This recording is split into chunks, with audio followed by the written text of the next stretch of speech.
know that I got a hand that I can lend you, and it don't matter when, no, I'll protect you. Call on me, I'm here whenever. Those who greater than one, move five is better. Just know that I got a hand that I can lend you, and it don't matter when, no, I'll protect you. Call on me, I'm here whenever. Those who greater than one, move five is better. Oh, you think you tough? I think that's unlikely. You can keep on looking, but can't find nobody like me. Eldorado pushing, boy, I'm pressing in a white tee. You know I love you, I need someone who can guide me. I can't do no little bad.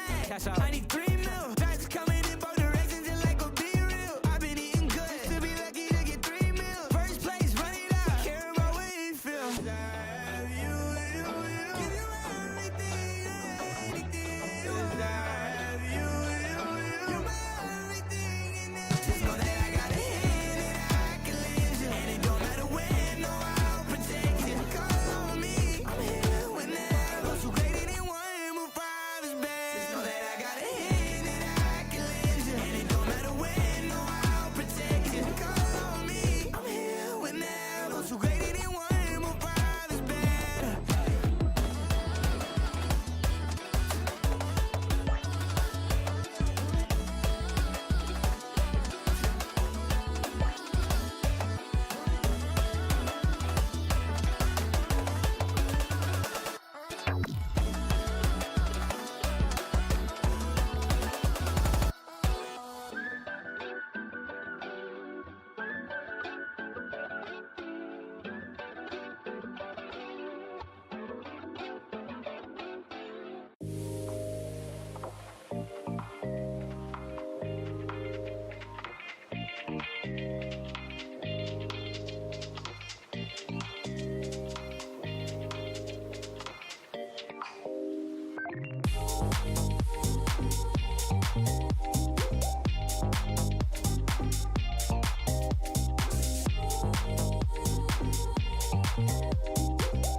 Anytime you clock a butterfly, I flip a switch, keep a secret, let you come inside. When I run the gamut, but I could never plan it. I keep on breathing when I land it. When I run the gamut, but I could never plan it. I keep on breathing when I land it. If you give me a piece of your heart, you keep easy when we are a part of two worlds. It could be nothing, maybe it's something. Keep your eyes on me. Keep your eyes on me. Keep your eyes on me. Me. Keep your eyes on me. Keep your eyes on me.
living my life, too busy chasing good vibes.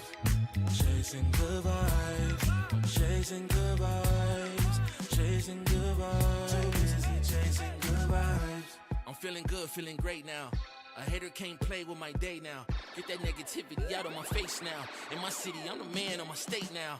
Yeah, I'm living life to the fullest. Baby girl, you're talking to the realest. Energy and joy, you can't steal it. Good vibes all around. Baby, tell me, can you feel it? I woke up, so I'm blessed. Just another chapter in the test. I know I'm doing better than the rest. Got a smile on my face, showing teeth for the crest. It's no sweat, I'm a vibe in my own right. Go time in the sun, yes, I'm gon' shine. So fine, got a baddie on my phone line. Feeling good, feeling great, chasing these good vibes. Feeling good, feeling great on my time. Won't let a hater blind my shine. I'm just living my life, too busy chasing good vibes. Chasing good vibes, chasing good vibes, chasing good vibes. Too busy chasing good vibes.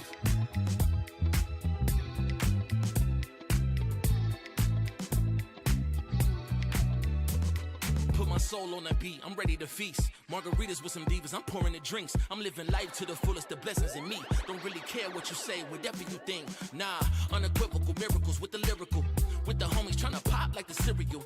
Lucky Charms, got a model on my arm. Go watch on my wrist, garlic parm. No alarm, fireworks, I can feel it in the sky. I got love in my eyes, but there's money on my mind. I see passion and pride that despise all the lies. I've been around the world, so I'm down for the ride. Good drinks, good people, and good times. Fast cars, pretty women on FaceTime.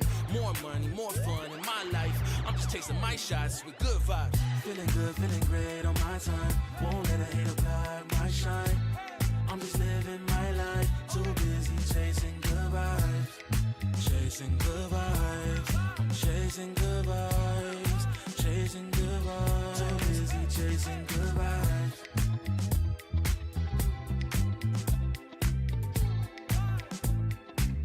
Too busy chasing good vibes.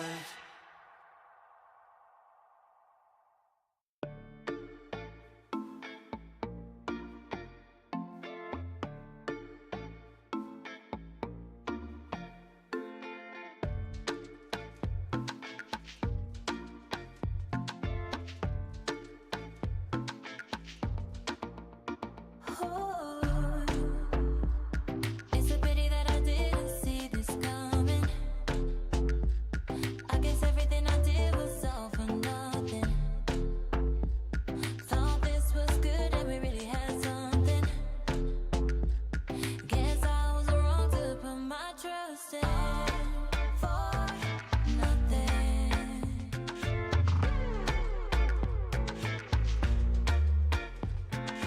All for nothing.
You ain't the same. Get in your lane, stay in your lane. Wait, this ain't a game. Been through the flame, now get out the way. Whole lot of change, still been the same. Put that on the name. I had to go through it just to get to it. Look what I became. Elevate, level up, way to the top, headed to the peak. All them boys wanna talk, hit them out of law, but don't got receipts. I do it with ease. To you it's a burden, to me it's a breeze. You feel that? That win is degree, that kickback. You coming at me, boy, sit back. Came out the womb like like this. Hit the pedal and room right quick. Gotta get it, we going up, way up. Might land on the moon. You step in a room like this. We breaking the rules right quick. They killing the mood and up in a few. Might land in a tune. I ain't gonna lose it now. Gotta keep it moving now. Elevate, level up, way to the top, headed to the peak. All them boys when they talk, hit them out of love, but don't got receipts. Elevate, level up, way to the top, headed to the peak. All them boys when they talk, hit them out of love, but don't got receipts.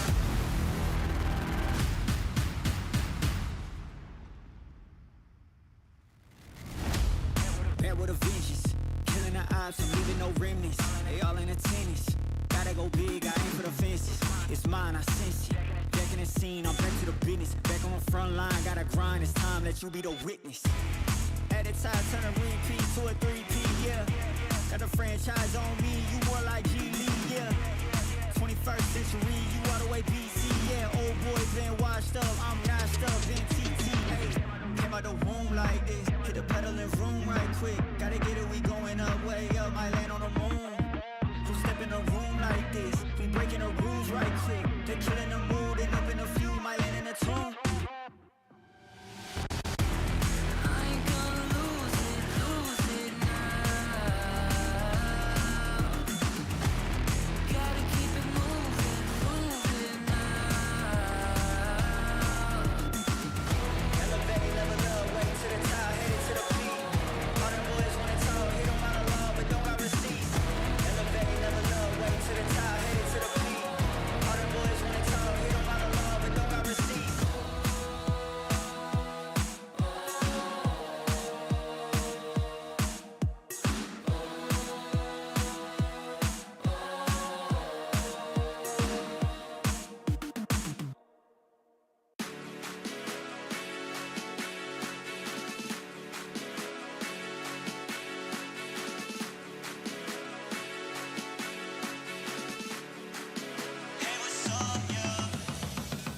Yeah, throwing money fast like, hey.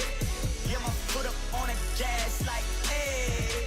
Dope pump and bring it back like, hey. Yeah, my amigo got the pack like, hey. Hey, like, hey. Hey, like, hey. Yeah, throwing money fast like, hey. Yeah, my foot up on the gas like, hey. Oh, don't write, back again. Don't know me, go and ask a friend. Hitting these shows, gotta pack 'em in. I spin it, I'll make it back again. Shawty, go and bring your baddest friend. We can take it to the back of Benz. Do it like you would for TV. Camera on you like a bag of lens. Shaking it for me, I'm loving the move. First say you bad and yeah, I'm cool. Walking up to it, not thinking it through. Like, shawty, tell me what's good with you. Coming with me and she got, ayy, 24 on a watch. You don't know, that's a lot. What she want is what I bought, yeah. If I want it, I'ma get it, yeah. I just talk the way I live it, yeah.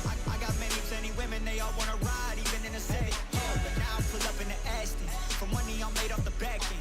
High end with the fashion, now broke, only in the past tense. Yeah, throwing money fast like, hey. Yeah, my foot up on the gas like, hey. Dope pump and bring it back like, hey. Yeah, my amigo got the pack like, hey. Hey, like, hey.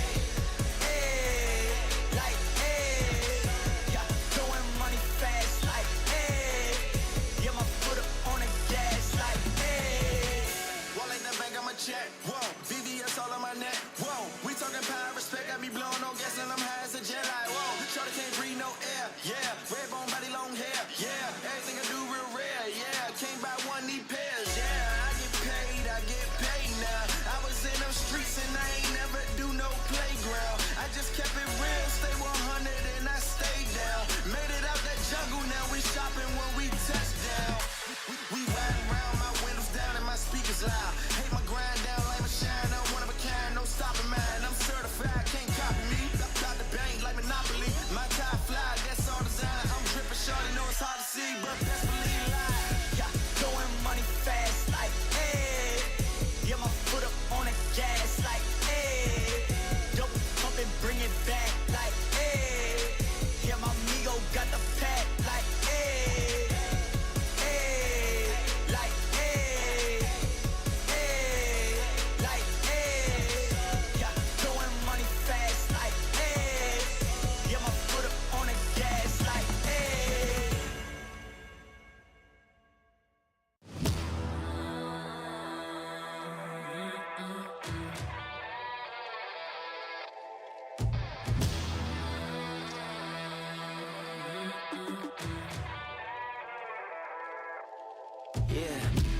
Motivated, I'm focused.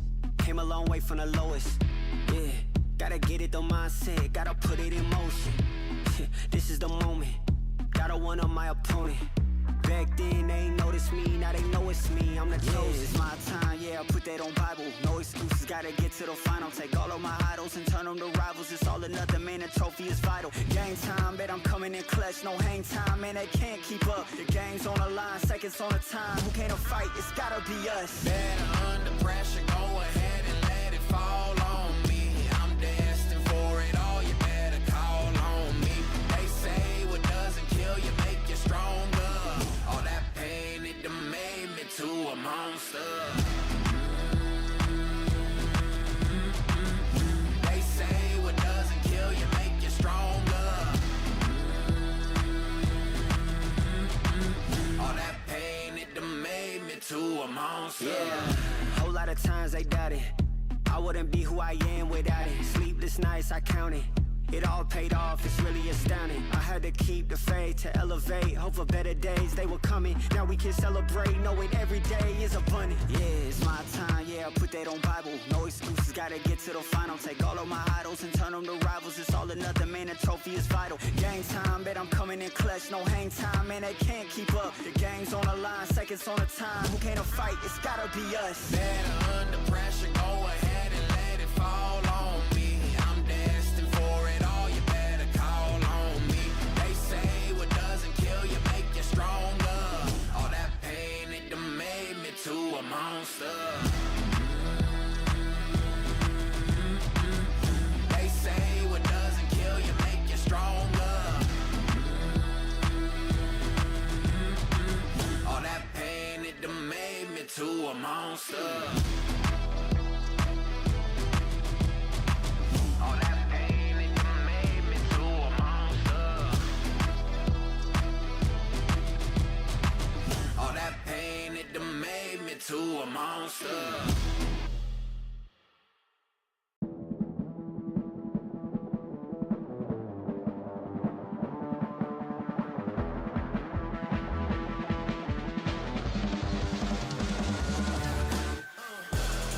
I told my mama I make a couple mistakes, but see I stay in my lane.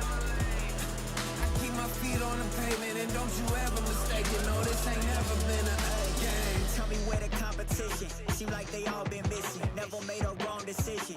It's got me walking different. I stay gassed up. Please point the opposition. No scope is no joke. Just know I aim with raw precision. I went and got my bid up quick, 100 figures. They once was competition, now ain't sitting with us. Been on a wave since we've been away. Snatch the game, now we here to stay. I told my mama I make a couple mistakes, but see I stay in my lane. I keep my feet on the pavement, and don't you ever mistake it. No, this ain't never been a game. I told my mama I made a couple mistakes, but see I stay in my lane. I keep my feet on the pavement, and don't you ever mistake it. No, this ain't never been a game. It's that you can't touch me. Things get ugly, they mad now. This all must be a whole new level to count. I'm packing on the pounds, pulled up with the dog hound, and I still had time to shut it down. Now you see them all screaming my name. See them trying to switch to my lane. They ain't never fit that frame. Only present when the cash came. Plenty days I've been on the road chasing. No legend ever said they was complacent. Nah. I told my mama I make a couple mistakes, but see I stay in my lane. I keep my feet on the pavement, and don't you ever mistake it. No, this ain't never been a game. I told my mama I made a couple mistakes, but see I stay in my lane. I keep my feet on the pavement, and don't you ever mistake it. No, this ain't never been a game.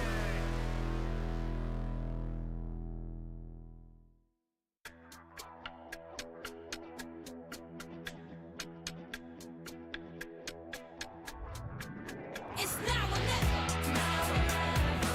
It's now or never. Now or never. Yeah. It's now or never. It's now or never. Now or never. It's now or never. Yeah. Now or never.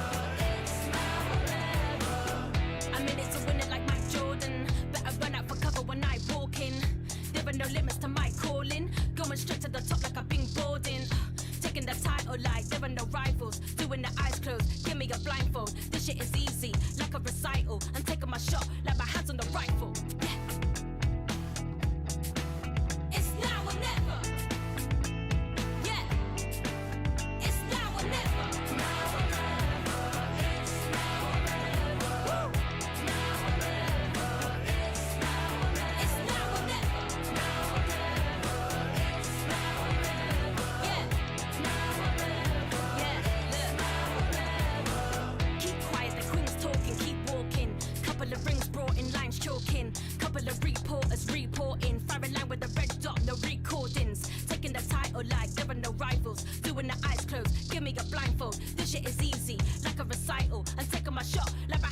Let's take it up a notch.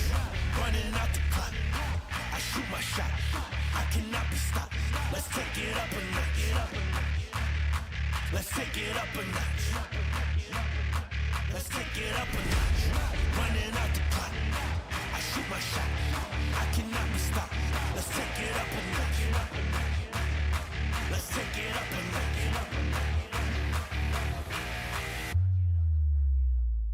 Let's take it up a notch.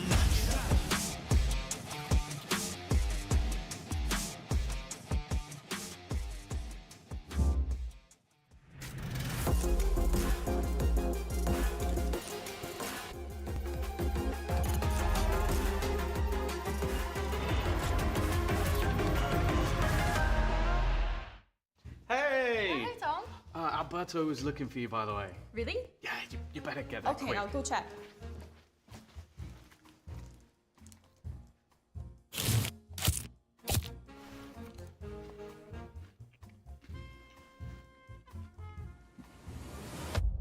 Have a break.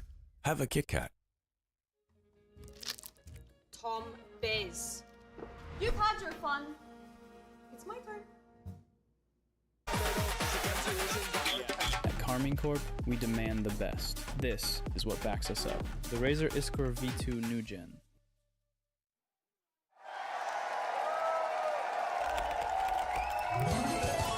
Red Bull gives you wings.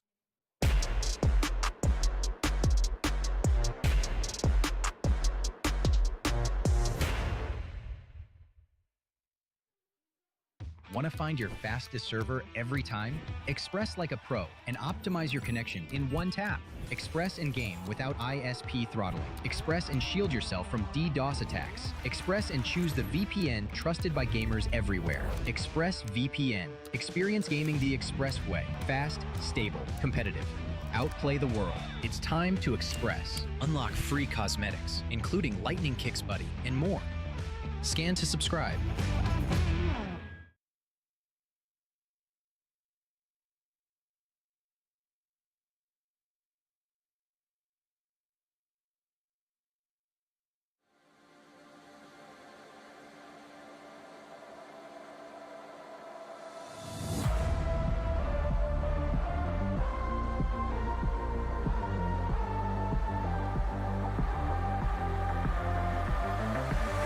I need to keep you around with my feet tied, tied to the ground. The end's nowhere to be found.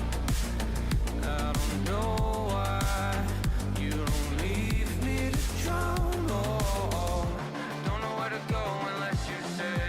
Don't know what to do unless you stay. Thinking that today will be our day, it'll be our day again.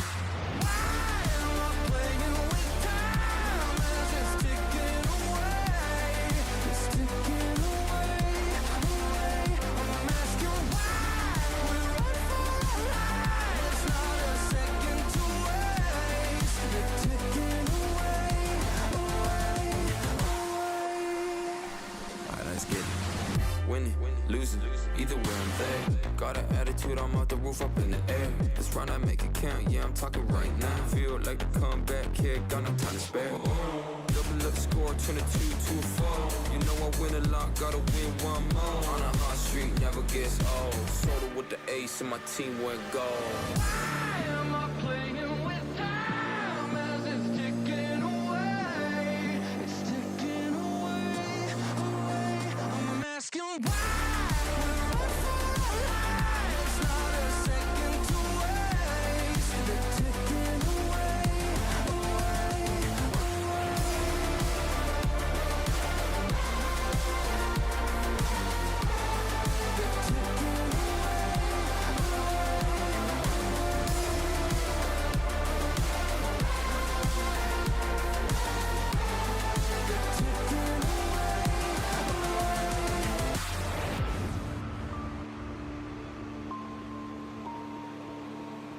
I'll give it one more try. I don't know why, but I keep coming back every time. I wanted more than my life. I don't know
Welcome back, everyone, to VCT EMEA. It's a Friday, it's sunny, we have some pretty banging games up for grabs because there is a potential scenario where we already have our first team locked for playoffs. I'm your host, Ginny, and I'm joined with Billy and Hypok.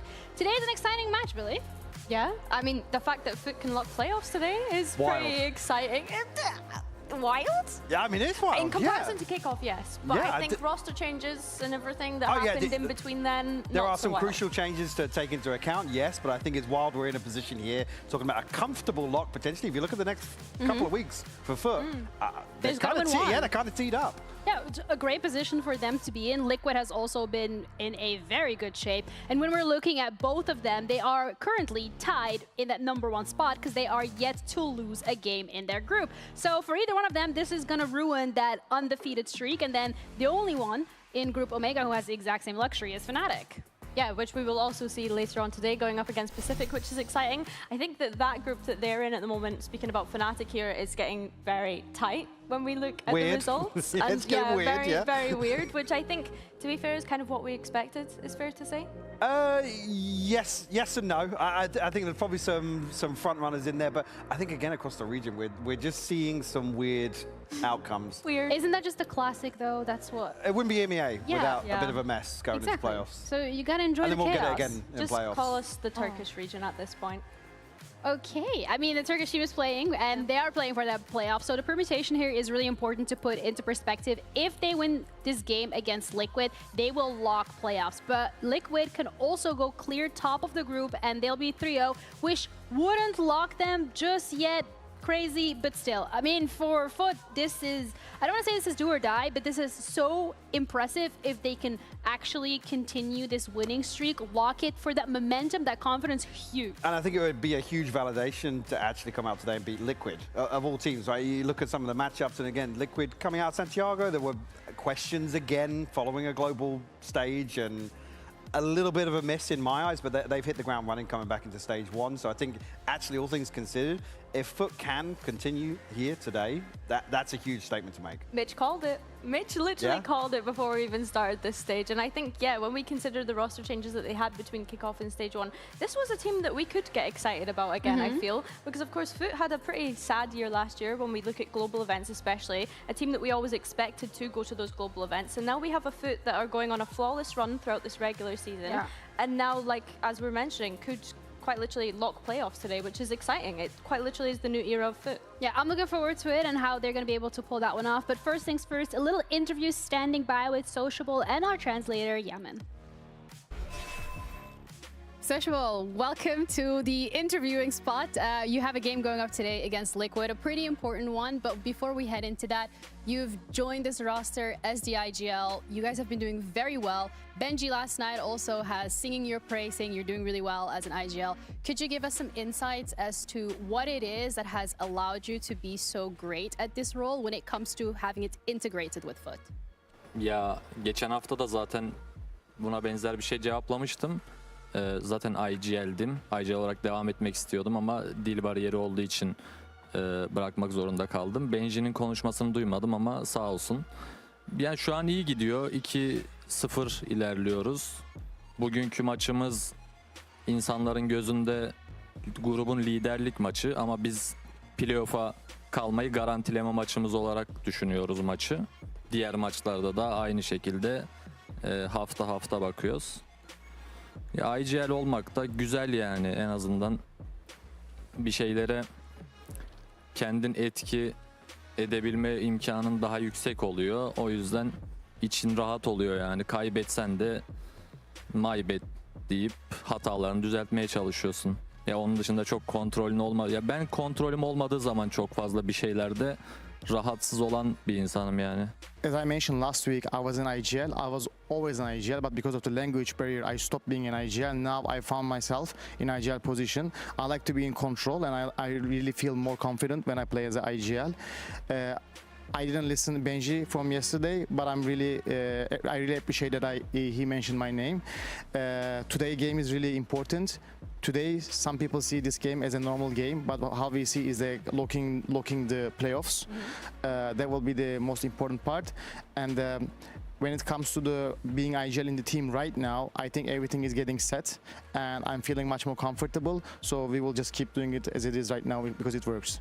So my final question then is, this is a playoffs locking game. Last time FUT as an organization locked playoffs was stage 1 last year. It's been a little bit of a while. So for you as the IGL, is there any pressure? And if so, how are you handling it? Ya pressure yok zaten, iyi bir konumdayız şu an. Kalan 3 maçımızdan birini kazanırsak playoff'a giriyoruz. Ya hepsini kazanmak istiyoruz tabii ama maç değerlendireceğiz. Bugün kazanmaya çıkacağız. Yani iyi bir takıma karşı oynuyoruz. Bakalım ne kadar iyiler, yani bugün göreceğiz. We don't have a pressure. We are in a good spot. We have 2-0 and we have 3 more games. If we won one of those, we will be in playoffs. So we don't feel pressure. But at the same time, we want to win all 3 teams. So we will do our best today, and we will see. We will be playing against a good team, and we will see a little bit of the result. But I think we will be winning. All right. Thank you so much for your time. Thank you. And we're going to be heading back over to the desk. Great insight in regards to how they're feeling about this game, because to them, again, it means a lot. Being able to go flawless, being able to lock it here, they're like, yeah, sure, we have a couple of chances, but we want to do it this way. Yeah, and I think he didn't quite say it, but it was like beating Liquid today. Almost, you then look at week 4 and week 5, it's like they are playing with house money, right? They've already done the hard work of get to a point of, actually they can lock today, and they can beat an informed Liquid, which will, I mean, yeah, there's not going to be any pressure after that. There just isn't. Yeah, if we're going to call it fairly, like there isn't. No, it's true. I think it sets them up in a very good spot as well when we think about playoffs, right? Being able to get that bye when you think about the playoffs bracket as well. Like being able to get as many reps looking this strong already going into playoffs, it's going to put them in a really good spot. Yeah, Liquid, however, is also doing quite well. They are undefeated. 2-0 against KC, 2-0 against Heretics. They look like they are in form. They figured a formula out. So it's not going to be an easy one to deal with. But Liquid's side of things, I mean, we've seen them show up as a roster, but also individually, like there are players that have really stood out. Yeah, and I think one of the key things for Team Liquid coming into stage 1 is they had a very clear identity. I feel like they used the kickoff experience to kind of suss that out. Obviously unfortunate to have the results that they did at Santiago. You're frowning at me Yes. But anything you want to say to that? No, I agree. Clear identity, but they almost lost their way very quickly. Like we got to Santiago, it's like they didn't really adhere to some of the things that worked so well for them in kickoff, and then sort of lost their way a little bit. And I think it's something interesting that Camo had said last week with us on Postbamp was that he feels like they haven't really been tested yet. And I think when you look at the teams that they've kind of come up against, I would expect him to say something. I mean, they were like just great yesterday. Whereas today, I feel like this will be the biggest test for them when you consider the opponents that they have in their group.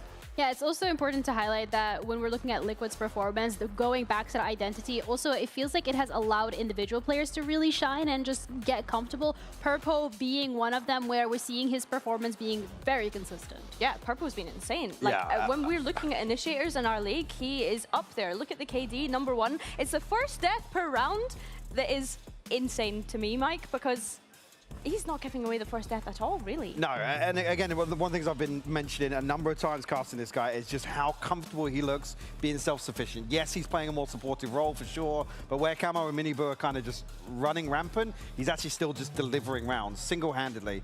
And I think that's a big turnaround for him. There were, again, probably the one that's going to be the most questions, all the other noise aside, in terms of where he would settle in terms of the role. Obviously, early on in kickoff before Lohan embraced the get in their faces sort of approach, then Purple was the one that kind of was the anomaly in that situation. So I feel like it's a huge positive to see him deliver in the way he is. But I feel like he's found his place in this team now, right? Absolutely. Like you mentioned, they were trialing out Purple on the secondary duelist alongside Miniboo. Obviously, since then, they've kind of switched that to the Camel Miniboo style that they've gone down. And yeah, I think in terms of initiators in our region, he is one of the best right now. Yeah, we also had a chat with Purpo ahead of this game specifically, just to see what's been going on at the Liquid camp and how they're feeling about this game against FUT. I'm joined here with Purpo ahead of the matchup today that you have against FUT, fighting for that #1 slot in your group. But first of all, I want to address your individual performance because you've been popping off. You're doing really well on the initiator role so far this stage. What do you think has given you the tools to be able to continuously be so consistently good on it? Hello, thank you for the question. First of all, I think it's team achievement because I'll point out that it's hard to be consistent, high-rated player if your team is losing. So first of all, I would say the coaching staff, everyone in the team, our achievement, and of course, I mean, just improving every day, getting better, knowing my weaknesses and working on my strength. That's why I think I'm showing good performance. You are, and you're actually talking about the team and not losing. You so far are 2-0 against KC and Heretics, but something Kamo said in one of the interviews was that it didn't feel like you guys have been truly tested. Now that you're going up in this game against Foot, and Foot has been surprising some teams, do you feel like this will be the first test for Liquid? I think not. Kickoff round were more like maybe hard for us, I would say. But we respect them as a team. They respect us as a team. It's going to be a banger match. They are playing a little bit aggressive, I would say, the way how we used to play on kickoff. But we face it a lot. We know how to play against it. We just came here to show our game and just win or lose. Doesn't matter. Win or lose doesn't matter. So because you're in this bracket now, you're in this group, and you're fighting for that first slot, regardless the goal being making it to playoffs, do you think the seeding then, in general, isn't too important for you? This question, I think it's better to ask Kygel on coaching stuff. For me, I don't really care. Of course, it's good to win. Of course, it's good to secure first seed, be 5-0, like win playoffs, get the trophy, go London, you know. But for me, I'm just going game by game, trying to be a better version of myself, try to do everything what I can to bring the team on the top. So for me, it don't really matter. But of course, it's good feeling when you're winning. So got to keep the wins coming. But then for you individually, what is the goal for this game? Play my game, focus on my game. That's it. All right, I'm looking forward to it. Thank you so much for your time. Thank you. I appreciate it. We're going to be heading over back to the desk. Dare I say king of nonchalant? I don't care. Hey, I just want to say something. Yeah, it's hard to be a standout player. Like, people were going absolutely crazy for Purpo. Like queuing. Do you think he see that and he's just like, whatever? No, I'm in just a chill Santiago, guy. people were queuing up to speak to this guy after games. And again, it's not probably the candidate of this team that you'd expect people to go crazy for as a fan favorite. People were loving him in Santiago. So it's funny to hear him say, yeah, win or lose, it's like, it's not about being a highlight player. Dude, he was lapping it up. I think it's the fact that he's like constantly commending his team as well. Like he's just like, it's a team effort. Like it's easy if we're winning all of our games to be top of the stats. Like, bro, just take the compliment. Like, really, just take the compliment because he is putting up insane numbers, like we already mentioned. And I think, it's going to be intriguing to see how he gets on today. He's just a humble, chill, nonchalant guy. Like, love that. But I also have to highlight the importance of winning this map. Kyle already touched upon it a little bit in the interviews, but winning this means you're top of your group, which is a great place to be in. You're also going to be undefeated. So far, the only other team they'll be able to claim that is Fnatic, depending on how later today goes, of course. I listen. I'm trying to be nice. I'm trying to be nice, okay? But it's just in general, like, this is really important for both of these teams, and especially for Foot. We see how much it means to them. Yeah, I think as well, like when you're Foot, you're coming into this stage with a new roster, like we mentioned, like people didn't know where to put their expectations. Obviously, we have the skirmish coming up here, Zeus against Lohan. Lohan has been kind of farming the skirmishes recently, so I'm intrigued to see can shoot, man. how he gets on in this one. So I can sleep on Lohan. Put him in, coach? Wow. Put coach in, coach? Put coach in, let's talk about He's narrowly missed out. Yeah, but actually, only just. Only just, to be fair. That's it. I tried the cheeky one. But I mean, up against Zeus, it is a tough. It is 5-4. Tough egg to crack. But still, when we're, 5-4, I'm not gonna read into the skirmish and say whether or not it's gonna dictate the future, but I'm looking forward to see how this one goes. I would like a prediction. I know we haven't done that at all so far, but I'm so sorry. I'm putting you on the spot. Prediction. Okay, one thing to get really excited about with these two teams that we didn't really touch on is the fact that we have two double duelist teams matching up against one another. So I think it's going to be fiery. I think it's going to be a 2-1 to Liquid. 2-0 Foot. All right, we'll see whether or not it's going to play out. No context needed. Okay, I'm excited, the casters are excited, the analysts are, but we got to bring the players onto the stage for our first game of today to top the bracket, Foot against Liquid.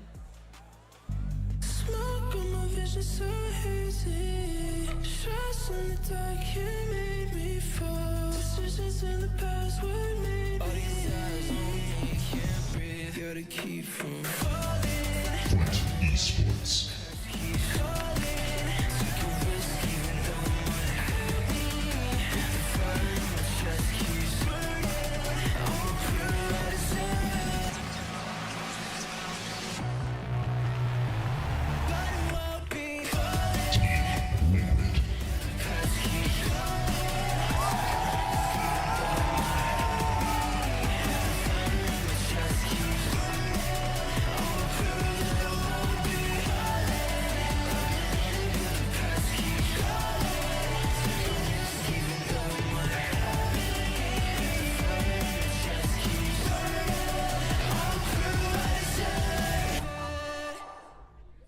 right, King of Groups will be decided today, at least of the group that Liquid and FUT find themselves in. But most importantly, we're going to have to theorize, look at the map veto specifically, because when it comes to both of these teams, they haven't lost a map yet with how they've been playing. So do we want to stick to what we're comfortable with? Do we want to see a curveball? We're going to see Breeze Haven and Lotus. Yeah, interesting. We're seeing two maps that we've not seen either of these I teams was going to play. say this would be an opportunity, I guess, to probably pull an ace up the sleeve. It's a higher stakes matchup and certainly higher, probably higher profile in terms of the opponents.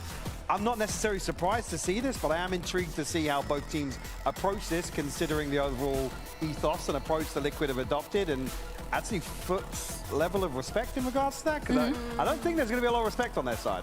Yeah. We're talking about being able to run it down and frag out. I think FUT have embraced that. Like I said, Liquid, I don't want to say they've strayed away initially from that ethos that they had adopted in kickoff, but we certainly haven't seen them land it since. Yeah, I think we could say that for a lot of the Turkish teams and Turkish players in our league. Like they really do come in. The Vlad effect. All swing. Yeah, yeah, literally. Think about the Eternal Fire roster, right? Vlad was coaching them once upon a time. But yeah, I think that when we're looking at this, the map veto to me is interesting in the sense of the bans as well. I want to pick up on their Team Liquid had Split banned against them the past 2 weeks, and then coming into today, they've decided to just completely take Split off the table for FUT.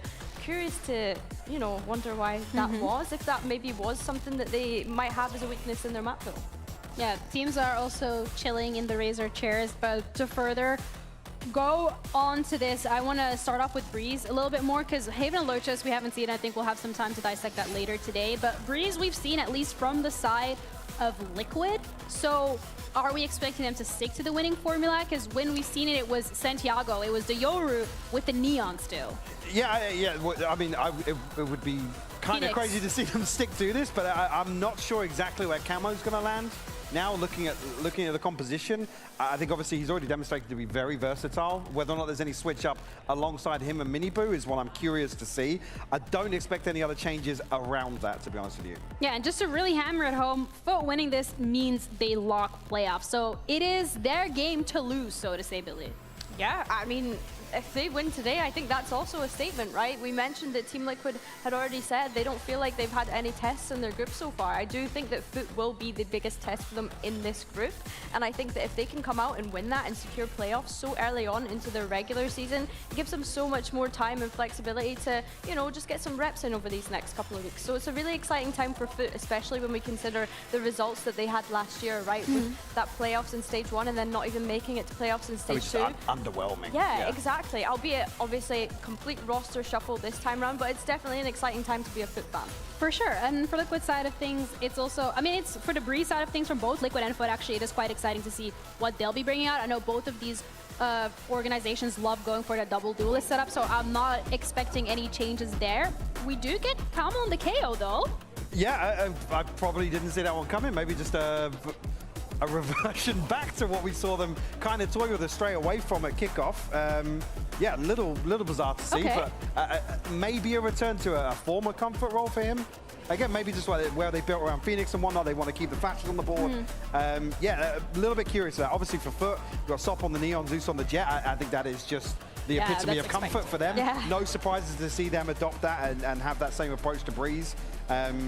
Yeah, a little bit bizarre, but this is kind of rolling back a couple of comps. Yeah. It's the meta change inclusive. I think we've seen quite a lot of teams pick up the KO on Breeze coming into this stage, and I know that other teams have said that they've struggled to play against it as well. So doesn't tie into the get in your face sort of. Yeah. I mean, you can kind of frag out on the KO on the Breeze, sure, but yeah, it caught me a little off guard, I'll be honest. I think as well, like having this KO will be really disruptive for FUT's aggression that we already kind of spoke about, right? Being able to shut that down with a KO knife to stop any of these kind of executes coming out from FUT. But of course, let's take into consideration the fact that FUT are starting on the defense here. Zeus, not really someone that has been picking up snipers up until this year. When I think about him last year, he was great on the rifle, but not really picking up those scoped weapons. We did see him trial that out a little bit in kickoff, so I want to see if that's going to be a continuation, especially if they're going to opt for the Jet on Breeze here, Mike. Yeah, again, I come back to the same thing. The KO versus the double duelist, I think, yes, in terms of information, sure, you might have an upper hand there, but I think Foot certainly have, in terms of options, opportunities, the bigger advantage in that regard. Well, we'll see if they can capitalize off of it and start this one strong. Both of these rosters are fighting for a slot for that #1 spot in their group. This is where it starts on our first map with our casters, Haza and Cairo. Thank you, Desk. Yes, it is the undefeated teams in Group Alpha given a chance to top the group outright. A Foot win will guarantee them a playoff spot, but a Liquid win, on the other hand, will put them in the best possible position to build on that Santiago result with a stronger Stage 1. Yeah, 7 days and a year to the day that it's the last time that these two played, right? That shows you how long it's been, how many different metas we've been in as well. Foot look almost entirely different. Feels as if we're running back the years, Haza, in terms of who's fighting for top of the group as well. It is. This one is a real classic when you look at the names inside the server as well. Foot versus Liquid. And starting off on Breeze, it's the first time that we've seen Foot play it in the VCT this year, Liquid's pick. And something we want to talk about at length, I think, with these two is the different read of double duelist that we're seeing from each of them. Yeah, Liquid have been Breeze merchants, let's be honest, 7 times already, including Masters Santiago. As Foot now go and try to find something through mid. Could catch the spike in transition, but Camo getting the information that's needed. And the players start to move out on towards B. Exactly, it's where Liquid now start to take some of those liberties, and that's already lurking through A in the meantime. Sop with the first action of this pistol round, but Minibu equal in return. Both smoke players sent out of the round by a Neon. Yeah, but Foot now being dragged towards B, but the spike is heading A. And that is where Yetije finds himself in an interesting position to try and disrupt this rotation. Minibu equally so. He's still yet to be plucked out of backside B, and this is where the problems start to pick up for Foot. At the same time, Sop and Yetije combining, and that spins it to a 3v2. Yetije, though, is very close to the A site. He could be a big disruption, but look at Nats, the forward position. Is he going to catch Crostali? Just playing with a little bit of discipline here, the youngster into the team. But he does get caught out, and now it's a 2-on-2. Nats trying to mastermind a pistol round for Liquid here. Has a general scope of where these players now are, as the plant is for him in this deep position in the bridge. Purpo yet to be dug out from main, and as the time ticks down, someone's got to get to work. Sop on the one angle where he's somewhat safe, but even that is just an illusion. Nats pulling off a masterclass in the pistol to lend Liquid an early lead. Yeah, well, Liquid have a very good record on this map. Won it 5 out of the 7 times that they have played it. The fans here to support them, to put themselves in that best possible position, to be the kings of this group. You can already see how good Foot are playing off one another in this one. It's a chaotic round, but one which they almost fight their way back into. I think that's exactly what Foot want here today as well. A game where they are able to show their flair, their talent in terms of aim. This is a roster which has found itself rebuilt. A narrative which sits for both teams, I think it's fair to say, when you look at the time that Nats has now spent here. Of course, one of only 5 players left which started this era of partnerships with the same team. Heading into 2027, you expect that to stay the same. And on the Foot side, of course, they've had to get creative this year. Kickoff wasn't what they wanted. They made the adjustments, and now you've seen that improvement. Yeah, again, it feels like it's the natural evolution that we're seeing from the Turkish scene, right? All these young bloods coming up and being absolute aimers. We do have confirmation. Will be a slight tech pause. Should get back into game shortly, though. But I think that comes through the fact that, like, you look at towards like Sop coming through, right? Zeus seemed like he was going to be that player for Foot, but just never quite had that support in terms of the actual raw aiming part of the game. And I'm glad that that's the part you pick up on as well, that support network, because it feels like the old Foot was a team that wanted to build exclusively around Zeus, but they didn't necessarily have the tools to do it, and I think double duelist as this overarching theme that we're seeing now in 2026 suits well to have Sop there with him. playing the Neon on this map as well, where that's been the one agent he's ran the whole time. And if structuring the roles a little bit more like that gives them what they need to thrive, then absolutely you want to see more of it. Yeah, it stops just being the hero of the team. Now we've got multiple heroes showing up at different times, right? And I think a big other component to that is not only the changes that we've had in-game, it's the changes we've had out of game. Adding Vlad in the coach slot, someone who SOP's very familiar with, right? And that the fact that he knows how to play those game plans. And it seems like Zeus, Yetege have got massive benefit off that as well. Was just a slight in-ear issue for Crostali, one of the players that did come into the team for this year, but of course he has kept his place into stage 1. Yeah, and I have to be honest, I was a little bit surprised that Crostali had kept his spot moving in towards this year, but obviously Vlad had seen something that he wanted to work with, and I'm actually, well, now very glad in retrospect that he's been given that opportunity. So with the game unpaused, we are ready to head back in. For those just joining us, you're late. This is the game of the week on the Friday, of course. And Liquid do have the lead. Pistol picked up through some classic Nats gameplay, and he's brought the Outlaw out here as well. We've seen him do this a couple of times.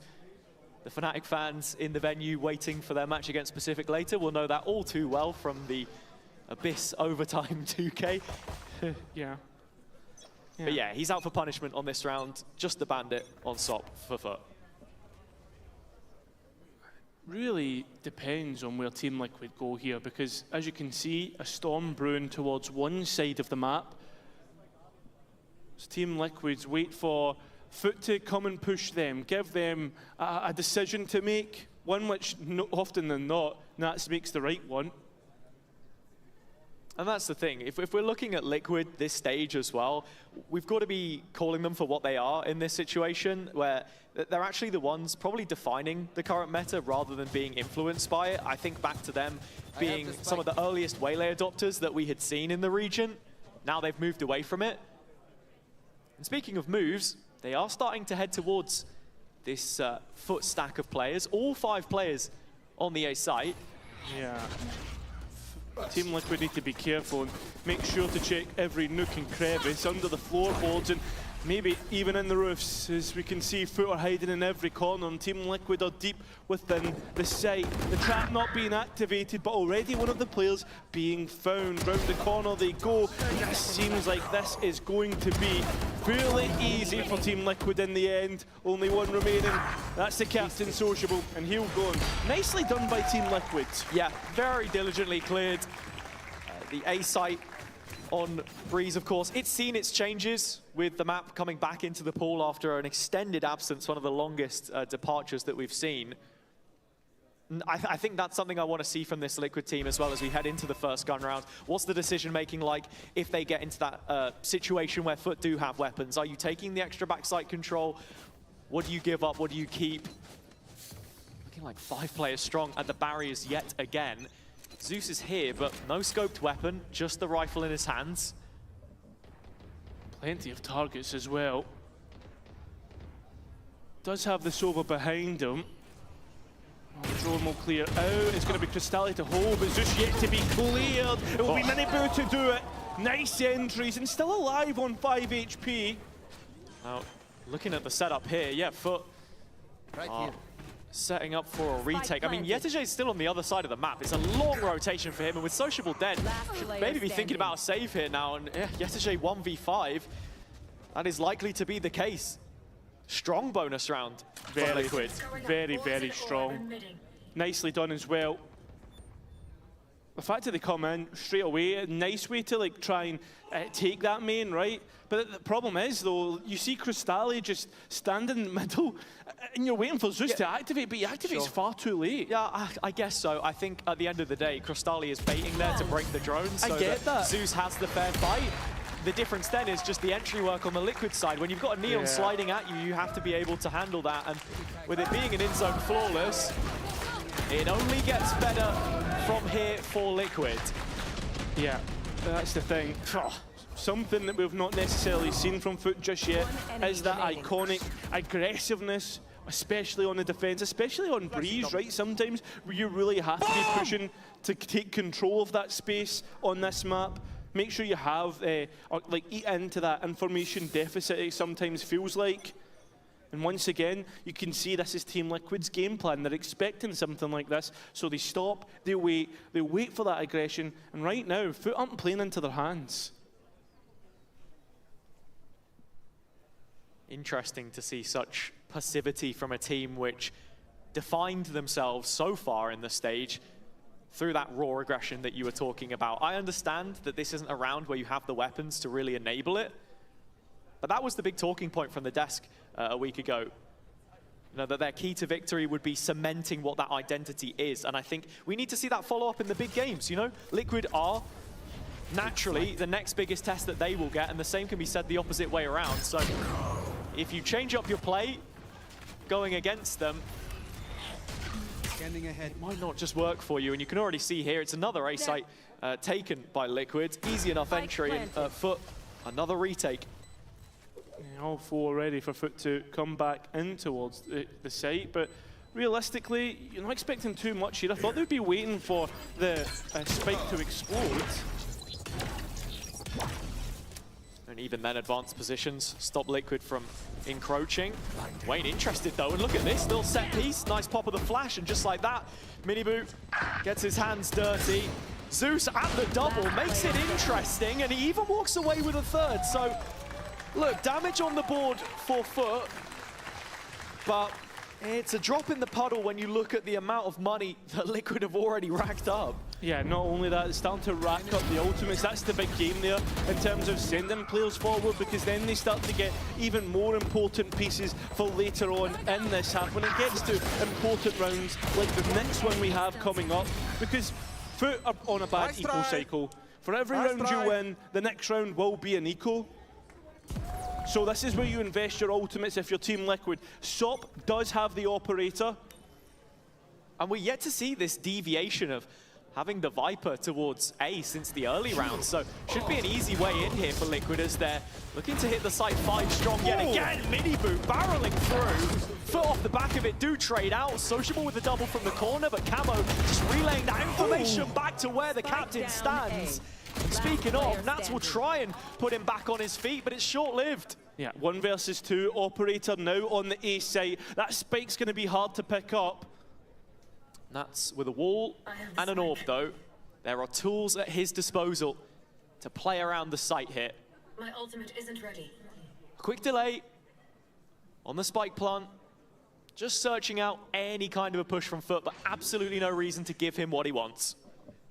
Now with that spike being attempted though, both Foot players are going to start to make their way in. Oh, Nats is just pinned through the Viper wall. He doesn't get half a swing at it. Yetajay, too intelligent. Nice combination between the two there. And so the first successful attempt on reprisal at the A site here. Really comes through Sociable's heroics here. Sure, you get a nice little trade coming through. I was just at least being able to get 1. But 3 in main is criminal from Sociable. Obviously one of them the downed KO, right? That eventually SOP does finish off. But yeah, Team Liquid now need to be careful because that's Foot coming back into the game. And with you talking of heroics, is that something which is replicable here for Foot? They do have 3 ults, as you say. I think I missed it in the last round, but Minibu using his ultimate as well, right? So that's a big loss. Foot's, I mean, Liquid's still with tools here, though, and I mean, if Zeus is taking that fight dry into elbow, there could be problems. Liquid are now starting towards the site itself, in through the TP. Wayne up top, drops in, finds Sociable. That's following it in due course as well, and SOP having to keep this backside space as much as he possibly can. Oh, wow! And with the shock of the feet of Camo, that's it, wrapped up surely. Purpo's got a whole lot to do with 2 players left to find in main and no spike. Yeah, really needs to make it work for him. The fact he has to go toe-to-toe with 2 players. He does have time to work with, though, and that's why we're seeing him go around the world here on Breeze. Sova player on a long wrap in a clutch. Where have we seen this before? Now, I've got to say, 45 seconds is a hefty amount of time, but there gets to a point when Foot start to think about it, and you can already see the cogs turning for Yetajay. He's having an explore down mid. Yeah, but does he think it's does he think he's saving, or is it like, is that why he's going towards the A side? He's left Crystalli all alone here. It all comes down to the footstep timing, and Purpo may have just played an absolute blinder. Crystalli has no idea, and Purpo, of course, you're going to look for that second player. He won't find Yetege anytime soon as he's on the other side of the map, but this is the duel that he's got to win. And Crystallian backing himself into a corner can defend it. Crystalli's a lucky boy, I'll tell you. Foot are lucky that Purple never pulled the trigger early. Understand the trigger discipline, fair enough to go for it, but that is the one thing that has actually cost him the round. He's going to hate to see that back in VOD review. Everyone watching, coaching staff as well. If he'd have just got that kill, there was a fair chance at the 1v1. But it happens. Foot 2 rounds in a row, and that has to be something to think about here. They've got enough money for the op now, and Sop immediately out on this midline, spotted. I love it, honestly, looking for that aggression, but look at Zeus at the same time, walking down mid and cutting off that space. Nat should have an idea, and he's searching for it. Here in support as well, but Zeus will land the all-important shot. This 1-2 punch that we were talking about on Foot, starting to show signs of life, but not before Miniboo has anything to say about it. He's the next one chasing up this play on A as Liquid intensifying in their efforts. Crystalli still backed up towards the orange box, but he's holding down his ground as well. Purpo the last man standing, and while the clutch is a little more beyond him this time, he does have the health to support it. Not the positioning though. Zeus will catch him, and it's a 1-round lead. The Turkish Giants have certainly woken up, and again it comes through Sop's aggression. You see the map work round that, and it feels like such a pivot point, right? That early point in the map, getting early point in the round, getting the Opry out, getting the shot out, making Team Liquid scared of it, and then Zeus moving at the exact same time. It's lovely stuff from Foot. It's the difference in macro as well. Where previously with your Yoru, you could just stay extensively on these limits of the map with an op and have that control, whereas now you really need to reinforce it with numbers, and that's how Foot are playing this double duelist. Team Liquid are looking to change the pace up though, ready to hit straight in towards A, but thank God Yetege is here. You say change up, how many times have we seen Liquid brute force? Doesn't feel like they're willing to interact with the ebbs and flows of the map sometimes, and Miniboo again finds another entry kill, but as the wall comes crumbling down, there's players in behind, and Sociable even on the backstab of this own side take is going to drop 2 bodies and leave Nats again in a 1 versus 3, which he'll give a go. He does find the first, but Sop's right in there to trade it out. Blink and you'll miss it. From 4 rounds to start off the half, it's 4 back from Foot. All even. Remember, this is a series where Foot can qualify to playoffs so early on. Yeah, really nice stuff all in. You can just see how confident the players are. And I think, Hazza, if we come out this replay, you'll see this is our first timeout coming in this matchup. Nice! It's going to be the first from our coaches here with a timeout, and we actually lined up a question for the Liquid staff before this one, asking, do you think that Santiago helped you learn as a team how to counter playing more aggressive teams such as Foot? This is what they had to say.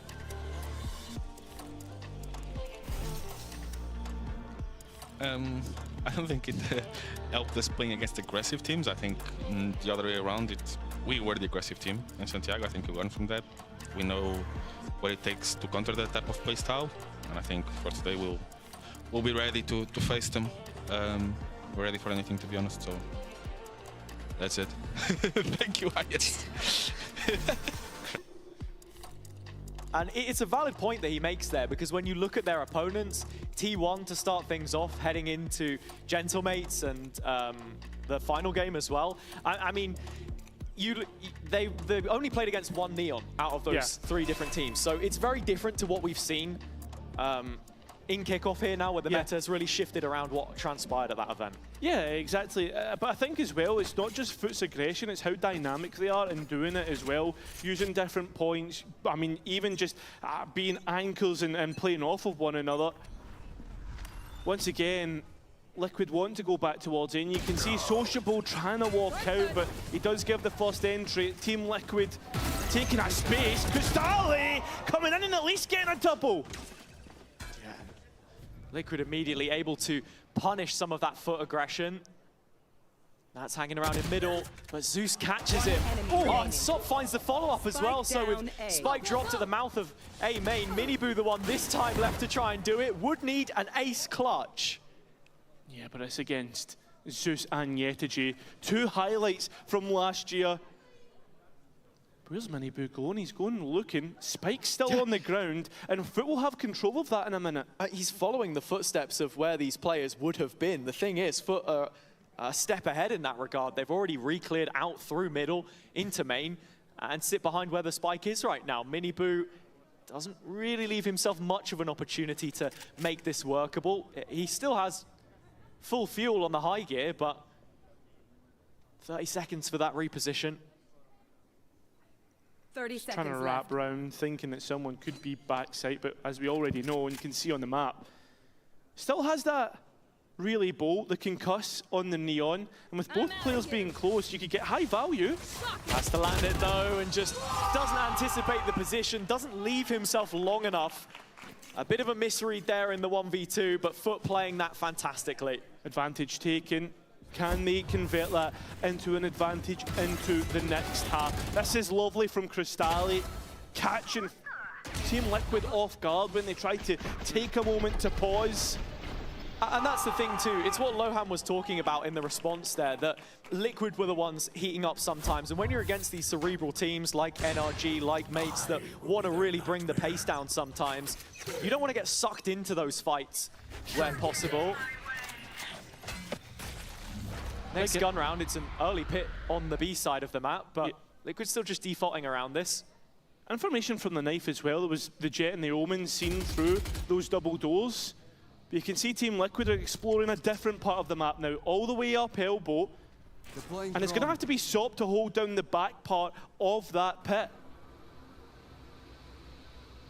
Has the Outlaw, and every single player is a one-shot target to this gun, so there's the first. Sop staying on the line after finding Miniboo. So gun picked back up by Wayne. So this spread default now starts to linger into the A side, and with Zeus putting Nats to the chopping block. Foot looking like they're moving up to a 6th here without much trouble, but it is still rifles in the hands of the remaining players. That's the big part of this. Zeus now on the line.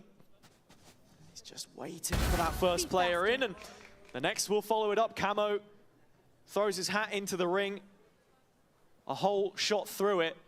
It just feels like the spacing on this round for Liquid's been a little bit tough, right? You know, they're spread up, they're trying to find these kills, but it's worked against them where Foot are offering engagements, 1v1s.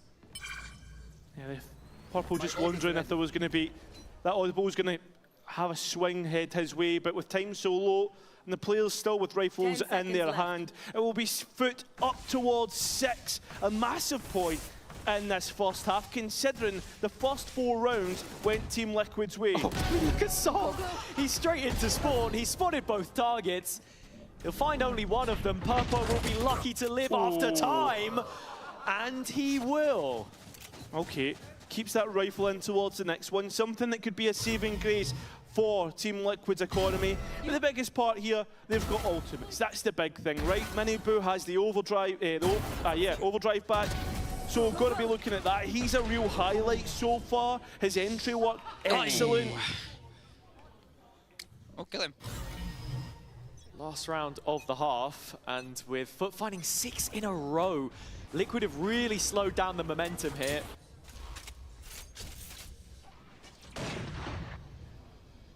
See Yetaji solo guarding B. This could be a real issue. It could, especially with Sop looking to go towards elbow, but the players of Liquid don't think about it. The molly did get off, and now Sop trying to take up guard once again. Has heard the neon. Is there anyone else from main? There is, it's Nats, but that pit's not going to allow Zeus's operator now getting involved, and Foot are here to start the retake. Wayne in a corner, trying to hold on, manages to escape, holding on, but it goes. It's up to Camo and Nats now. Spike's still not down, and Nats can't leave the pit. In fact, Team Liquid have left the site. Just sitting in main, waiting for some kind of a re-clear, a re-wrap back through middle, perhaps. Camo spots the op, he's got to leave. Foot are all here and ready to defend this. They are. They're waiting for it. No more flashes on Camel either, but does at least manage to take Sociable off guard. The Blades of Zeus cutting away at Liquid's chances in this one. This is up to Nats to clutch up once again, and we know what he can do. Of course we do, as he gets the first pretty easily. Shots being fired his way. 20 seconds left, needs to get that spike down, at least attempt it. But it's Sop and Crostali you're up against, and they'll of course finish out this round. Advantage for Foot in the next half. That 7th is now secured for them, and it's 7 rounds in a row which Liquid have yet to disrupt. I've got to say, it reminds me a lot of their performances in kickoff on this map. I mean, even Santiago against some of those teams like NRG when they're just getting absolutely slammed. And when that momentum starts to hit, there's no way for them to break it down, it feels like. There's no second plan. Still, those ultimates yet to be used, and with the last round of the half, this feels like a powder keg ready to explode, especially with Minibu so far up, but Zeus is on the hunt. He's behind them, and he's already got rid of Nats. Camo and Wayne at least making sure that Team Liquid have the sight and should get the spike down. Bit of patience in position here, though, from Liquid, waiting for those pushes, catching another of them on the foot side now. You can see that Purple as well wants to play for that Hunter's Fury very deep, but that leaves the players on site a little bit weak in terms of support. So it's just up to Camo, and he's calling for Purple to get into position. Now in towards main, that's been identified, but Purple manages to spam through the smoke. Camo not winning his duel. It's a 2 versus 1, and it's the Hunter's Fury he has to depend upon. The boat's not hitting. Yetigy is just holding on. It's 8 for Foot, and Team Liquid, after 4 ultis, can't convert the round. How on earth did he miss the ult? I mean, maybe a miscommunication on where it was planted, but that is something that you rarely see. He had both shocks as well, and that's a rough way for things to go for Liquid as Foot have an 8-4 lead here. Let's hear how they are finding life so far in stage 1 with some wise words from Nats. Bro, where's the bomb? I don't know where the bomb is!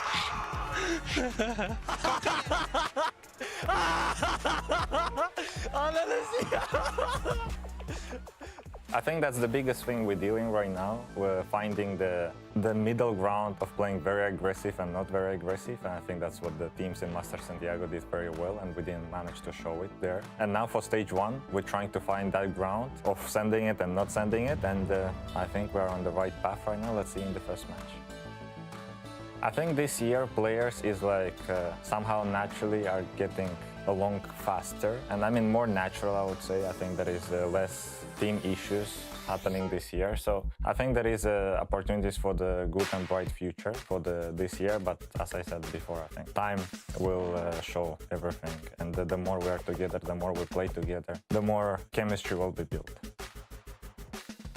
My stage 1 goals is to prove that we have a good working system, and no matter what, do we qualify to London or not, we will be prepared for the stage 2 and being able to qualify to champs. I think that's for me the most important. And for Liquid, I don't know, pass the group stage in internationals, I assume. But for me, yeah, the most important is to see the growth and see opportunities to not just qualify to international event, but be a very good contender there.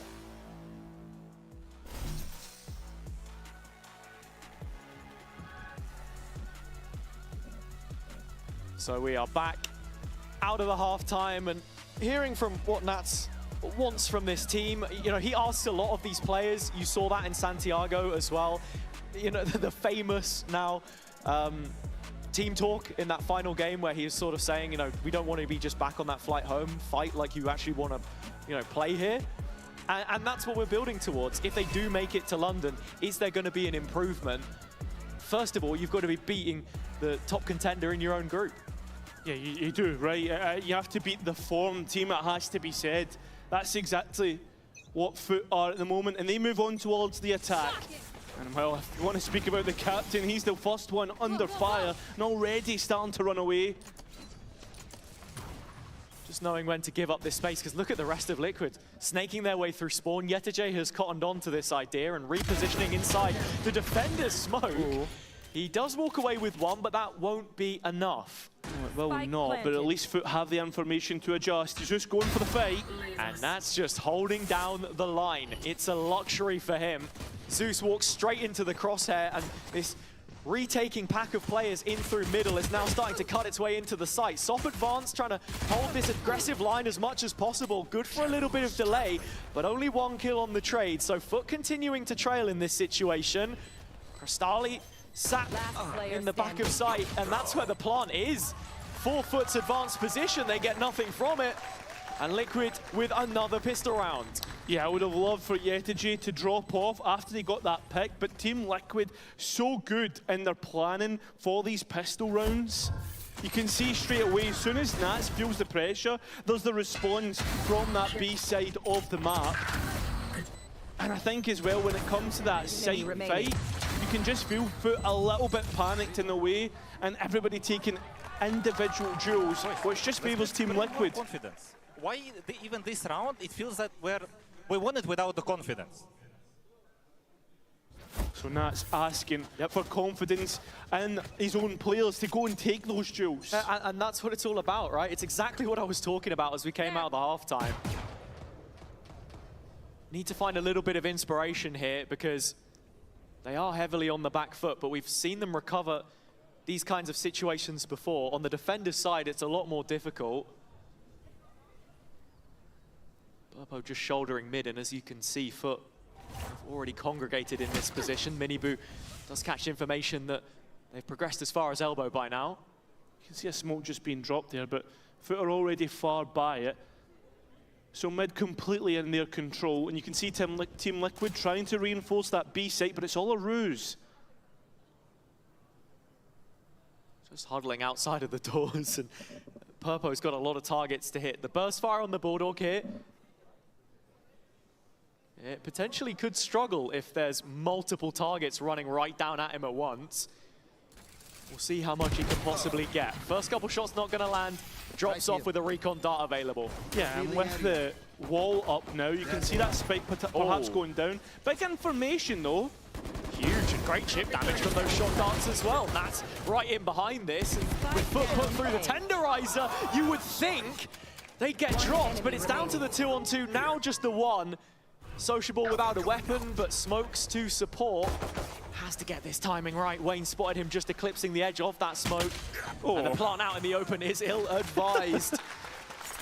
Still some good damage there for Foot, all things considered, but Liquid have their second of this half. Yeah, and they'll be glad for it. I thought the spike would have went down at least, just to put that added pressure of time on towards Team Liquid.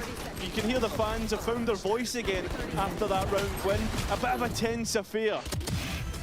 I would let you live, but that does not. Liquid well supported in these parts, as you say, the fans have descended upon the arena even in this sunny Berlin atmosphere, of which feels like a rarity at times, but bright skies on the horizon perhaps for the defenders, as who has been targeted here by the knife, but Sop just serves him up. Exactly. Foot though, uncharacteristically, going to take a break, wait to see what Team Liquid want to do. They have to go and look and get the numbers back in their favor. And this is exactly something they need to be able to show us. A bit of an adaptation in these moments. I was talking earlier in the map about finding their identity. But it's from advantageous positions where they struggled the most in kickoff. They have one here. And searching for another. Camo digs in his pockets to find the knife and try and work out what this broader picture looks like. It only results in his own death, leaving only Purpo behind. Yeah, that drone not going to find him though, so he's in a point that he could try and walk with, especially hidden behind the fast lane, but Foot scales slowly here. Yeah, still just taking their time. There. First 2 kills of the round going their way with a pause in between. 30 seconds You left. see right now as well on the map that Sociable's taking his time to get across as that spike goes down. Utility not hitting. Purple and Wayne just holding things down. Nat's late and doesn't get that kill. So 3 versus 4 now. You can see Liquid's retake success sitting at 31%, and I would say that's about their chances here, if not lower, with the weapons that they have. Purpo the only one on a pistol, but it's just the sheer numbers that you've got to chew through that make this a problem. And look, if Foot are going to get access to site as easy as this, and Liquid are playing for retaking a number of these rounds, that's when the problems continue to pop up for them. Purpo the next to go out of the round, and that's not too far behind. That's 9 for Foot. One away from double digits, and that's when you start to see the finish line in sight if you're Foot. And not only is our Team Liquid fans, their Foot fans getting themselves loud as well to try and push their team towards a finish here. Remember, Team Liquid's pick in this top of the table clash. And we come straight back in, Hazza, in a rifle round that could ultimately decide this map. Yeah, it really feels like we've got to that point now, because that was the bonus, of course, for Liquid that we just saw.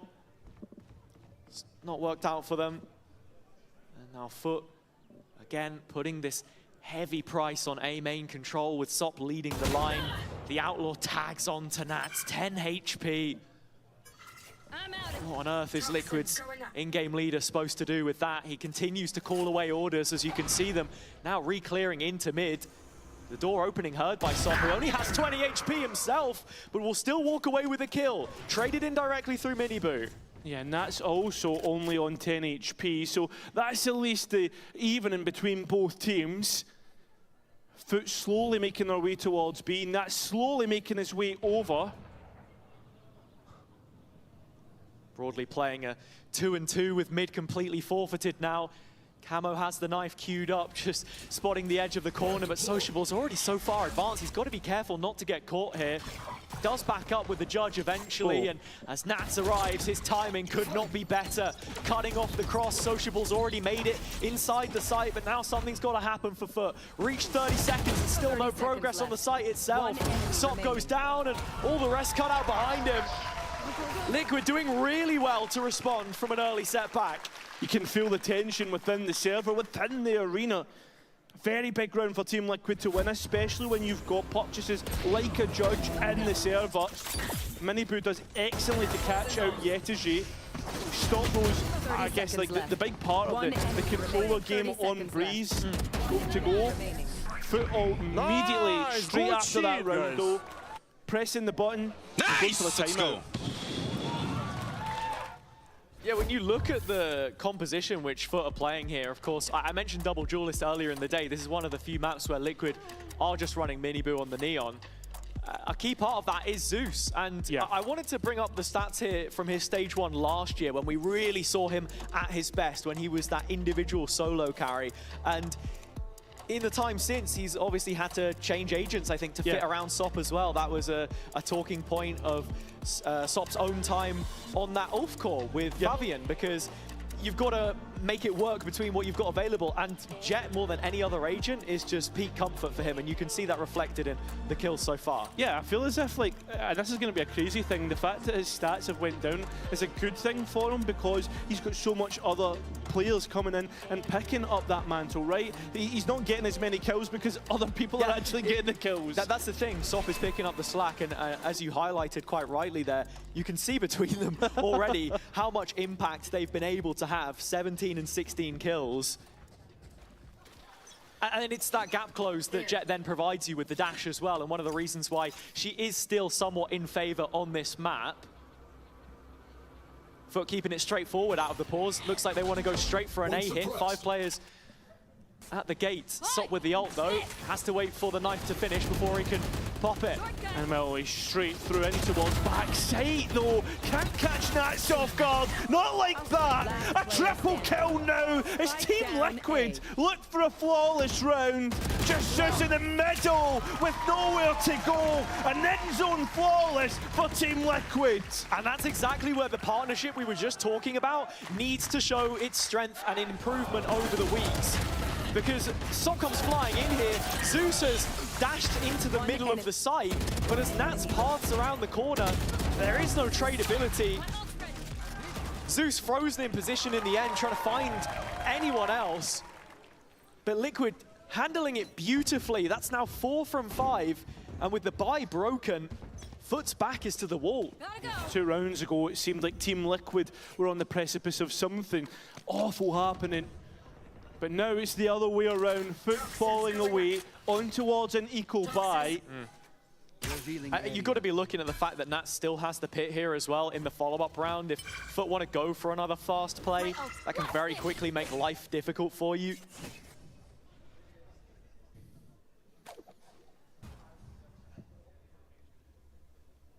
Shadows traveling. Foot scaling slowly here. This information from the drone will at least catch the Viper, but that could be a luck. And Zeus's blades slowly make their way up through mid. You look towards that B site, there's only 2 players, and Hazard, they're all alone. Yeah.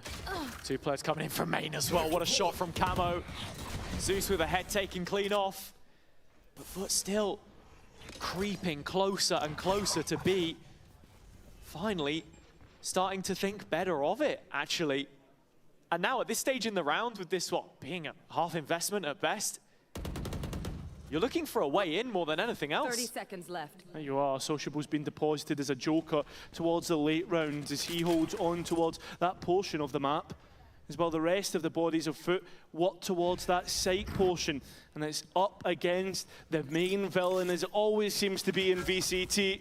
Nat's holding on towards site, trying to deny Foot any opportunity of a post plan, but he's denied his life. That spike can go down now. Oh, if it doesn't get body blocked by Sob. Very close in the end, but with a second to spare, Foot in this position. The only second layer is from middle. A very deep post plan. Yeah, it is only pistols. That's the big thing for Team Liquid coming back in. But obviously, Miniboo using his ultimate here, and that's what's going to get him the kill. Yetiji through mid gets one of his own, though, and it should be something easy for Foot, and it will end up being, for Team Liquid. 4 on the round, but they still had to use that big ultimate from Miniboo. Yeah, I think Miniboo's quite happy to just farm the ecos here, though, with the overdrive. And when you look at this one for Foot as well, Crostali had the Hunter's Fury, but no real window to use it. This is crazy from Camo. So as soon as a pixel changes color, he pulls the trigger. And coming back to the Miniboo point, it doesn't feel like he's had a standout performance so far, but he's been fulfilling his role entirely in the sense that he's always creating space for the team, always giving them that follow-up. And with it at 9-9 now, he brings the operator back out against Sob. Big Brother Brew watching on after his successful result yesterday, hoping that Miniboo can show us the goods here as well. 22 kills so far in the first map is something to behold. Yeah. Right, and these are the kind of numbers that get you excited if he has found his place in the team, which he really did in kickoff. Yeah. That selfless entry which Liquid requires. Sop has been doing the heavy lifting for Foot in that regard right now. His op finds a kill on B, and that's where Miniboo repositions. He's looking for one more up against the operator of Miniboo. Still one more close by. That was Wayne. But look at the spike. Hazard, this is just cloak and dagger stuff. Sop tries to get away. He's just now played in through mid. Oh, this is perfect. Wayne is taking his timing while all of this is happening as well, following it up, taking as much space as is possibly being given. While it's not been the best of games for him so far, a chance to make something happen. He'll just swing at the chance to take down Sop. That will be enough main control for Liquid. 30 seconds yeah, he is known about, and one shot from Zeus to get the post plant settled. So 4 versus 3 retake with an operator on Miniboo will be an issue. And Yetiji just holding the elbow line. Miniboo has to try and flick to find this, looking to drop in, but can't do it. 6 feet under instead. And Yetiji leading Foot towards a 10th here as he will find another kill onto Nats. Only Purpo left standing 1v4. So Foot starting to go through the motions as they do respond eventually and make sure that this goes down to the wire as we head into the last few rounds of this second half. Yeah, the drought of rounds finally gets broken by Foot on towards double digits. But yeah, Camo's been doing this same shoulder spot a couple of times now, and where it's looked like he's been a bit exposed, that's the first time he gets fully punished for it. Adaptations. You can see that Foot haven't lost any of the energy that they built up from that first half. especially when now we get towards the ultimate side of this half. Miniboo looking for an early peak. There was players to be found, but just not in his crosshairs. And that's what he hasn't realised yet as they drop off on B site. Pressure may be applied on towards A. Yeah, interesting. We get that cross-map knife as well from Camo. One of the reasons why this agent has seen picks is because of the fact that you want to shape your macro off the back of it, and well, Foot, they're all in on B. Straight away, Zeus the one to be the entry, supported by Sop, and these two, man, the entry is just so good. Miniboo under pressure, can't quite make the op work, and won't make the shorty work either. So Camo now, it's all up to him, but it's a Zeus double that unlocks the site. Spike to go down, and the last two players saving, Foot are up to 11. This is why a few people, which man mentioned, had Foot as a dark horse, because what you're doing is you're bringing in someone who did have in-game leading experience in Sociable to, you know, rework it, take away the old Foot that we saw, and you just give that secondary support to Zeus, and I feel like that's an individual confidence boost for him as well. Some of these fights that he's taking, he knows that if I go down, I've got Sop right behind me, or vice versa, most of the time. Yeah. I think like the management staff for Foot have to have a pat in the back here in terms of the work that they've done outside of the server to bring the players in, like Sop, like Sociable, right? The fact that they've been able to build this roster back up, it feels so rejuvenated, right? And that's the big part here. So up to 11 or Foot, only 2 rifles saved for Team Liquid. Looks like they've been able to swing this one back under their control when it looked to get out of hand. That's the sort of thing that you want to see from this Foot team. But on the Liquid side of things, of course, this is something that the desk were talking about in depth earlier, that this is the first real big test that they're getting in this group, right? The reason why they're not qualifying if they win today, based on the fact that the teams they previously played... Jump on him. Nice! Went on to lose their games as well. Come on, man! Good calls. And so when we look at the fixture list for this team, it doesn't exactly get any easier from here. It really doesn't, right? Because you look towards the first 2 weeks, you've got a KC who started off with Narrate being added to the team. Then you look towards Team Heretics. What do they have? They have a new player coming in as well, right? Dropping comeback. And now we go towards this week, the first time that they play a proper form team. A form team that also made changes, though. Yes. If we're going to say that Narrate joined KC, then we also have to mention the fact that Foot have almost fully retooled since kickoff. So I agree, but there's a difference. One was successful and one wasn't. Yeah, exactly. Yeah, that's it. You don't need to yap on, mate. We know. We Cheers. know. And so Foot scuttling their way up to 11. Can they find map point here on what is Liquid's pick? I mean, I think when you look at the rest of this series, any win for Foot in the opening 2 gives you confidence as it carries on towards Lotus at the back end, and to find Breeze more than anything else. It was a weakness of Liquid's map pool on the global stage, but back domestically is where you really want to see them kick on. And where they have done so far. So Team Liquid are using utility to take A main right now, which is nice because now they know that part of the map's clear. So they can start to move elsewhere, read into what Foot's game plan, but what Foot have been doing is taking mid and using this as a pivot point. Do they want to put pressure on B, go A, put pressure on A and go B, or even go one step further and go towards the top of the map, like Sociable here? Sociable actually calling for a second player. It's Zeus that's going to join him. Miniboo cowering in this corner. Has to puff out his chest and find these frags. He's been the best player on Liquid so far in Breeze, but without his services in round 21, might just be what Foot need. But it's completely broken the back of Team Liquid. They don't know what to do. A question mark in spawn, and they try to clear that. And because of that top mid control, you're so worried about the threat of A and the wrap back around that it drags Purpo. He's interested, so is Nats. And only then, once Foot have already made it into the site, does he then start to recapture that position and actually find Sociable on the spam. Yeah, an unbelievable round that's been called, but Nats at least bringing something back in their favour. The pit dropped, a real problem to try and defumigate. Oh, Nats still here trying to offer relief against Sop, but he's in the eye of the storm now. back to the Viper's Pit, a place which he would call home, but it's been repossessed by Foot. He is fully relying on this main control from the rest of his team coming up with the goods, but Yetajay is holding down the line. He'll get caught sleeping on the angle. Crostali with a quick trade. Do they know about camo?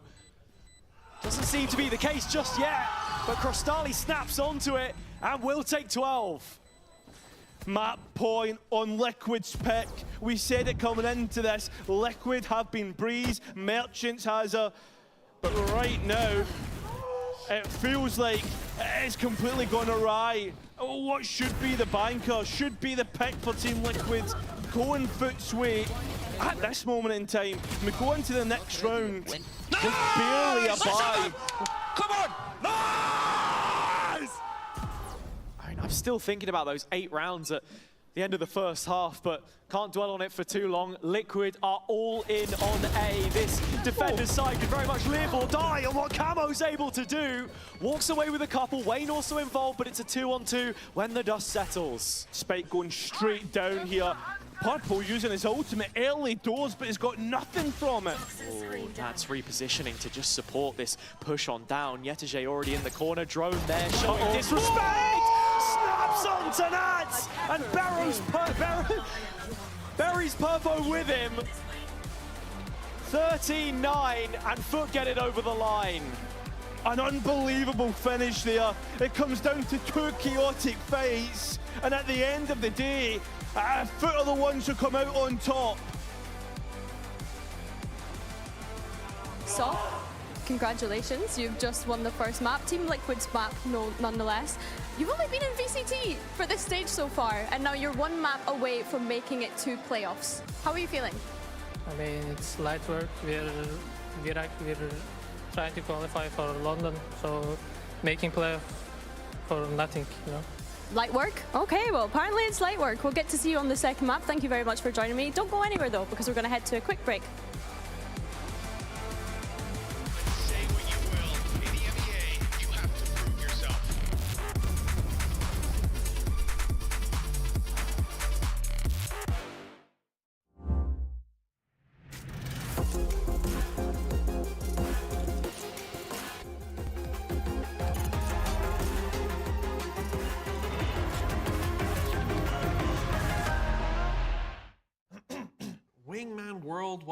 Wingman World while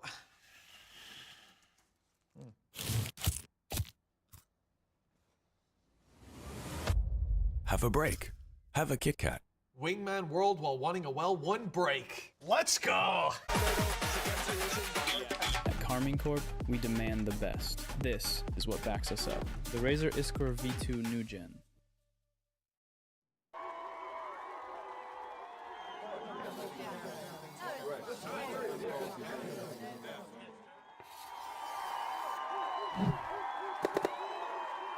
Red Bull gives you wings.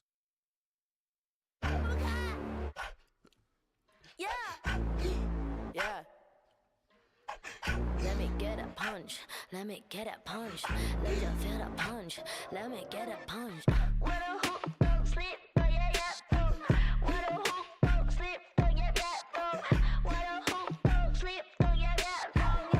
What a hook, don't sleep. Don't punch me. Don't keep getting me pissed before I make you bleed. Pray for your rest in peace. It's the only piece that you need, even a punch. This is the purge. Everybody please your perk. Your perma kick these people with my kitty pound. Play with the wrong gal pound. Put when they put get back pop on out.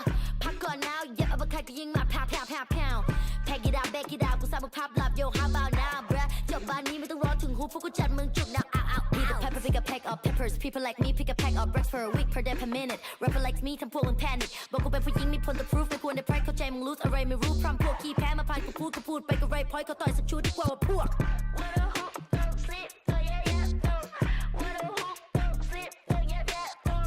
What a hook, don't sleep. Oh, yeah, yeah. Oh. What a hook, don't sleep. Don't touch me.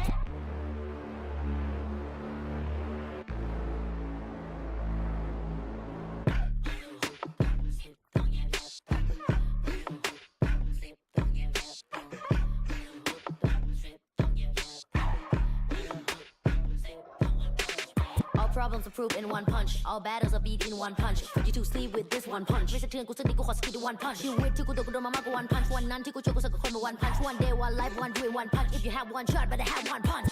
Eminem said, Millie Rabbit, I'm the world shark. You just catfish. Kevin said, but make a one chick. Separate from the competition. For love, 'cause I'm the best, bruh. When I hoop, don't sleep, don't yeah, yeah, don't. When I hoop, don't sleep, don't yeah, yeah, don't.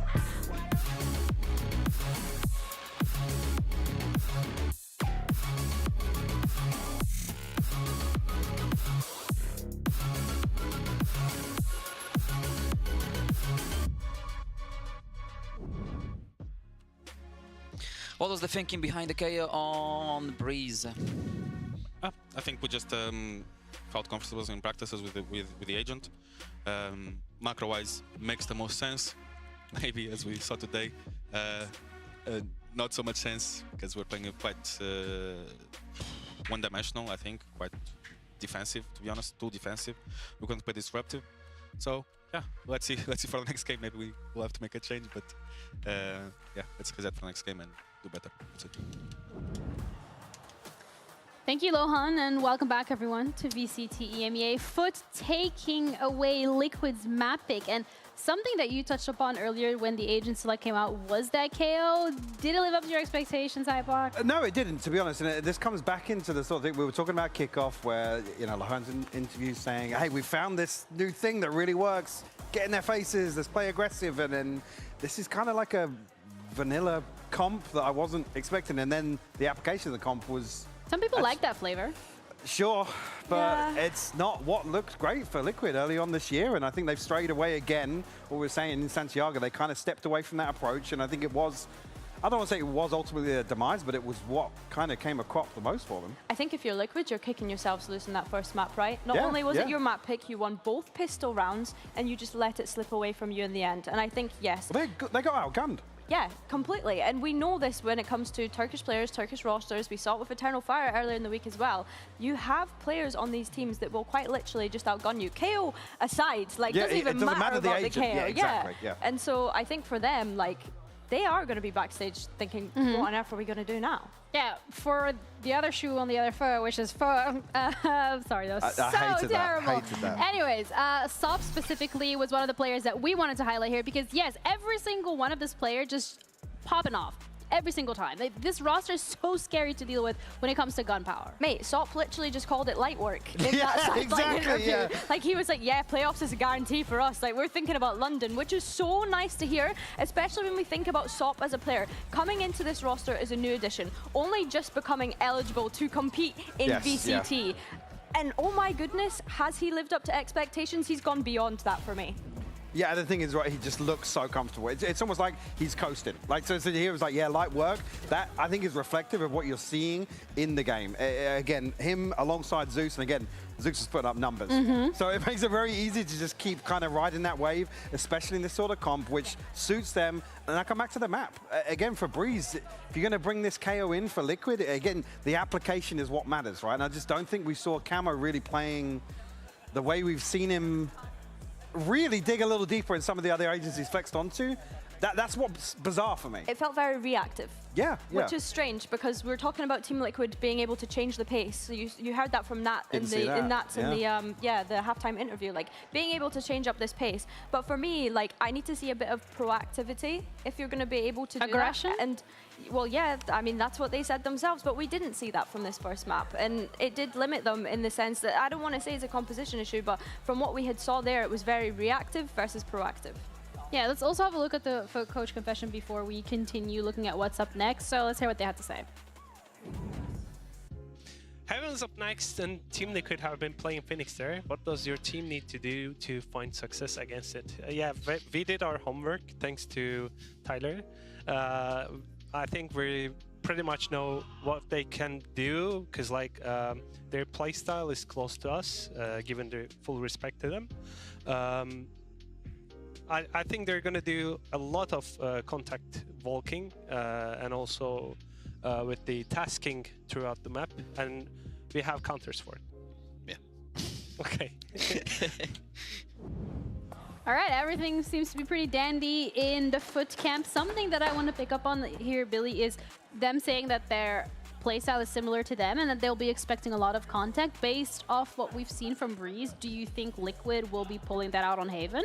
Yeah, I mean, I don't see why not. Like, I trust Tyler's anti-strine, and if that's one of the things that they've picked up, then that's one of the things that they've picked up. I think for me, I'm looking across at the Foot side, and I'm curious to see if they're going to continue with the Waylay, because of course, they've not played Haven since week 1, and we've seen a change with Waylay between week 1 and week 2 with the patch changes. So yeah, for me, it's a question of do they stick with that, or do they opt for a second duelist instead of the Waylay that they were running previously? Yeah, I think it's an opportunity for maybe Foot to show if they have cooked up anything else in terms of compositions, in terms of players flexing elsewhere. For me, my eyes are drawn back to Liquid. Now you need a full reset. You come into another map that allows Foot to continue on the same sort of trend. Liquid have to be the ones to upset that. And how are you offset that? Sorry. How are you expecting them to kind of do that? Because again, Haven, I mean, we've seen it's Haven. We've also seen it from both these rosters. I mean, clearly, Foot has something up the back of their sleeve. They're ready, so it's a scary position to be in. This, again, composition you're sort of expecting. And again, pace-wise, this does suit Liquid in terms of the new identity or the newer identity and going back to what worked for them. On the side of Foot, no surprises to see the same sort of comp here and the same sort of approach. Obviously, yesterday slipping onto the Cypher here. Again, this reeks of comfort for Foot and what's working for them right now. Yeah, completely. Obviously, as you mentioned, yesterday's moved away from that Killjoy and onto the Cypher. We know that this Cypher works well with double duelist compositions. We saw BBL do it all throughout kickoff. And I think Zeus sticking with that Jet, again, do we want to see Jet?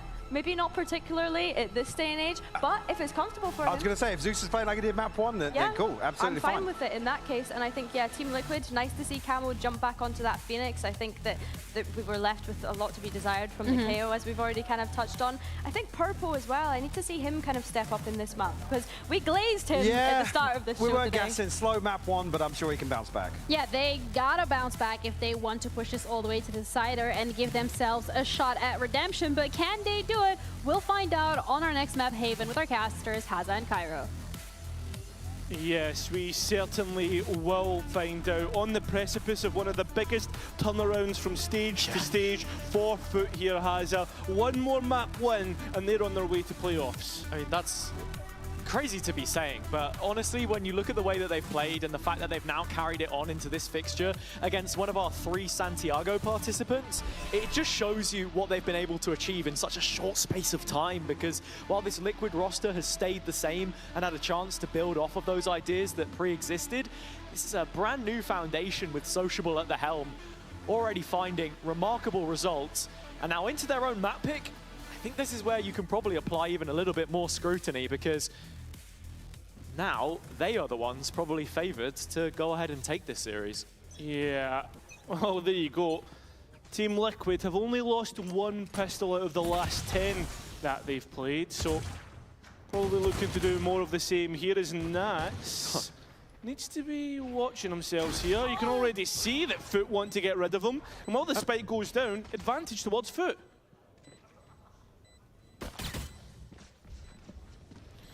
So straight through, the players from the AGO go in towards a lobby. Another pick in the favour of the defender's side. But still that time ticks away. Camo with a lovely shot, but not long for this world. Now a 2 versus 4. A little bit troublesome, but Wayne still gets a couple of his own. You can see towards main. It's up to Purple to clutch. A 1 versus 1, and Sociable just sticks it. Ends up being a Team Liquid round win, but Haza Foot in such a beneficial position and can't convert. Yeah, I mean, that feels like a fumble from them, but Liquid did so well to take the B site almost instantaneously. And now, we talk about that stat there, that they are such a great pistol team, and I think that's been evident ever since Lohan and Yaltsin came in as the coaching staff here. Always preparing something, very heavy on the ante at times, and just exploiting a gap in the middle of the map, I suppose, with the double TP from Wayne and Miniboo just dashing in. Taken out. I think that's what you want to see here too. Yes, it is Foot's map pick, but I think there's plenty of tape on this one. I mean, for either team, right? Like, if you've played Haven for so long, Team Liquid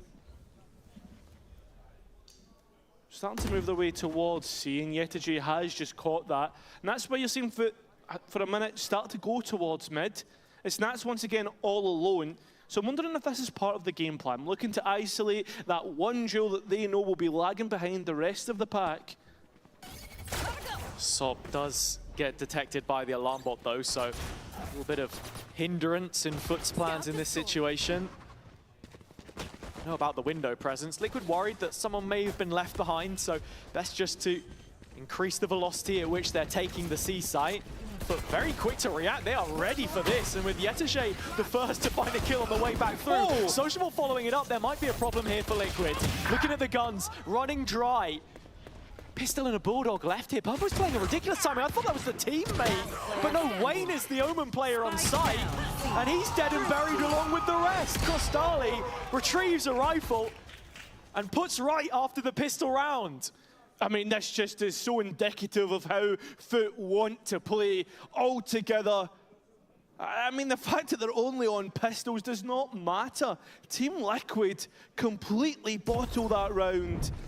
And into the next, they bring a Guardian and a Heavy Shield as some way to alleviate what will be a full buy for Foot. 30 seconds. Let's go! I literally, looking at Purpo's POV, I was like, oh, okay, yeah, Omen and a Sky player left. It's just walking with his teammate back through Garage. Playing another crazy discipline. Does find the kill this time. And for Liquid, I mean, this is a real kick in the teeth after finding such early success. On Breeze, they were able to win at least the first 4 rounds. Foot retaliating with 8 of their own. Go, go, go.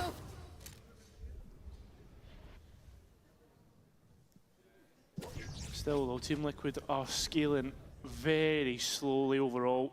Still want to head towards C. Foot have got a decent read on this, but it's only Purple who's the real danger man in terms of weaponry. That Guardian in hand. He was the big player in the previous games they've had this stage. Purple brings the site open. Comes crumbling down that site hold from Foot. The rifles need to be dished around here, and Camo's the first to pick one up. Nats left with just the pistol. Playing from Garage, but Sop doesn't find the lineup. And so Crostali needs another 3K, because we've gone back-to-back, and Liquid this time with the Thrifty. Great round from Team Liquid to come straight back in, and once again, it's that main man, Purple. Lovely shots overall, and he was the danger man, right? The rifle man coming straight in. The Guardian hitting the heads that he needs to. So he flips the script back to what it was, what it should have been. And it ends up being a little bit weird, right? Now Foot are the ones on a low buy, it becomes like a bonus round. Still have to be careful of Zeus though, surely it won't happen a third time, right? You'd hope not. It's sort of in these rounds as well where I want to see what Liquid's game plan is with this Phoenix. Camo is just one away from getting a run it back. And actually, Crostali applying thick pressure through this ultimate. Does tag onto Nats, and Zeus free-firing through the wall. Is able to take him out of play, but Liquid collapse upon the issue. And they've done a brilliant job to get past it. Yeah, and that's the cons of what Foot, or how Foot want to play, right? Sometimes it looks great, sometimes it looks like that last round. I'm sure players are on pistols, caught off guard. Zeus nearly going to be the defining factor in this. Crostali Sheriff, yeah, unless he was going to be laser tight on the crosshair, it was never going to happen. So Liquid up to 3. And coming back to what I was saying about the Phoenix, this is now where Liquid's meta read is showing us a lot more of it. I think Paper Rex were one of the few teams actually running the agent at the end of last year with their Corrode. Gentlemates, obviously, another regional adoptee. And now that they've got the run it back online, this is where you can start to throw bodies at stuff early, make a bit of a commitment, and it looks like they are trying to split C through Garage. This has been an area of the map which they've constantly tested so far. Looking to continue on. That run it back immediately stopped. And 2 ultimates that won't necessarily find a whole bunch of value unless Miniboo decides to make himself be the value man. Straight towards the back of side. 9 players getting back in. Nice kills overall. Team Liquid have that C site for themselves. So the round count continuing to increase. Sociable has nothing to do with it, and I think the same will be said for Crystali here, who looks to save it out. Liquid accelerating into that C play. And once again, it's Miniboo who is the star of the show. I think his Neons looked absolutely fantastic so far, and we always knew this was a great agent for him. Think all the way back to kickoff 2024 with Heretics. And the fact that that's now become such a consistent part of where we're at in stage 1, it's looking really nice for Liquid. Yeah, key component. I think towards this much more W key play style. But an in-zone flawless for Team Liquid off the back of what has been just continuous C execution. And that's really frustrating for Crystali to lose the rifle there as well, as we will be heading into the first foot timeout of this. Because that's one weapon that they won't have to build around. The money reset again. Yeah, it's really nicely done.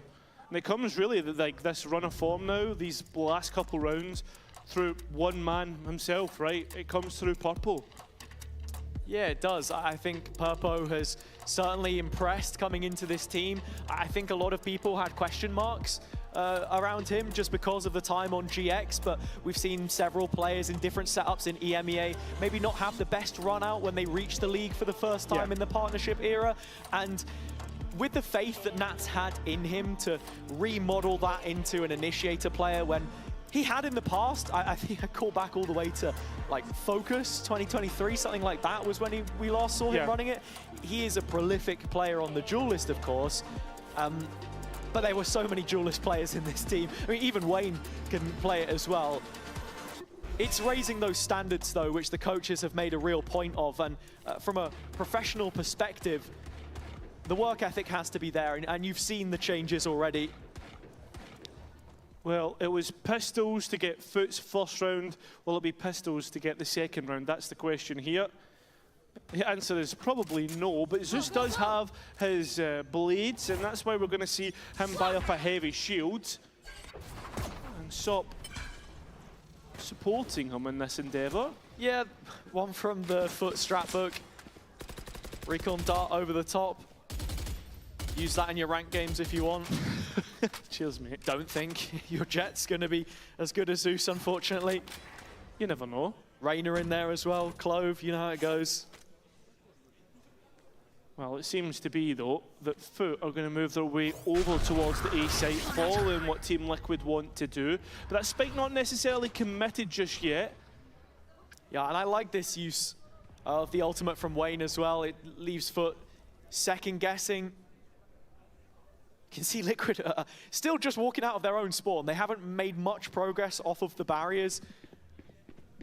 Oh, I don't know if I like has the this. blades, though. Yeah. It's this B site, which is now put under the microscope. Zeus just dropping off. The really bolt not catching him, but the blade's catching Miniboo. And even trade in the end, but on the B site, that's where you want your pistols, right? That's where you really want to try and cause an issue. Team Liquid, though, begin to make their post plan a little bit drawn out, in towards that B main portion.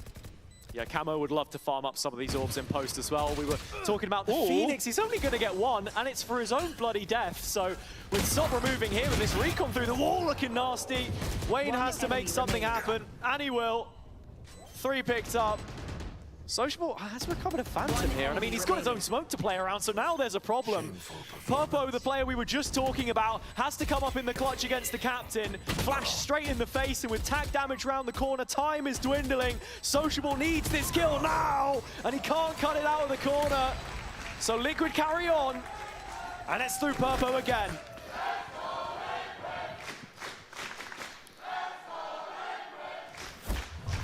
It's up to 5, the Liquid go 4 rounds in a row. That's what it took for Foot to answer back. And remember, we have had a timeout from the defensive side.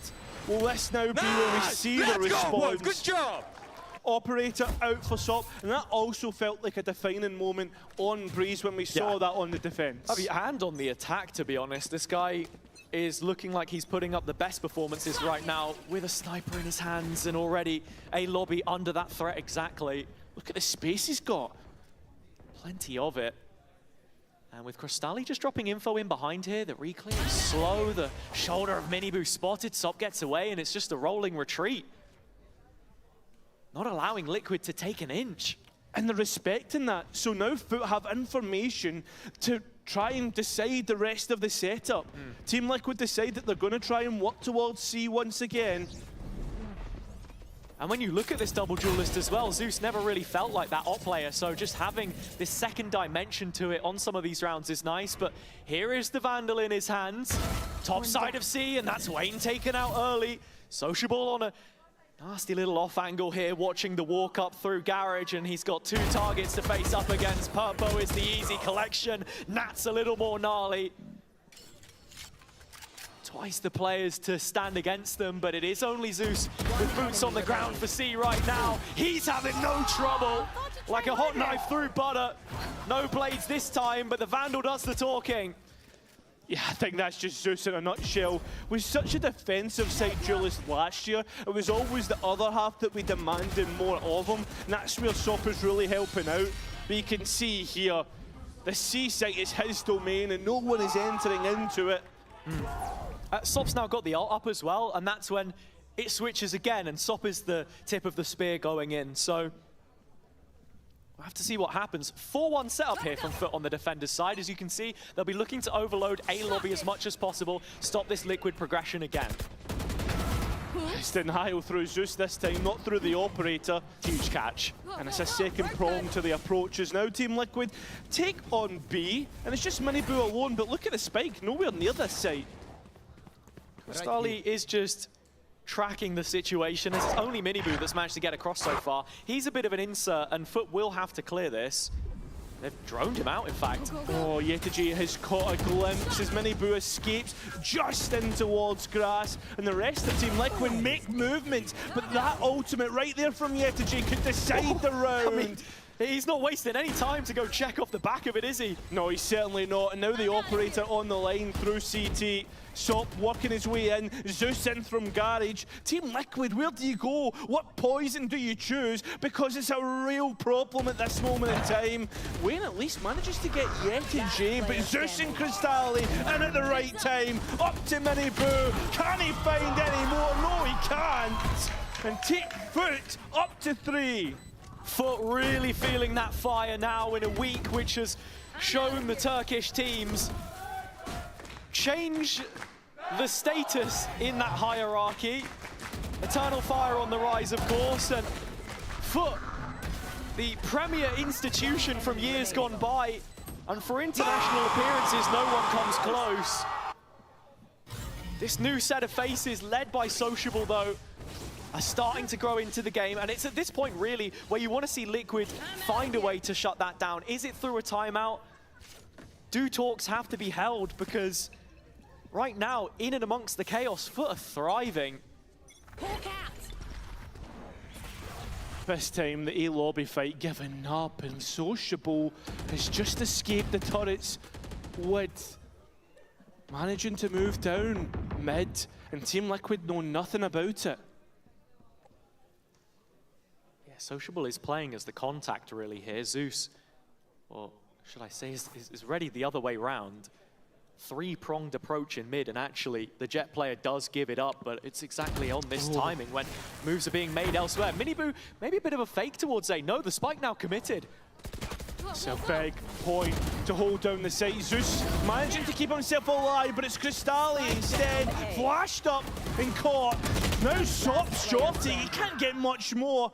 And we look towards the captain. Ooh, another round where Sociable is arriving late.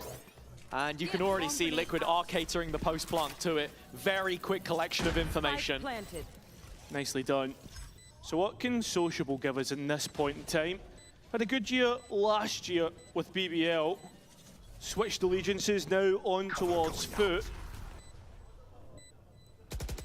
Doesn't look as if he's going to get much here at all. A full bill of utility, Paranoia still there, and giving away his position with the alarm bot destruction.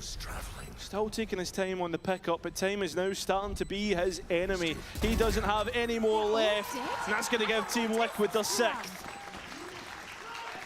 Yeah, just not a possibility for Sociable there.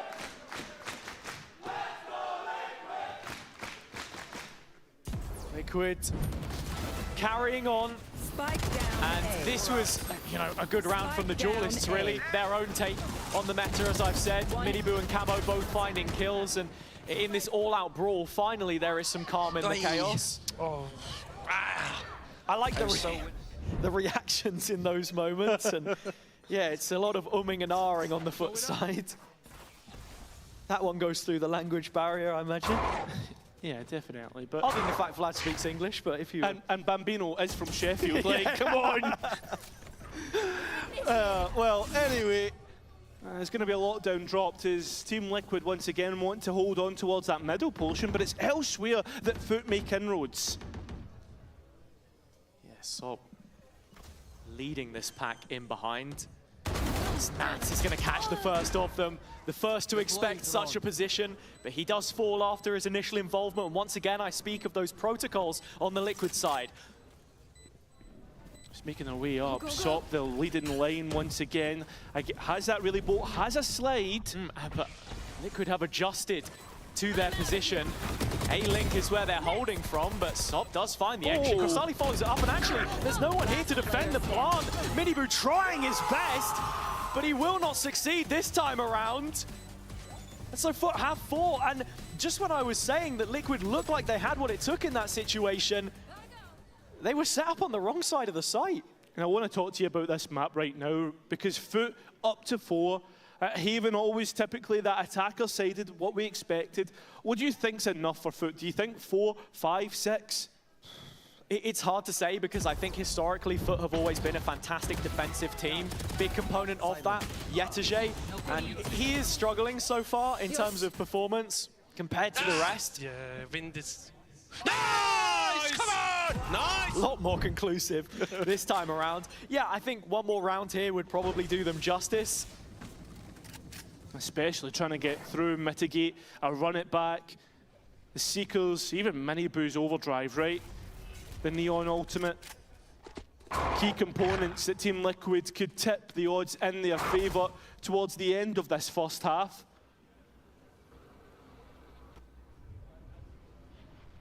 Sob just sitting in the smoke for now, but before it expires, he drops back and Camo will collect. Zeus, the one with the scope weapon this time, delivers a bullet to Miniboo, but it's the Blades that will have to do the talking now. Classic out to stop the Seekers, knives in his hands! Zeus does it all! And with Nats left in a 1v2, there is still possibility to this. Sociable ready for a swing though, and with that, Foot put it to a close. That one round you spoke about, Foot are able to get it, and also that's when Team Liquid pushed all of their ultimates to the middle of the felt. All in they went, Seekers run it back, and they never got the value. So with one round left to play, and one round between these two teams, I think we could end up with a tied game heading into that second half. You're very right. Dead heat anticipated as the final round of the half about to happen, and you can see Foot continuing to apply the pressure. Here's the Outlaw of Zeus. Nothing found this time. Sop has one of his own, and Sociable's actually walked all the way down middle. Kill picked up. Nats leaves his head hanging, and Sociable finds another. How does Team Liquid respond to this? Sociable's looking for more. Just doesn't know when he's beaten. Still, that same BBL blood running through his veins, the aggression that they've shown. Has to TP away. Has support on this deeper line. Camo able to collect a couple, but the Hunter's Fury does drop in. As you say, this is getting out of hand. Sop in the right position to play spoiler to it all. The stun will land at Purpo's feet, and the shorty should have done it all, no! Health in favour of Crystali. He's a while away, so that plan will at least go down. Is this a shot kill? Yes, it is! Crystali bounces it around off the wall and wags his finger in the direction of Purpo. Not this time. It will be even Stevens out of the opening 12. And commendations need to be given to Foot, once again being able to bounce back from a pretty tough start to this first half. Absolutely has been, but Foot now putting themselves in a great position to not only top the group, but take to playoffs. The questions that we had for them coming into this stage slowly being answered game by game. Liquid in front of them, though, a huge half, and we'll see you after the break.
And well, what could be a monumentous day for Foot. They have had a monumentous comeback in this first half. 6-6 heading into that second half. It's feeling like a Foot reborn, and today, for those who don't know what it means, it's the chance for them to secure a playoff spot. And again, the reason why Liquid wouldn't be able to do the same thing mathematically, at the very least, is down to the games which they have already played. This is the group as it stands. If Foot were to go ahead and win this map, their record would sit at 3-0, and they would be confirmed as our first playoffs team. But that can all change. It could all change with a comeback in the second half, but Foot heading on towards the attack side, you're starting to favour them a little bit. The fact that they're starting to feel that energy, it feels almost like this should be their day. You look at this Liquid team, for example, and we know they've been good in pistol rounds so far. 90% win rate is ridiculous, but just across the faces of the players there, where does the lift come from? Who's bringing the boost? Sop, well, gives away a free confidence hit there, but there is follow-up, and they get their revenge. Yeah, and they get the sight. So Spike can go down, advantage in Foot's favour, but with Crystalli so low, and it being a pistol round, that could really change in a moment's notice. A pistol round win here, Foot's first in this series, would come at no better time. The scoreline locked as it stands, and looking at this retake, a couple Sheriffs on the Liquid side can cause a threat. Crystalli is still low. He makes up the default hold, and Yetterjay's being clipped away at here as well, but time is of the essence, and those shots need to be hit. Purpo finding the first between the eyes of Sociable, but Yetterjay is there playing backfiller. Purpo another, but it will not suffice in the end. Foot's first pistol is the biggest yet. It is. Could that be the way to kick on from here now? It's always been a response after the pistol round. Team Liquid, could that be the stake to the heart? Yet to be seen. Of course, plenty more to come in this one. But it's all about momentum now. And just coming back to what I was saying in that build-up out of the half, I look at this Liquid team, and we know Nats is a great motivator in some ways, yes, right? And I think the speeches that he gives come from a place of you know, professionalism and that desire to want to get the best from his players. But in terms of emotional leaders, I'm then wondering when this dejection starts to seep into the Liquid camp, who is it that's raising the spirits? And that's really what I wanted to say. What is it that's going to get them back into this one when things start to get muggy? That's a good flash. Well, the players can't really get out towards CT though. Sop eager to get more. And at the end of the day, Foot have exactly what they wanted. Nearly every single ultimate orb, and that's looking to deny the last. just by hanging back. And I have to agree, Hazza, in terms of emotional leaders, who's going to be the one to pick that energy up? You want to make comparisons towards a game later, who's going to be your boasters, right? When you're looking for that real energy that isn't coming through your gameplay. Yeah, your boasters, your Starsos, right? We've seen what a difference that can make. Yeah. I'm not calling out anyone here, but I think that on the Liquid side at times it does feel a little bit cold, so we'll just have to see how that carries on here. Because now we're at the watershed moment. We can talk as long as we like about FUT and playoffs, but that doesn't become a reality if they don't win one of these next 2 maps. And a bonus round here with the weapons that they have, Stinger on SOP suggests something quick. I'd have to agree, but on a Neon, what else is there to do, right? It always feels like it's going to be quick, and that's exactly the case. Through Sewers, that's the entry through Zeus. His 20th kill so far this map, and that's all it's going to be at this moment in time. Denied through the round. Still 2 rifles to play with if you're FUT. That's the lesson that FUT have to learn there. The initial aggression is great. You've got a triple dive with Sociable TPing in as well, but at what point do you then start to recoil a little bit? That's a lesson that Liquid had to learn at Santiago and what Lohan was talking about earlier. Sociable moving the players around the map though with just 1 smoke. He could walk in towards that A site himself if he really wanted to. And I like this call as well. Yesterday creating the pressure front B, forcing a reclear from Liquid. That opens up the A site. A chance for them to walk in, get a free plant, and, well, Post is going to be a player down for them, but how much more real estate do they take off this? That's the question, right? You need 1 back in their favour. Also the fact you have rifles to work with. This isn't as clear-cut a round as you would have thought at the start. Yeah, especially looking at Crostali's utility belt, but he's the one planting. Paranoia for Wayne, goes traded with 1 back. Sociable trying to chase it up, misses the TP on the boost. 8 bullets from up close, has to land almost every one, so it's down to the sidearm and the spam still finding answers. And just for a moment you thought there was a shock on the horizon, but Liquid can weather that storm in the end. Do they weather the storm? It feels like they get into dock, but it's going to be a big repair job into the next round. What do you have in terms of a buy? FUT now, this is where you think about momentum and a job well done in terms of the bonus round, because this next round is a swing round in their favour. 1 enemy remaining. Yeah, I mean, just looking at the money, it is rough for both sides. 3 players on less than 1,000 credits, a few on that waterline. So FUT with another quick play. This time, the target is middle. Wayne is here trying to play off the alarm bot, but at what point do you just fully concede it? I mean, Sop's not kidding. He's just going to go straight in, go for that plant. He's denied, though. Wayne within the corner, not cleared, given a chance. So now, FUT have to try and fight for this back. Sociable doesn't have his ult. I mean, the fast lane just doesn't last long enough to give him real coverage there. I know there's spam to try and support it, but what tools do FUT have left to recover? This feels like one of those rounds that you get in ranked, where the spike is dropped front B and it's from this point on, okay. Yeah, but how do we solve this early problem? If you're talking about my ranked games, if I was the defensive team, I'd still lose. But at this point in time, you're feeling like this is a impossible nut to crack. You basically just have to re-hit the site, but Liquid know exactly where you're going. And with Nats having the turret in garage and the backline already covered here by Camo as well, it's only a moment's time before the execute comes in. Here is the Hunter's Fury laying up Zeus, but without SOP, that follow-up is just nowhere to be seen. For as good as both of them were in tandem, FUT without either in this situation now. Sociable can cover distance, but he has to find kills and has already started onto Nats. No more than that for now. Liquid have their equalizer. Yeah, I think that's a pretty frustrating round if you're FUT, and one that maybe you just brush off, right? Never would you in your wildest dreams have imagined that that would have happened, and I'm surprised that Sociable never put a smoke on top of it. I mean, Wayne within that corner. 1 enemy remaining. Yeah, I mean, you can see that Liquid starting to get it right, and that's the sort of fire that we want to see from them. Different players responding to motivation in different ways, of course, but whatever's happened over these last couple of rounds has clearly been enough. And with considerable numbers towards A and utility dropped at the start, Yetu's roam is cut short. Wayne, he can't give this one up. He can't allow the site to fall. That's why he's called for Nats on towards Logs. Zeus, though, to unlock, try and cut it open. Nats now having to hold on. It's a player you can rely upon as he looks to try and dance round the edge, but he falls to a shock dart. So it's Miniboo and Camel with flashes in pocket. Yeah, exactly. Seeker's chasing this play up. It's a Purpo that they will head.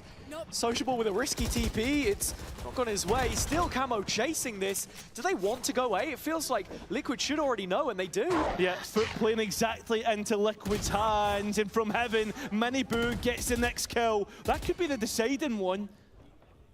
Where's Yetije? Yeah, I mean, Killjoy setup's down. He has a lurk timing here, and actually Yetije just spots Camo walking over towards the other site. Doesn't have a rifle, 30 though, seconds left. and that is the issue. I think that the biggest difference so far in this round has been Miniboo and how quickly he's getting to these sites. He has a slide on the retake, and I think that little bit of gap close to break any kind of crossfire, which, of course, isn't going to exist, is everything here. Well, the camera doesn't get the information, flashed and destroyed, and Crystalli running for the hills, looking to play in Yetije. I don't think he's got the time, and I think that Liquid know about it, and well, they do now, after that one bullet from Purple. Crystalli now has to be the one to clutch up from main, and he has to try and deny the defuse. Half sure, but there needs to be more bodies put on the line. Yetije gone, Crystalli can't take the defuser off the spike, and it goes Team Liquid's way. Foot with a massive opportunity missed. Liquid really showing their experience in these scenarios. Not hot-headed at all about how they approach them. Miniboo doing such a great job as that second in on almost every site hold. Stun arrives at the perfect time on C. He's there with Camo. Another great start from Foot, but I think in a lot of these rounds, we're just seeing Sop go down far too early without value. It's had to have been Zeus, where both of them were online on Breeze. That 1-2 punch is just the one for now. And after that pistol round win, what's really come after it, right? When we've got to these rifle rounds, that's basically the deciding factor here, the majority of it. And do we need another timeout for Foot to course correct? Slowly making their way on towards the site. Yetije is detached from the main pack. They don't want to dig in their heels here, Foot. They want to go ahead and scour the entire of C-Link to find another. Purpo caught, flash in hand. Just able to step back for a moment, but Zeus left as a reminder of their authority. Trades in effect, and Wayne's reposition is spotted ahead of time. That's massive. Now, both players have to try and come from CT, come together. I mean, Wayne's still alive here with smokes, so Foot should understand they can't afford to drop too far back. Slight anticipation with Nats around that the lockdown would have been used, but it is only Wayne now. And he's going to be caught by Sociable on the site itself. So we're back on even terms, and Foot did a brilliant job there, taking their fights and winning them this time. Yeah, they did. And with that, we are going to get a timeout coming through. A chance to sit down and talk about things for Team Liquid as they are the ones to initiate the talks in this second half. And as we spoke about in the first, it seems to have continued that way. Purple top of the pops right now for Team Liquid. Yeah, he's looked brilliant since putting on the Liquid jersey, and as the desk was saying, Hypoc in particular, he's not giving away those first steps. He's self-sufficient, which is what is asked of you, I think, a lot of the time in the initiator role. It's a thankless task when you're following up the play a lot of the time, and mostly on defense, being put on an extremity to search for info, for example. Yeah.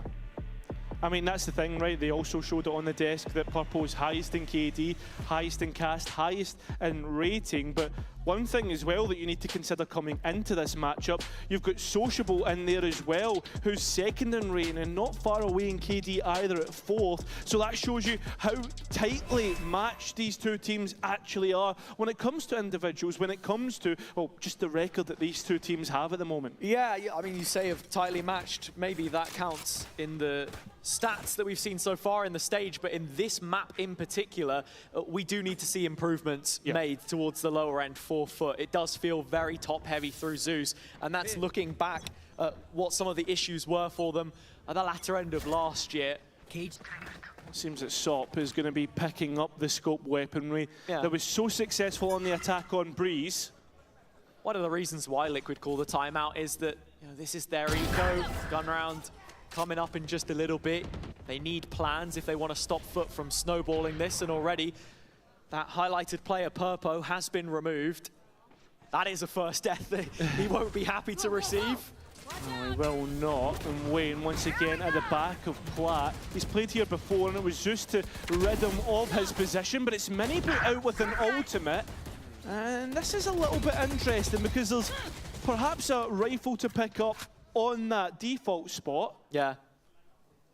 But Foot are just holding the line and they don't want to peek this. They're just waiting for Miniboot's ult to expire so they can look for a re-hit. The flank is held using the trap wire, so Camo's deep position in mid only serves the purpose of information for these last two Liquid players. Yeah, but the last two Liquid players are all alone on site, and that's the issue, right? These two need to combine to take down 4. And well, it's only going to be Nats left. He's had to go for the reload.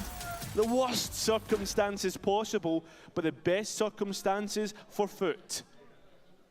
It's the round which they should have been expected to win, and they've done that now.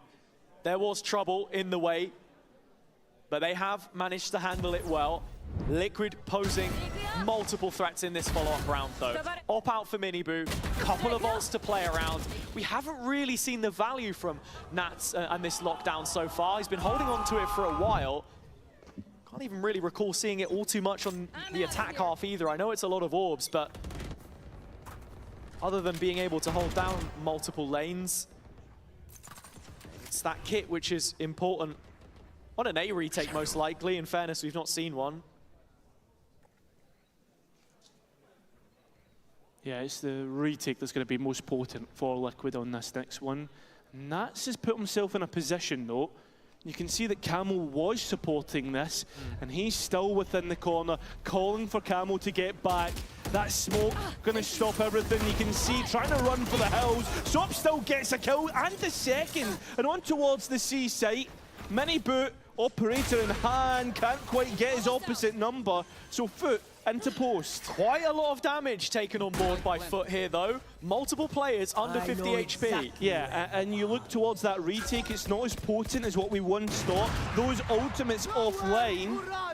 And information in terms of the Cypher ultimate being used. Yeah. You can see right now this post-plant success rate, very good for Foot. I mean, 50% is good enough. And when you contrast that to Liquid on their retakes, as we saw on Breeze, the general statistic is that, yeah, it's an area, a paradigm of their game where they've struggled. This is cheeky from Sop. He has walked past the other two players, so actually, Miniboo just thinking about the possibility of a timing. It's not out of the realms. It's not. But I think he'll be safe within the corner, so at least Team Liquid come into the next round with a majority on a buy, on a rifle. And yeah, at 2-round gap, very good. And Team Liquid very quickly has it. Going to use their second timeout. Now, this is curious because obviously they only just used a timeout for their previous buy round, but it seems like Lohan and Yautsin have seen something which they really want to correct at this point in time, because I'd agree. You've got to such a key juncture in the game. This is the last purchase that they can really front when you look at the money. You lose here, you'll be max loss bonus, but it's not going to count for too much if Foot are at 12 and you can't buy up an op, for example. And so there are a lot of questions for them right now. And if this does end in a FUT win, then coming back to what we were saying earlier, what would they be better off heading into that next global event? Well, if you don't learn those lessons and then apply them against the bigger matches that you have to play, the case in point against the most potent opponent in your group so far, then it doesn't count for much. And while these maps have been close, would you say 2-0 was, I guess, like a pretty dominant scoreline? I mean, it's a statement. Look, if it's 13-9 on the first map and something similar here, and the question, it is a problem, but we've got to get down to this round, though, because this is the most important one that Liquid will play in the series so far. We've spoken about what they've got, but it's Purpo solo on A that is the biggest exploit that FUT can make, and they've identified it. Yeah, they know. That one flash identifies a player that is close to the site on short, but FUT decide against it and head elsewhere. Liquid not bending under this initial pressure, though, and Purpo has a fantastic timing to re-clear using the Trailblazer. And with that, he will have safety in mind that A is okay for now, and as he backs up, you know that Nats has the lockdown, so this is a valid approach. And you can see the positions for Liquid so far back in terms of the site. They're not trying to hold and fight towards any of these main points. You can see Miniboo is very good at finding value through his operator, and he's the one that's under fire right now. But it's just the pressure making for FUT continuing on. Where do they go next? Time is getting low. The next decision has to be their execute. And it is towards the C site where they will go. Miniboo, the makeup of this defensive hold. Nats investing the ultimate, and with that, it's a bit of a disruptor. FUT a decision to make. Commitment to the plant is made. And Liquid trying to rally off the back of this. The timing is terrible as he turns his head. He's caught by Nats, and now FUT drop back. Liquid do have smokes up as well, and that's why they're just holding the defuse, Hazza. Nobody there to stop it. It's double digits for Liquid, and a blunder by FUT. Not the first time that FUT have maybe failed to recognize a win condition. Of course, the lockdown, the biggest issue for them there. Nats getting maximum return when we finally see it invested. But no pop, back out that smoke, just believing that the spam would be enough. And such an important win for Liquid, just stoking the embers here. Yeah. If I got a euro for every single time that Liquid had just held defuse this series, I'd have 2. But it's a bit strange that it's happened twice now. The fact that FUT haven't made any sort of adjustments to it. We're straight back into the next round, though. Miniboo this time joins Purpo on A as that second layer. Building on what had found them success in the previous. Purpo recognizing that A is open, leaving Miniboo behind here in sewers, allows a heavier rotation, one which will be needed. The C site under threat again. And once again, Nats is going to be the one to try and hold on towards site. And once again, he might be the downfall because advantage is given to FUT, and that's a post plan. Into this retake, of course, Miniboo does have the op, so whether that gets traded out, it's yet to be seen. Camo, a flash, and Molly, plenty of tools to work with here. Yeah, they're trying to fling it all in just to break entry into the site. But look at FUT. The rifles are active. The players are ready. They want to end it here. Miniboo trying to clutch up. And that's a real chance. 1 versus 1 against Crystalli. That info dart giving it away. Crystalli should know now. Nobody on the spike. That tap to try and bait him out. And it still goes Miniboo's way. We're all even once again. Regulation is needed. Complete misplay from FUT in the 3v1. And Miniboo makes maximum punishment with a Red Bull clutch. Family in attendance. A nod from the brother. They're loving every moment of it. Yeah, but the round previous will be playing on Crystalli's mind. He'll be thinking, what if he's just sticking it? Yeah, I mean, for me, the VAR, the red card, is on Yetege, and he's not had a great game so far, so for something like that to happen, it's only going to compound that lack of confidence, perhaps. Overconfidence there as he just goes looking for the first, and the wheels fall off. And that's why we're seeing Vlad and Bambino calling a stop. What, we've had 3 timeouts in the space of 6 or 7 rounds. I mean, this one's on the foot side, that they should really be looking at 12-10 here, but instead still stuck on an 11th as Liquid have been able to string together 4 successful retakes of the 5 defensive rounds that they've been able to win. So could we call the last one a successful retake? Probably not, all things considered, but if they can, you know, bring some of those ideas together and actually find value from it, then that's what it's all about. Here we go, though. The ends of regulation, 24 rounds required. Here's the 23rd. And remember, for those who have just tuned in, the stakes are, if Foot win this map, they're going to playoffs. Team Liquid trying to deny that. This is a chance to try and claim the king of the group title. Yeah, and all but guarantee it for themselves in the process. Flash, and we go towards A, and look at the utility that's been set up by Team Liquid. Well stocked. Nats playing towards the back of sight, not wanting to get caught out, which for the most part he has this series. I mean, it's a complete change up now without the lockdown in play, so the mind game's going on here for Liquid. Nats known for his Cypher over the years, but with a setup strong in front of them, what have Foot got to get past it? Krostali has both shocks. But is there enough to deal with this? That's the big question, right? Are 5 players enough for Nats? I mean, it's been one player that's been enough for Nats, and that's been either Zeus or Sop. Ping out where the alarm bot is, and Nats is respecting this. He does not want to get caught out, wants to play the 5v5, and the Nano's just doing chip damage overall. And we're going into 5 alive for either side and post. Yep, fully concedes the side, not wanting to be penalized, and so what utility do Liquid have on the way back in? There's blinds for both sides. Those could go traded. Camo trying to jump in from the heavens, stunned up at the feet. There was Sop and Foot in the end, find the kills in the feed. But these rounds haven't been a certainty for them so far. Another 3v1, this time it's Wayne gets the first, can't find the second, Yetege makes amends, and so Foot will finally have series point. A 1-round shootout between series win and overtime. A massive round to come out. Tension has it. Can you live up to the pressure for either side? Get out of my...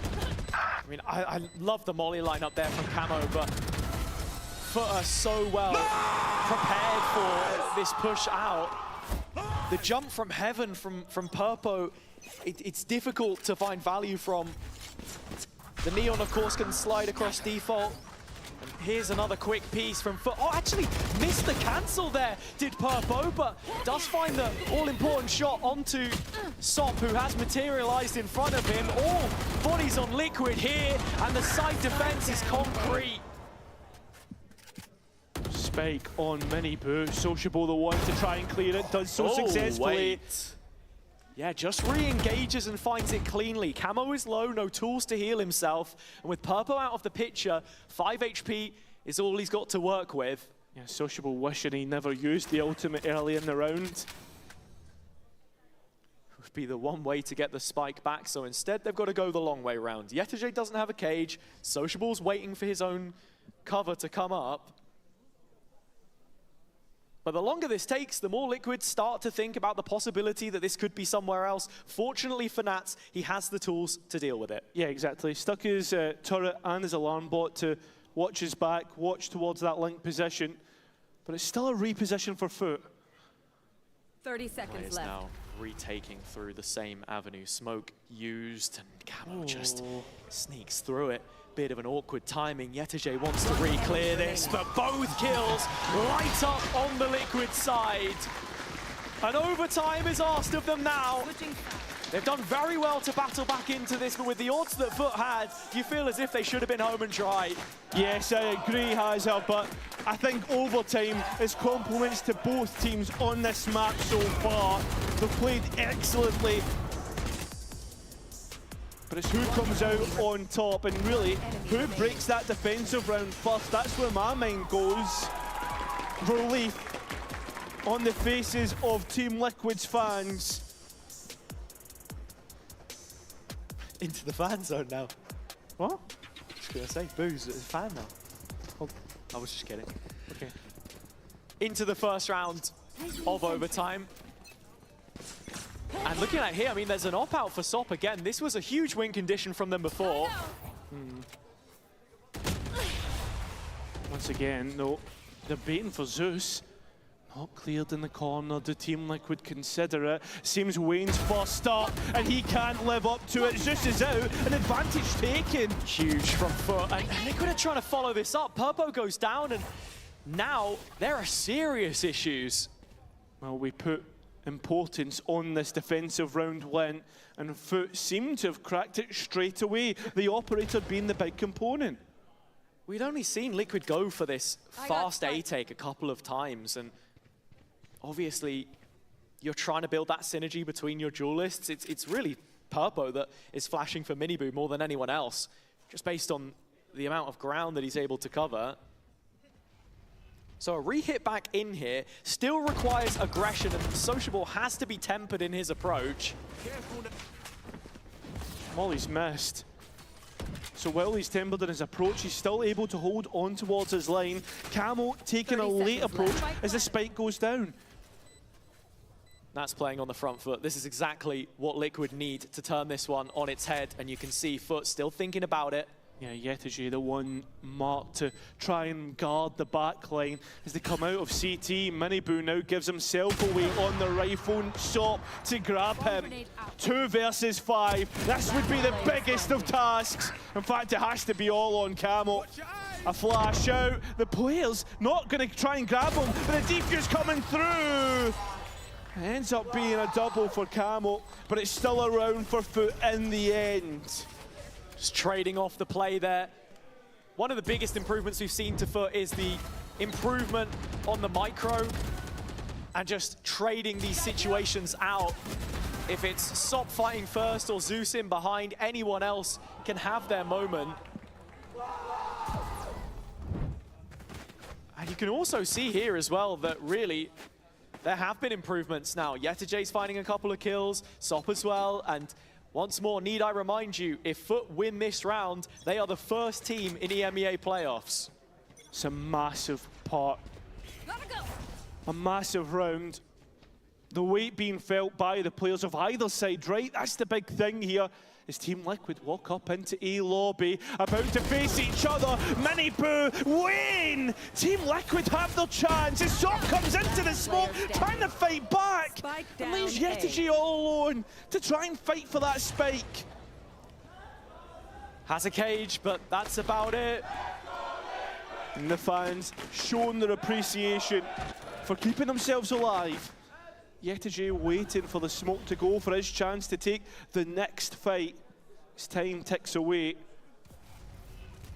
Plenty of smoke's been thrown. He wants to be, or Team Liquid want him to be at a disadvantage. That Phoenix will last forever, I swear.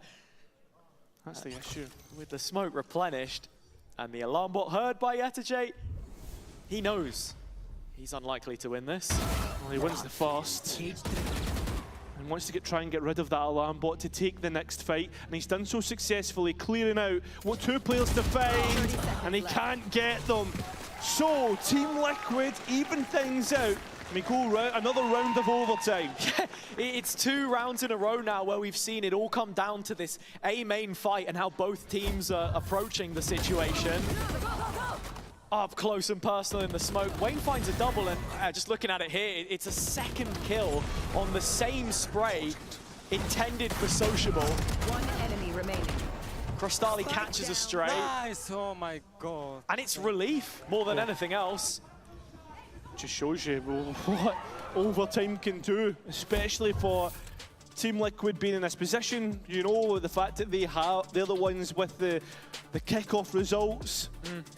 And I think too, this is still the beginnings of the Foot roster. It's not the finished product yet. So in overtimes like this, I then beg the question, how is your temperament? How is your bottle? Do you have the tenacity to actually close it out against the top regional team? much in the way that we saw Eternal Fire struggle with that against Fnatic in the first week. Yes, there are players here with more experience on the foot side, but I think it's a similar issue. Yeah, I think that's a fair enough assessment, to be honest. As we come back in, and the clock is allowed to tick down once again, the coach's orders from either side will be able to be heard. And I mean, Vlad, his approach will be towards, I guess, and Lohan's about this attack side and how you have to try and manage and deal with what was the operator on foot, but it's no longer the case. Early wall up from Liquid, doubling down on their approach, but Sop wins the opening duel, and not only that, it is completely untraded. And the spike being dropped would have been heard or announced by the announcer. Sociable once again aggressive through mid, announcing himself, but Team Liquid tried to take the site and foothold. Further spacing issues for Liquid on their execution. It just feels like they're caught in two minds. Nat's on a re-clear after Sociable, making his presence felt in middle. And again, the A lobby fight collapses. Purpo, awkward timing, dropping out of window! But Foot just leave themselves hanging, and it's another opportunity that could be missed for them here. Yeah, they have to rotate all the way over, but Team Liquid take their time. They know they have to take these fights. It's on Sop, as it has been a few times, to stretch the Liquid line and let the rest get played back through. But he has no more utility. Does have the movement at the very least. And I mean, Yetijay's trap's still up here, so they know that the players are still inside the site, and Sop, with the first engagement, finds no problem at all. Crostali right there with him. And again, Foot will get their chance at closing this series. Yeah, Purple making that round doable, but it's the decisions on the C site that's the big question, right? You can see that both Purple and Nats want to try and take the next fight together rather than attempting a spike plan. But it all ends up being on the lonesome. And it's well played by Foot. Just a bit of a disconnect again, though, on the Liquid side, and now with this being Foot's third series point, third chance to crown themselves top of Alpha. Instead, Foot, the ones that win the opening duels. Purple left behind on A, he's the only one this time, and the one at most threat. Qualification to playoffs can be within Foot's sight.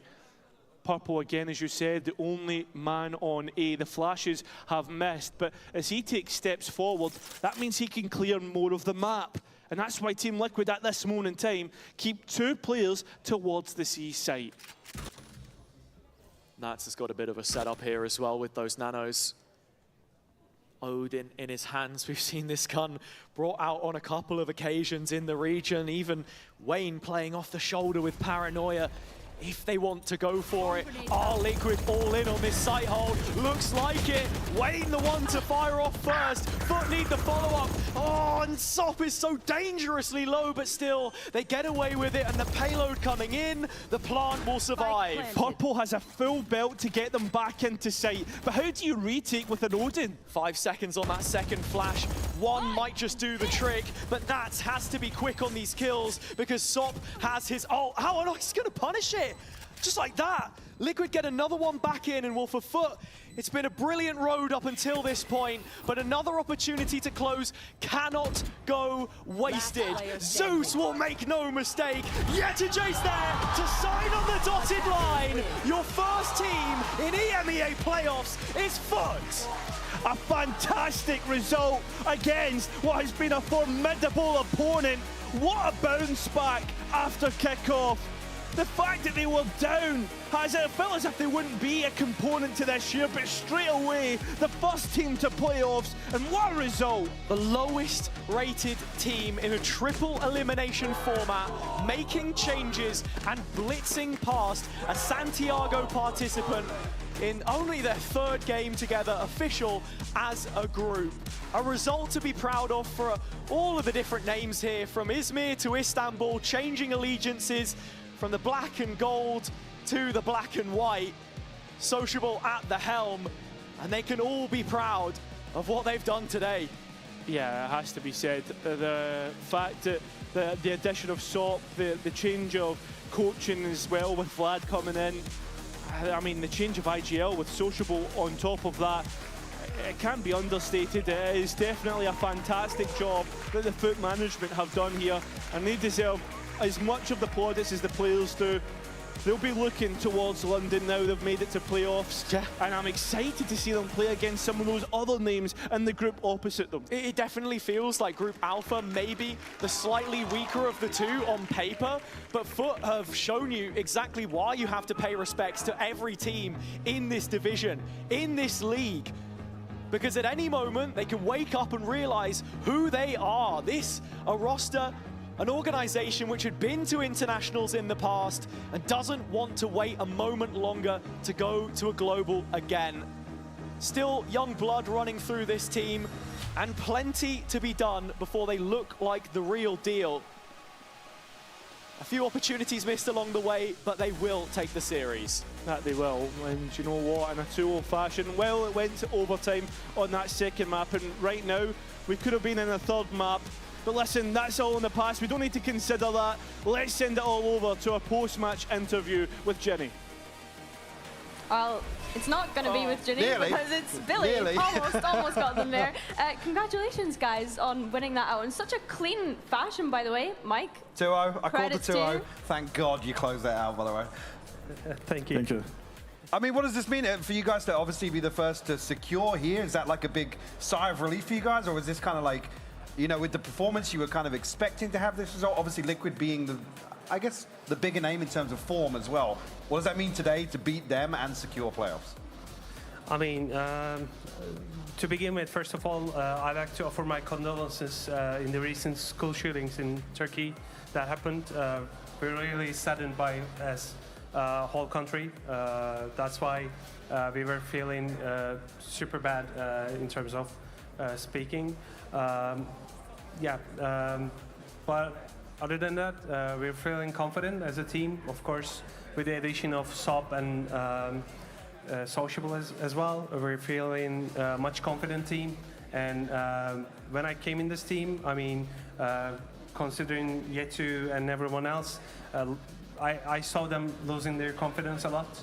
And that's the first thing we try to apply to this team, yeah? I mean, gaining much confidence in the official games. Everything started with the practice schedule.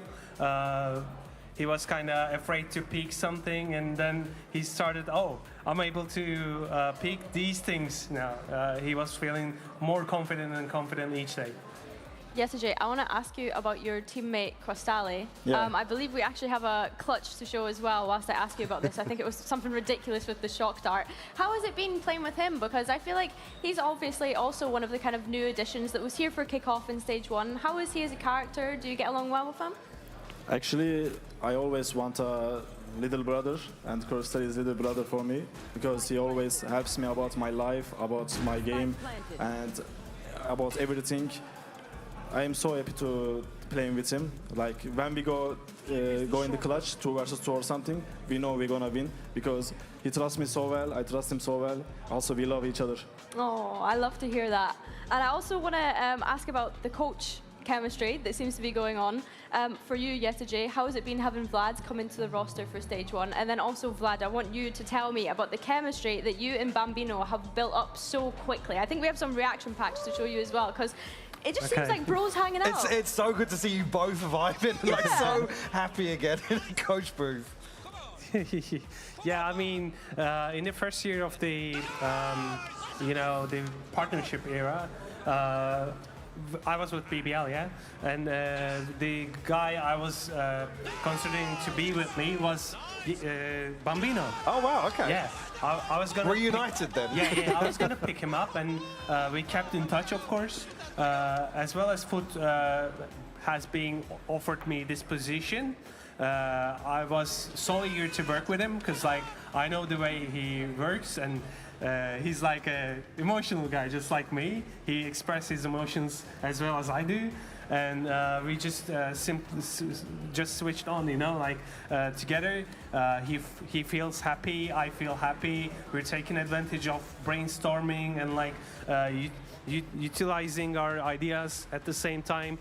Sometimes we use his ideas, sometimes we use my ideas, and if that kind of, you know, emotion starts building up together as a positive way, I mean, there's no way you cannot be successful.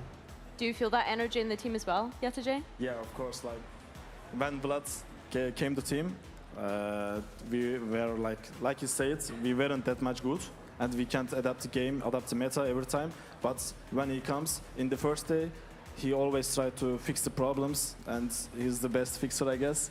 I'm so happy to have him. Not yet. And for Bambino as well, he's a really good guy. As a normal guy, as a coach, he's always trying to do something good for team, and we just love all each other.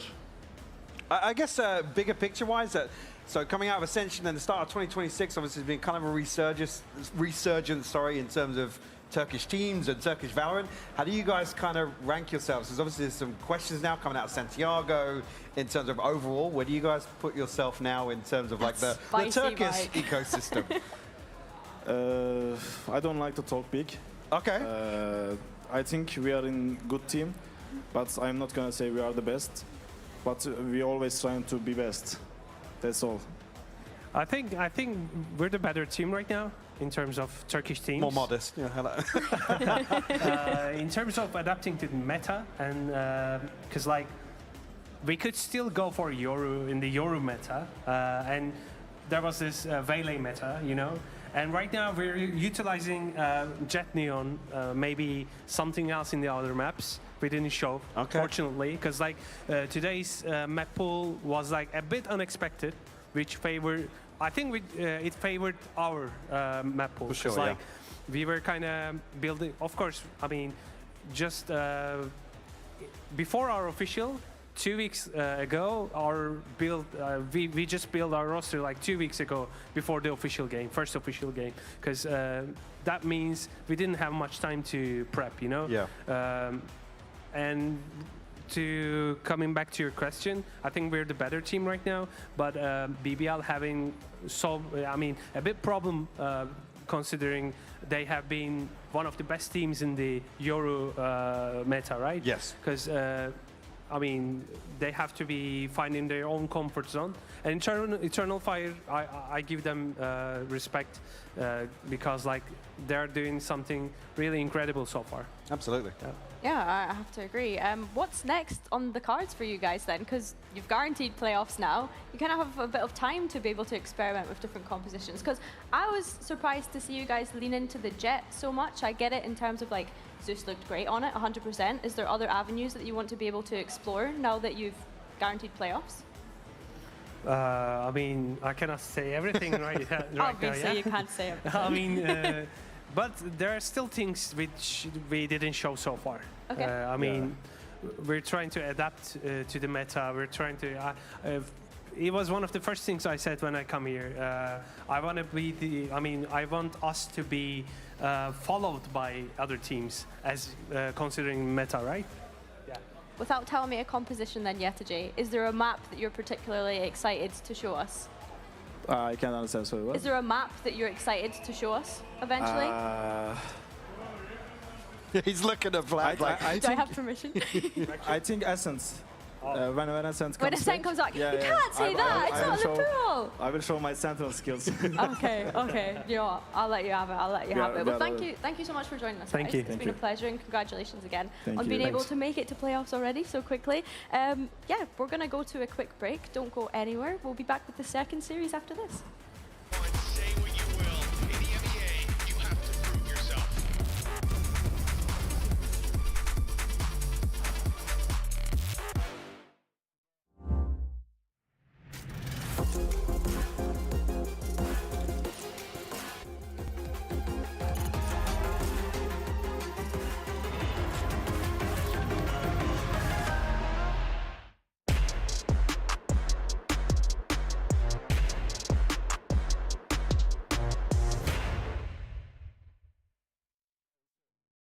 Want to find your fastest server every time? Express like a pro and optimize your connection in one tap. Express and game without ISP throttling. Express and shield yourself from DDoS attacks. Express and choose the VPN trusted by gamers everywhere. Express VPN. Experience gaming the Express way. Fast, stable, competitive.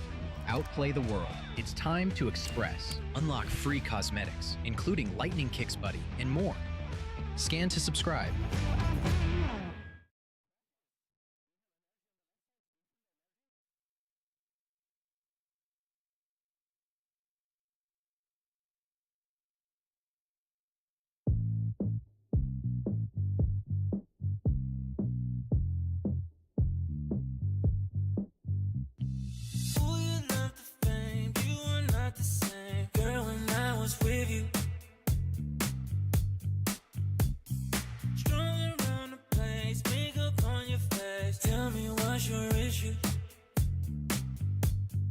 What did I do? What did I?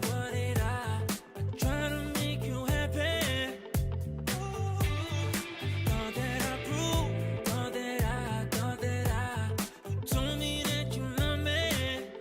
But now you're in the spotlight and you're cruising. You play with my emotions. I was foolish, but now you're in the spotlight. Camera shooting.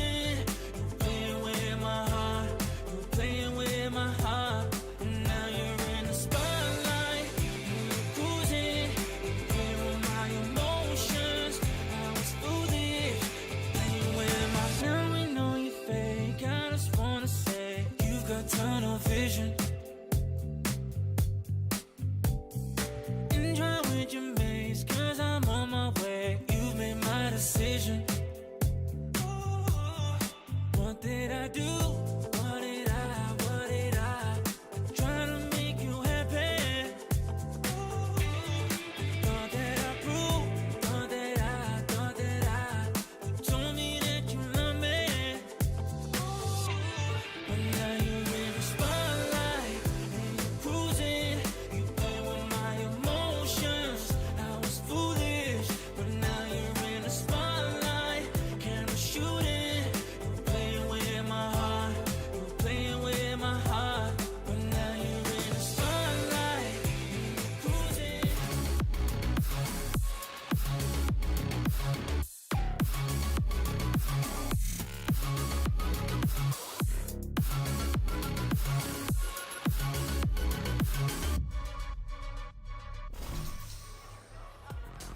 Welcome back, everyone. I am joined on the desk now with Cairo and Haza. It was only a matter of time before we had a full wingman desk, let's be honest. How are we feeling so far today?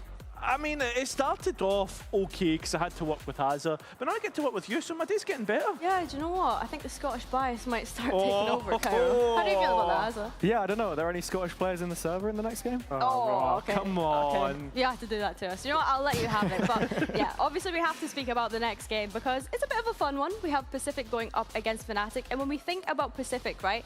They are the team that is now trying to avoid going 0-3 in their group and a potential 0-5 realistically when we look at the games that they still have yet to play. Yeah, I mean, Pacific, I really had hopes coming in towards this one, not hopes of like making London, but hopes of making playoffs at the very least, being a little bit difficult to beat, and I think they've managed at least one of that, I would say, Haza. They've been difficult to beat. Yeah, they had a difficult time as well in terms of the preparation coming into this stage. Some other teams that didn't make it got to play Clash, they didn't have that opportunity, so it's been the Raw officials there where they've really had to adapt and learn, and I think the GX one was frustrating to lose in the end, and yeah, it feels a lot like a couple of other teams we've had in the past, the Ascension teams in this league, and it's tough. It is, yeah. It is kind of tough for them, to be honest. But Pacific, as much as they've been having a tough time, at least VALORANT gave us a very memorable moment last week. Let's check it out. Very weak combination. They pass each other on the ropes. They've passed each other on the ropes. VALORANT, he's dodged the dog. What's going on? They have not seen this man. He is a specter, a shadow, and he is about to strike from the... He's made noise! A very weak combination. They've passed each other on the ropes. They've passed each other on the ropes. VALORANT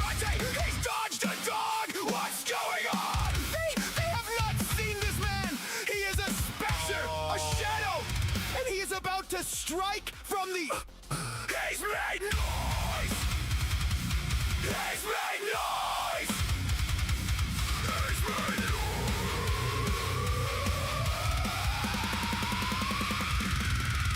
VALORANT, he's touched the dog! What's going on? They have not seen this man. He is a spectre, a shadow, and he's about to strike from me! He's made noise! He's made noise! He's made noise!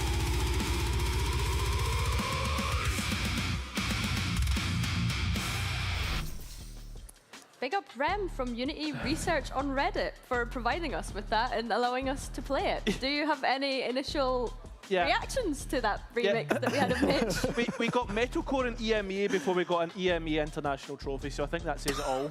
Oh. Yeah, that's a bit of a sour one. I don't know, production value was crazy. Yeah, it was kind of insane. Well, let's keep it moving. Let's go more serious. And let's actually throw it to an interview that we managed to have with Cooper earlier on today. Ginny here, joined with Cupert ahead of your match today against Fnatic. A pretty important one for the standings for you guys. So first things first, how is the vibe over at the Pacific camp? The vibe is good as always. I think we're coming into every match like very confident. Like all of our results obviously have been underwhelming, but they have been close. We are missing like a little bit of winning a couple of pist rounds, closing in some rounds, and I think we are good to go. I think that's a really good point that you're bringing up, because when we're looking at the way you've been playing, especially that GX series, it was so close, right? And it's just a matter of being able to close out some of these games. What do you think is holding you back and preventing you from doing that? I mean, against, at least in this season, against GX and BBL, we had a lot of post plans that we lost. We lost a lot of post plans, and we had no pistols. Against GX, we were 0-6, so it's like we are down 12 rounds in a BO3 if you think about it. So it's really hard to make a comeback. Like, I don't think we're struggling to close maps specifically. It's more that we are starting with very slow starts because of the pistols, and then a couple of very important post plans don't go our way, and the game's the game. How are you looking to fix that then for this matchup? Because this is an important one. Yeah, of course. I mean, we had a couple of VOD reviews and talks about the way we want to play postplans. Obviously, there's not a lot of time that we can go really deep into theory. It's more, to me at least, on the mental side of things, that we're not as scared of the postplans now, that it doesn't become like a bad feeling when we get into postplans. I'm supposed to be making the calls, what to do in the postplans. Hopefully, the boys listen, the boy hits some shots, and we're going to win the postplans now. So from your individual performance today, what are you going to be focusing on? I mean, for me, it's always the same. Like, if we're winning, I can focus on myself, try to get more kills, try to farm VLR sat for the VLR You gotta do what you gotta do. But if we're losing, like if we're down or if the game is close, my only job is to make sure that my team knows what they're supposed to do, that I give them whatever they need when it comes to comms, calls, ideas, anti at the time, whatever I need to do, I give it to them, and hopefully they can carry the game. If not, it is what it is. Do be like that sometimes. Well, thank you so much for your time, and good luck today in your game against Fnatic. Desk, back to you. Well, apparently Cooper's strategy coming into today is to farm the VLR stats. Not quite sure how to take that one. Does that almost sound like they're accepting defeat before they even begin? Not particularly, right, but I think you have to find ways to stay positive as a group here. They know what they're up against, and for Cupid, we have seen his own individual performances improve over time. I think that was the narrative that was attached to him on Liquid Academy last year, and putting in that hard graft to make sure that, you know, it's not dead weight. Yeah, and I think as well, for like talking about Cupid as well, I don't think his calling's terrible, right? I feel as if sometimes maybe the plans coming into this, maybe the cards have been dealt, haven't been the best, but I actually quite like Cupid as an IGL. It's just that unfortunate that the circumstances they find themselves in. Now, someone else that we have to speak about, and obviously talking about their opponents today, is Fnatic, right? They have looked good, especially against Vitality last week, the fashion in which they were able to close it out. Do you think that they've already been able to lock the top of that group? I think so at this point in time. Yeah. I mean, the fact that they've beat Eternal Fire, the fact that they've beat Vitality as well. I mean, Vitality might not even be one of the top contenders at this point, but it feels like the form team is Eternal Fire for that group. Fnatic getting by them, now they kind of feel as if it's like an easier schedule heading in towards that latter stage of the group. Yeah, I feel as if like not only they'll probably lock playoffs next week.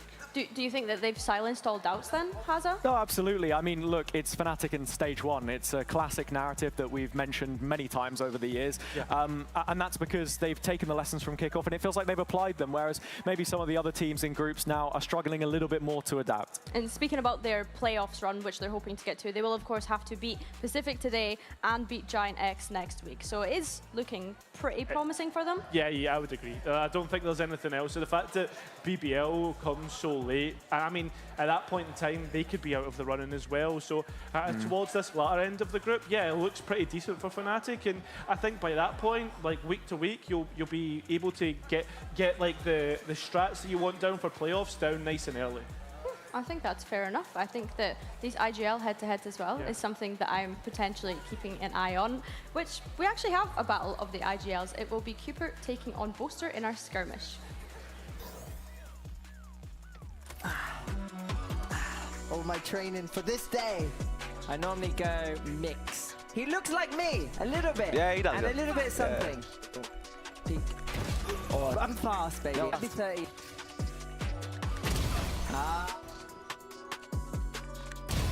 He's fast too. 2-1, baby. Hey, I'm not. I'm buying an op, I'm cheating. Oh, hey! You got the orb, you have Not to looking hit good. it, bro. I've reclaimed the throne! A little flex for the... His might be bigger than mine. Not gonna lie. GG, thank you, brother. Exciting to see both of them having a bit of fun in this skirmish there. Very quickly, Ginny threw this on me earlier. I need a quick prediction from either of you. Pacific. Yeah. 3-1, 2-0. We'll lose Fnatic 2-0. Sorry. Yeah, I'll have to agree. You think Fnatic will win 2-0? Yeah. Really? We're actually just like, nah, Pacific are just... Do you know what? I love Okay, Cooper. give me a player that needs to stand out for Pacific to make this promising. Cooper. Yeah, You, Cooper Haza? calling. I think Cooper. this is Okay, where you well, test yourself. For me, it's Valorant. Okay.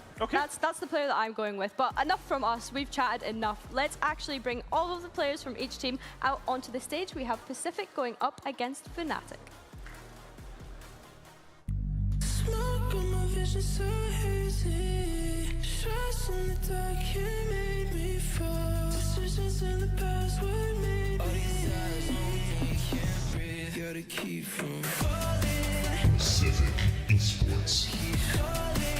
Take a risk even though my head hit the front of my chest keeps burning. I'ma prove that it's on. But it won't be falling. Cause keep falling. Take a risk even though my head hit the front of my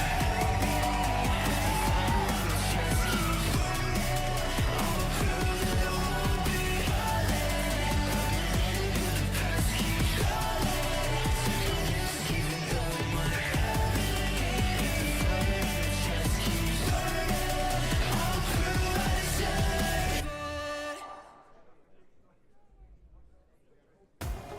All right, we have Pacific going up against Fnatic. Are we hyped for this game, boys? I feel like we're pretty hyped for this game. I think honestly, right, you look at the game, it is what it is. Fnatic are coming in as giants here, but for like Pacific, they're going to be thinking about kind of having a free hit at a big team and testing themselves against what is probably the best team that we have in this group. And looking at the map, Vito, any surprises here for you instantly, Haza? Not particularly. We saw the split through proxy of Mitch screaming his lungs out there earlier. And I think that's one where Pacific will want to try and build some confidence early. I'm not necessarily saying a map win, but you're testing yourself against the best that this region has right now. I think we can say that for certain. So, yeah, what can you do? Yeah, I think starting on that split for Pacific, the fact that they keep selecting it and selecting it week on out, it's really one of those maps where, for me, they keep getting to this double digits scoreline, but I want to see them be able to close that out. Obviously, going up against Fnatic, such a great team on split, it's going to be very, very difficult. The first person I'm thinking about here is Alpha on that race, who has been a highlight. But let's quickly touch on the rest of the map, V2, we did see a Lotus pop in there. What did you guys think of Fnatic's Lotus? Because for me, it felt like something that we had gone back to in time with the composition they pulled out. Yeah, but I think that's what Fnatic are good at. They're good at going for something that's stable for them, right? A foundation which they always build from. I mean, think for how long they played that old Lotus comp that they really defined the meta with.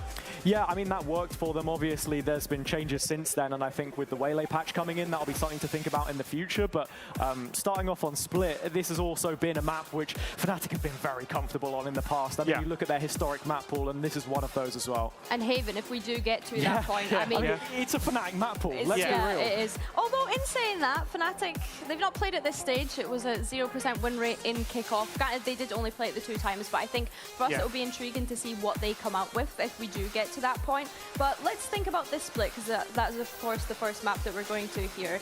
Fnatic being able to get a win against Vitality on it last week, obviously looking super dominant. Was there any players on that map that was a kind of highlight for you? I know I've already mentioned the Alpha on the Rays for me personally.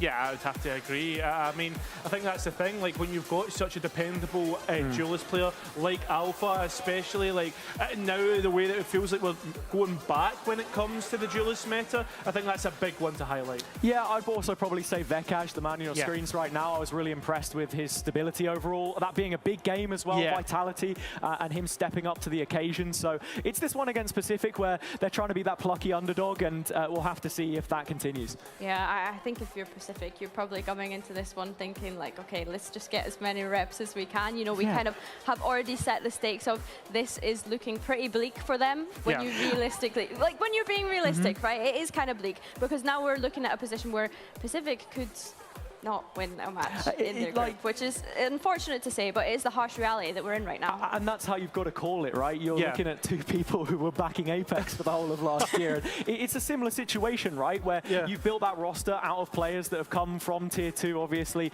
One of those former Apex players, Kayak, flying from the Nest to join this Fnatic team. So make a name for yourself on this stage. Do it against the hardest opposition that you're likely to face so far in the group. Yeah, I feel as if, though, like, Pacific are almost like that Apex for us in a way as well, because we've got 2 Northeast boys on the team with Ninja and Cooper. Like, please, for the love of God, give us something to cheer for. I hope Bacon's watching, because you are the biggest Bacon fanboy. It's true. I know. But, you know, is there anything that you think that Pacific could exploit from Fnatic on Split when we're thinking about Fnatic Split here? Is there anything that you think that Pacific will be able to take advantage of? I think if there's anything you wanted to do right now, it's emulate that aggressive style that's been working for a couple of teams like Eternal Fire. Fnatic obviously struggled with that one a little bit, of course, when you saw the performance from them there. Yeah, definitely. Throwback with this one as we look at the Agent Select. Yeah, I mean, pretty much straightforward in terms of what we're seeing on our screens. Yeah, I mean, VALORANT on the Viper gave us that iconic clip last week, of course, let's not forget. Do you think that there's a composition that's favoured here for you, either of you? Not really, to be honest. I think it's just go and see what you can give us on the server. Anything from yourself? No, not really. I think that both teams have kind of like, they've not steered away from the things that they were running previously, right? So it's just kind of like you go in, you have the typical team answer of play your own game. Yeah, what I will say is I'm excited to see Seven on the duelist as well. Obviously, this is a new role for him, and I think he can add a bit of explosivity. Well, that's all from us. We are obviously going to have to let the casters take it away and get into the game. Can either of you make any noise for us? I mean, and based on that brief, what would you like to make noise for today? Words. I can make words on noise, technically. And we're going to talk about the game that we have coming up. Yeah, I kind of want to... Make some noise for Pacific. Yeah, I think that's what she was make some noise towards. for Pacific. No, not really. I'm genuinely coming into this map, Vito, I saw them pick Split, and I went, really? Yeah, I mean, it's a tough one. It obviously sits towards, in terms of prep, in terms of what they've worked on, towards the top of their map pool. It's just difficult to sit here and see an 0-4 this year. But they have come close. Tom, I'm trying here. Don't look at me like that. They've come close. They're starting on the attack, where I got to watch them lose 5 post plants in a row, then win a round, and then lose a 6th post plant in a row. It genuinely was one of those games where I was like, I don't know what's happening. So obviously the good thing is I feel like they've had an awful lot to learn from. But that was versus Giant X. That's not Fnatic. I know that that's a very basic thing to say, but Fnatic, they should be slightly better. I mean, yeah. Much better, in my eyes. Again, this for me is more about a test for Fnatic in terms of resetting and stabilizing. Obviously, with certain questions at the start of this year, this is one that I would argue as close to being unforgivable if this isn't just a blowout. Yes. I definitely agree. Harsh, I know, but that's the way I'm kind of you're looking at a team this. 2-0 and a team that's 0-2. One team that, although will not technically be qualified, 3 wins, we normally say that's enough. And although a team that's not technically out, 0-3 is normally elimination. It's a death sentence, yeah. So obviously, again, even so, I mean, you come back to the same thing. It's like, yeah, are we looking for positives here for Pacific? Yes, but in terms of what we've seen, it's still just, I mean, Valorant obviously having a rough series last week as well. Certainly want to see him bounce back. There are still front runners here for the Pacific roster to have impact, and early on here, we'll scuffle in mid. It's Alpha and 7 to find kills, but evened up here to a 4v4. Yeah, still the second layer of this, as you said, the trap here from Crashies. Well, they're just waiting. Kayak is the contact. The second he makes contact, the flash is going to come out, and I don't know if there's any way past it. Of course, getting those pistol rounds, it was something that was mentioned by Cooper. I think they might need a little bit more than just the pistols, but they're at least doing all right in the pistol and seen it. Okay. Maybe we can go back to 2021 and this guy could take over the game. I feel like this might be more of a flash in the pan, but it's definitely a good start. Oster finds himself here in a 1v3. And not going to be able to prevent this transition to sight, but might just catch somebody, potentially Valorant. Exploring back up, actually, no, does have the timing. Cena probably spotted on that jump spot, though. And Ninja, the one to clean it up here. Pistol round on the board for Pacific. Again, to come back to Cena, probably been the easy target in this roster, I think, as well, being the biggest name, the one that we've spent, well, years at this point, just wanting him to get back to closer to that ceiling. Not necessarily, you know, I mean, I think it's unrealistic expectation with, certainly with this roster, to see him reach the heights he has achieved, but again, I think the easy target.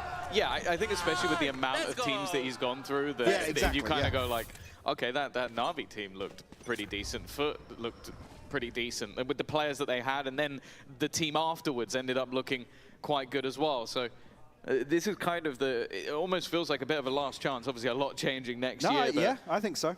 But for Pacific, they are that team that we kind of look at as like, okay, we expect them to finish last. Anything better would be a huge improvement. Playoffs would be incredible. But as you sort of set up, we'd also then just start to look at Fnatic and go, okay, what went wrong if you don't win this series? Yeah, slow approach from Pacific. This round 2, probably anticipating a little bit of aggression. Valorant will win out versus Kayak elsewhere. Cena and Vekaj will trade out for 7 to clean this up. Crashies can't find anything on the back of that in Pacific. 4 standing. Second round converted here. Yeah, will be fairly healthy in terms of the purchase and, well, what they carry forward here. Cena just going to throw a scope in the mix and a couple of light shields on the other side. Yeah, for me, again, Pacific, I might be wrong with this, but I don't think have won an attacking half from split, and when it sits towards the top of what you feel your map pool is, certainly here, a tall order to win out an attacking half versus Fnatic. Well, yeah, this stage they were 3-8 and 4-8. So looking for an improvement. They definitely had decent success getting into the post plant. It was just holding on to it once they were there, making some catastrophic errors. If they fix those, maybe this could be a little bit more competitive, and that's one hell of a start. Cupid managing to eliminate Kayak in the early round, and now they can fall back and look to reposition. Only a little chip damage done on CNED, so we'll get away with that one scot-free. Alpha tasked with holding on to A site for the time being, as Pacific will make their way through sewers. Valorant hasn't shown his hand just yet. CNED will be confirmed here from the flash. Still presence noted. Yeah, he did well in there. last series to almost just sell these fakes on the other side of the map. When you have that secondary duelist, you can almost leave him to roam. But I definitely think Alfia has an idea. The only problem is he is completely alone. Yeah. Everybody else on the other side of the map, as they now look to wrap through the heavens, him finding any sort of ground is going to be difficult. And Fnatic are all in on this B defense. The only man there is Alfia, and Court trying to shoot out any little utility that was thrown in. Yeah, a little mistiming on the wall there in terms of Alpha's ability to reposition. Boaster previously considering bolstering that position with Alpha, but in Pacific will just sweep through here. 5 standing. Will get themselves the plant and a free round. And a conversion on top of that. Yeah, 3-0. It's definitely as good as a start as you could ever get. I think the only thing that people will also begin to look at is that Fnatic at times, sometimes versus, they seem to go close versus everybody. Like it doesn't seem to matter who the opponent is. It's just like the life of a Fnatic fan. Yeah, right? it's like, let's just give us a heart attack at the beginning of the day by losing the first map. But I almost feel like if that happens, you always end up doing the other team an injustice by just sitting there going, they're going to come back eventually. They're going to turn the tide. But it's been a stellar start, crushing the initial aggression of Fnatic. And 3-0, they've matched their attack rounds versus GX. Setting the bar high. But did you see go. that 50% post-plant success, Tom? Well, it can't have been from last Well, week's game. I'm just saying. If we're going to coin flip, I like those odds. I'm telling you, if this was last week's game, that's not true. I think it's a combination of both. Okay. Hold them under. Still early on. I mean, Kayak's going to get a judge back in hand. Alpha actually picks one up himself. So obviously holding on to 3 weapons from the previous. Fnatic probably going to try and play this one out and absorb some of this pressure as it does come through. We just saw there on the Toasty. Pacific taking their time. Alpha was adjusting his monitor while in the corner, by the way. He's not quite got his setup right just yet, so he needed to check. He's not Won't be been noted, cleared. yeah. So certainly going to be played in this scenario if either Seven or Ninja decide to progress further forwards here. Flash will note presence outside A. We'll keep Crashies and Kayak on red alert for the time being. Pacific taking their sweet time here, trying to get a feel for the map. And it looks like Cupid's settling on shifting the focus towards B. That's where the majority of the rifles are, at least, but a lot of pressure will be put onto Boaster, an opportunity to delay. Smoke going up, and it seems like they may be going to try and sell this as a bit of a ruse on the other side of the map. The battle versus Kayak doesn't go well, and it's not one that CNET can really opt to take. Ninja, however, has found one, and so is Cupid. Double entry in onto the B site. Alfia, of course, still only having himself the judge. CNET found Kayak as well. Now with those rotations down, this again becomes another troublesome position for them to fight back into. The post plant right at the back of the site. CNET's actually all the way back into middle. The flash is good, but the swing just not quite timed well. And this Cupid to now get a double. Maybe he was saving himself after the skirmish because the skirmish didn't go well, No, but he's doing didn't. great here. Had to open up here with a 4-round start versus Fnatic. And this one slowed down massively. Again, it's just a lot of this rides on Boaster being able to survive long enough where they can at least create some sort of pressure ahead of us. And the flash, yeah, catches one player, but Cupid completely unaffected by that. Cleans up with a 3K. Will force an early timeout here from Fnatic. And probably a chance to readdress their approach overall here.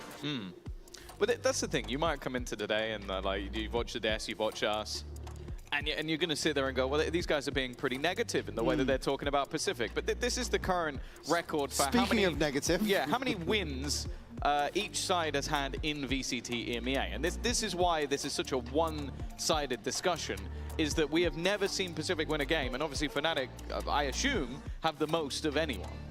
Yeah, I would hazard a guess. Yeah, it's I mean, a very different discussion if we're going to be kind of frank about it. Pacific obviously looking longer term, and they kind of alluded to that in a couple of the interviews as well. regardless, it's never nice to see a team sitting in a position where they could bomb out the stage entirely. And yes, we've seen them come close. Even, you know, a map win here and there, it's taken when they come, but still.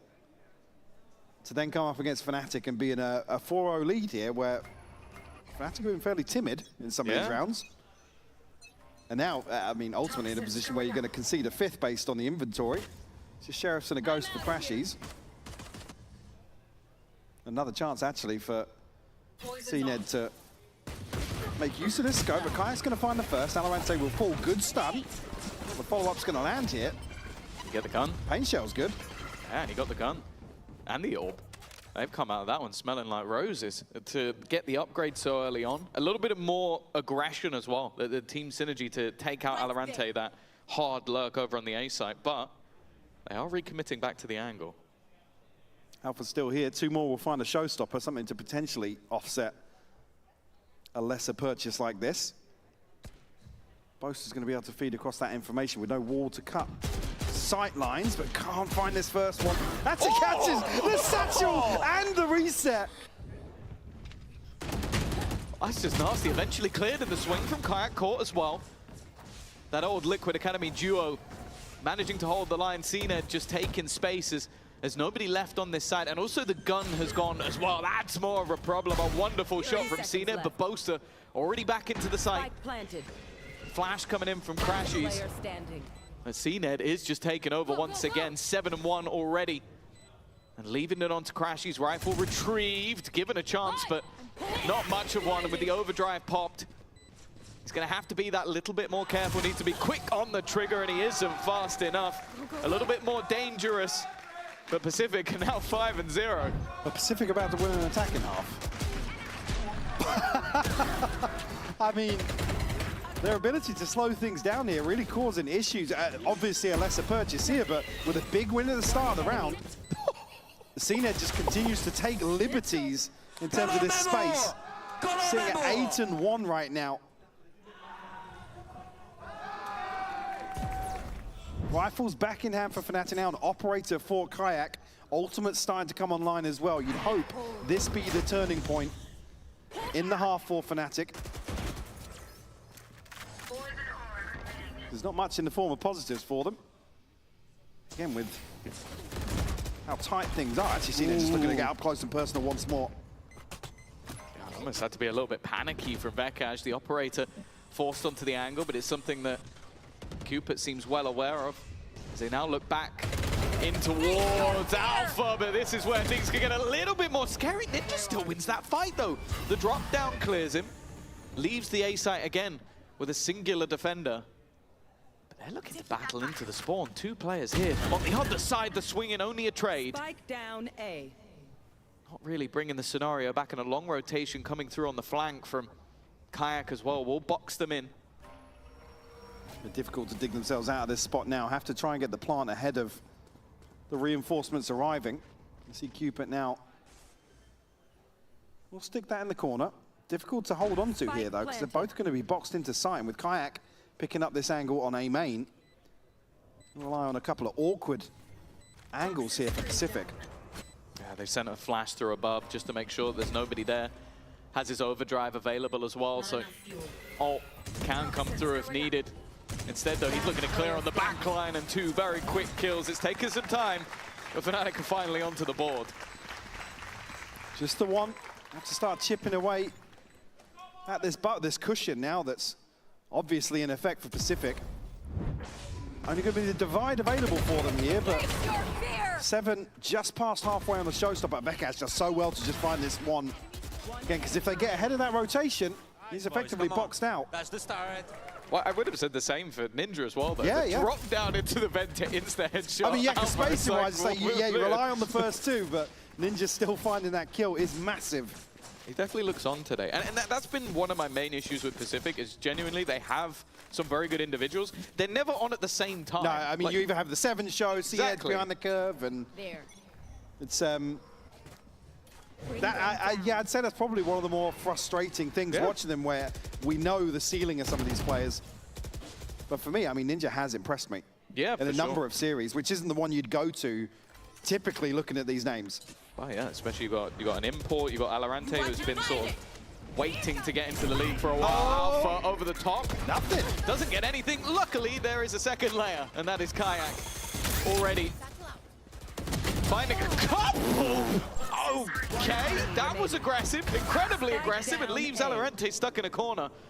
He still managed to bring this back to a 1v3, but now both are left on the angle, and they will double up. Maybe Alpha just chomping at the bit now to get involved in some of these slower rounds. I mean, initially there you see the X-ray, you think, yeah, he's good for 2 or 3 potentially, but it's Kayak to actually catch the front side of this exec. The confirmation on the boombot is enough for Alpha. There is at least one, and I will get at least one. I did some trickster shit. Yeah, I think so. On the scoreboard, the wave, I see a little one. 5-2. I will say, Mike, you said, is this going to be the first half they win? And since then, they've not won a round. If they get held at 5, I'm going to be a little tilted. I mean, obviously, the operator, huge opportunity in these sorts of slower rounds that Pacific are relying on now. A chance to really find value, and 65% operator success rate for Kayak, certainly a factor to consider for Pacific if they do want to win out this half. His success is higher than the post-ban of the other team. Just with him having the gun is enough. See, ults online as well here for Fnatic. That's 10 HP, did catch a tag there. Alpha on the other side to catch Cupid. Cena next up and gets bested ahead of this boombot. So Fnatic might just find their third here. 5 still standing, Kayak barely. It will force Seven and VALORANT to reconsider their approach towards Suez, but not much left on the clock here. But yeah, that seemed like you had Kayak taking a fight. Gets out of there somehow. And then you had Alpha, who did technically have support, but I don't think Crashy's even peaked. No, I think that was the just support like, was the boombot. He's just taking a 1v2. Definitely looking like they're back online after a slower start. And it's not too much of a surprise to see the Pacific players just look to hold on to the guns. You've got a few extra credits to buy into the next. Yeah, you look at that initial string of rounds, and actually to be in a position here in round 8 where you are saving. Again, you don't want to feed into this ult cycle. Obviously, Vekaj 2 away from the pit. Crashies and Alpha both Alpha's almost halfway. back. Yeah, he's almost back. Yep. Are surrounded by minions. So understandable for sure, but again, if you look at the purchase coming out of this, because I think we'll see Pacific call a timeout here after conceding 3. Probably conscious that they want to, as we've said, convert this victory in an attacking half. Well, yeah, they've definitely had better defensive halves, and I think one of the biggest problems that they've had is there have been a lot of very, very close maps. I look back to that GX game, they had an impeccable comeback from a mass deficit, always seemingly going close in these games, like even going close versus BBL, who we expected, again, to be a similar fashion of them getting destroyed. The problem is getting close doesn't win anything. Like, you're not getting those points on the board. It's not enough.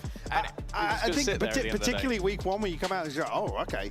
Actually, yeah, versus BBL, we have a close affair. But then the one for me that kind of sets the tone is the Giant X result. And that's, again, it's a pretty harsh assessment, but that's one that you think in terms of expectations coming into stage 1.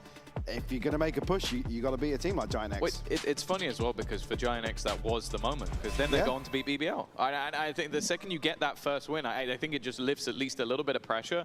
For them, that dates back to kickoff as well. Like, not getting a win there in a triple elimination, it's tough to try and now find it when you need it most versus Fnatic. Otherwise, you are 0-3. You are in the same position as KC and basically preying on others' downfall. Their group also looks kind of stacked. Yeah, yeah, it does. It does indeed. Like GX are 2-1 right now, and they are one of the teams I thought would be at the bottom. Yeah, too. yeah. Seeing it again, going to try and a turn of pace here. This will get them control of vents early on. Not slowed down by this utility, and not much damage done either. We have to freeze behind this smoke, but we have Vekaj and Alpha ready to greet them. That's right, VALORANT Once more, not making moves, wants to get a better understanding of positions here before he can find a pick somewhere. If they don't get a bite on this mid-take, though, I'm curious of what the decision-making is. Yeah, it seems like Fnatic are just able to hold on to these flashes for so long, and again, they're trying to sell this ruse towards the B site, which it's held a player there for now, but look at them already re-aggressing. Fnatic have realized that, okay, this fake is the same fake every time. Nice work by Cena to at least give a freebie, but they still have to get past another wall. I don't know if he meant to throw the stun in that moment, but the swing around the corner has gifted a pick away. Alpha needing to get something. Maybe even before this post plant goes down, as a 4v3 seems tough. Well, found both ramp players now, brings it to a 2v2. CNED and Ninja both tagged up, but CNED goes ahead of the curve here. Boaster will fall, and Alpha finds himself on a 1v2. Yeah, both tagged. Definitely still a chance, but the way CNED's been playing, it does almost feel like the CNED of old. The bounce back not quite able to get him. A Ninja immediate on the response. Pacific at least going to be level going into the next half. Damn, there is a chance for Kayak to go absolutely nuclear here. Again, the stun just leaves him in a position where he can be overwhelmed. Really unfortunate for him, but CNED does really well to find another advantage here.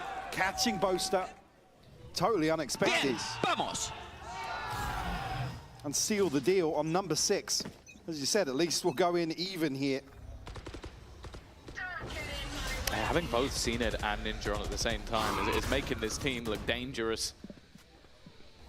Viper's Pit will be thrown in immediately down mid. And let's be real, Pacific's pressure has mostly been a mid plus A or a mid plus B. They've been utilizing this spot a lot, so taking it out of contention could be tough. It'll be much quicker in terms of the regroup outside A. Kayak still here, operator in hand. Crashy's playing a little deeper this time around.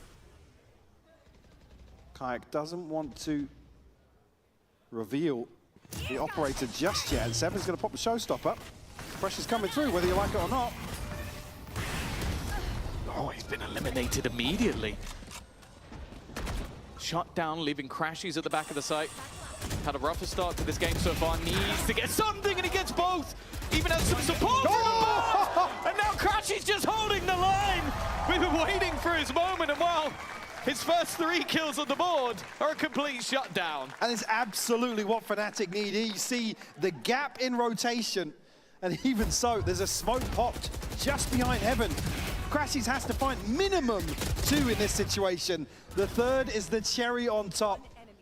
The timing for Vekaj to swing through as well.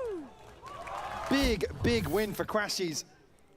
First 3 kills on the map as well to get on the board. You see here, a broken bite, round 11 for Pacific. The funds all but dwindled. But a pit, a Nightfall to work off here. And the flip of the script towards B. This is a very mixed bag buy. Some even without shields judged through, and how? How has he got away with that? The slide eliminates Boaster, but it is still the advantage taken. We'll try and pivot back into mid here. Valorant obviously a rifle in hand, but Crashies conscious of finding that very man. We'll take the space away. Still 3 players for Fnatic tucked into the B site. This is a hard scale out of Heaven here. There. You no longer have CNED or Seven to try and break that vision. It almost just has to be a slow push. VALORANT has done well, and the trading off leaves this down to Alpha at the back of the site. Face your fear! Rotation still very far away, but he hasn't been revealed. Maybe not expecting anybody to be this far back. It only leaves a couple of spots for them to try and hop, but nobody's looking in that direction. Didn't clear it at all. And now with 30 seconds, he's bought time for Crashies to wrap him from behind. It seems like Ninja has the idea, but it's not quite quick enough. 6-5, a close round, and well, another high impact kill from Crashies. Definitely. And their ability to seal this one when it looks like it might just spiral out of control for them. Alpha obviously noted early on this, but there's just a few question marks and a really risky plant in this situation from Cupid. Yeah. Again, that side of the site, you haven't got many options. It's like the box is spammable, but way out in the open here is kind of just leaving open way many more possibilities to Alpha to still be tucked in and just waiting. I guess they expected him to have swung by then, because they put the Nightfall through the left hand of the site, so they even think he's taken main. But then to use the Nightfall and then not check the one spot that was left is definitely a blunder. Dog out early here will reveal Valorant. I think Alpha's looking to be a little more decisive, but shut down here. Crashies. See if he might want to swing onto the angle as well. Oh, that's a good setup. It's a what? Okay, somehow Fnatic have come out on top. Kayak quick enough to swing. Found themselves in a 3v3.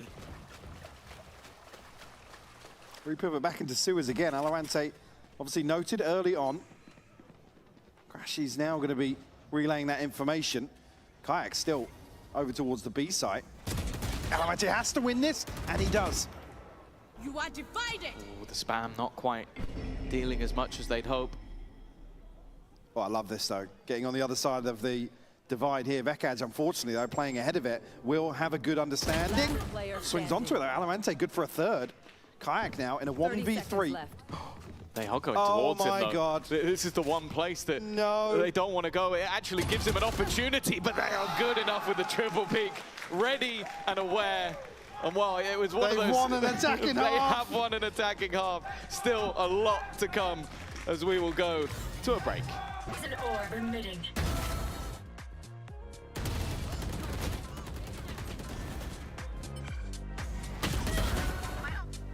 One enemy remaining.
Well, it has been an attack side half for Pacific that finds them in the lead. I think going into today, we thought that would almost have to be a miracle in itself. Mike, do you believe? Do you believe that this is the time? They're going to take a map off Fnatic? You put me on the spot here. I know. No. No. I think this might be another, we're going to come close. Okay. I'm a little worried. Fnatic look a little off kilter in terms of their inability to really get a grip on these slower rounds. Not much in the form of kind of defensive proactivity, leaves a lot of question marks, and they've not actually been granted certain situations in terms of, Kayak finding 1 or 2 kills, and in terms of anchor, I mean, it's only really Crashies that's excelled in that department in what, 2 rounds? Yeah, he won them 2 rounds and he has 4 kills total. Yeah, exactly, yeah. Whereas usually you'd see like someone like Alpha or Kayak on an island delivering kills. They weren't really granted that. Nice take in though. Alpha still catching that flash, but Cupid unnoted. They will check, surely, and well, he had an opportunity, but didn't quite get anything from it. Very quick reaction, though, from the Pacific players. Alert coming in through mid, some time maybe needed to be bought, but they're winning the fights anyway. Ninja doing well, but it is only one, needing another miracle from CNED, and while Valorant is so far away, maybe still worried that this could have gone back in the other direction. He'll need a 1v4, otherwise a chance, well, to get one away, but almost to level up. The first would be the important one here. Kayak tagged up, 35 HP, has to head for the hills. Unfortunately now there's 3 others to overcome. I think the time probably going to make this decision for Valorant. Unfortunately, Crashy's still here on guard. We'll find it. Number 6 for Fnatic. A chance early on to equalize the scoreline. Yeah, much more direct. We saw at the beginning that they're actually only the 3rd slowest team on this map, which is quite rare. They're normally very slow. But for now, much quicker pistol rounds. The double dive in towards the B site.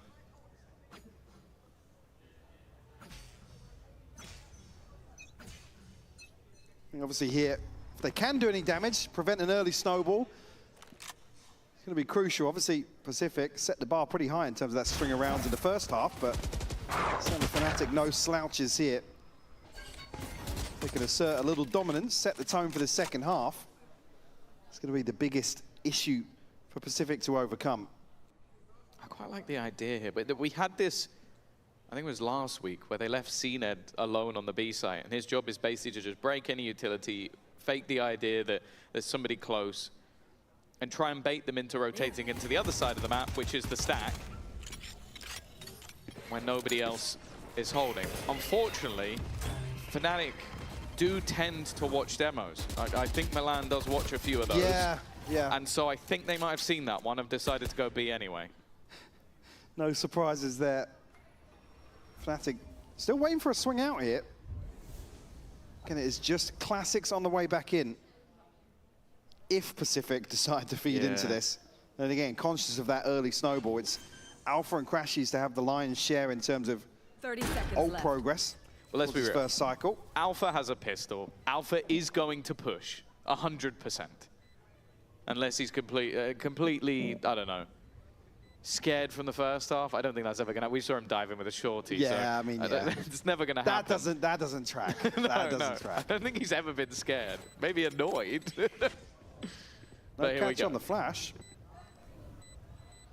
Even a death here is fine. Yeah, absolutely. Still have a feeling he might at least get one. No, Ninja again. It's going to stop him. Now, again, they can still send Vekaj in if they wanted to. Has a ghost and nothing more, but it seems like they're not wanting to just walk straight into the blender, not wanting to give orbs over, and that's exactly what Pacific are doing as well. From an early lead, Pacific have been brought all the way back to 7-7. The question is now going into the bye round, can they build from here? Obviously, the purchase protected here from Fnatic. Will settle on all rifles, barring Boaster. Alpha, just a little golf clap.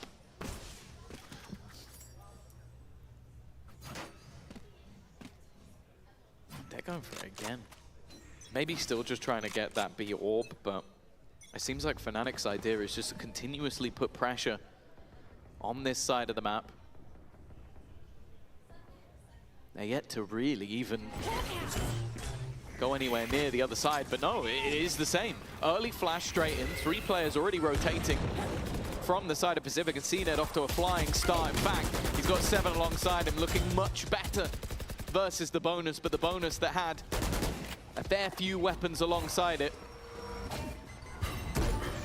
Sure B, is there any response? Nearly every member of Pacific now here, and 7 starting to thrive. Wow. Cupid alongside him. Oh, Crashes that big rounds, but it's going to be an in-zone flawless for the first purchase of Pacific.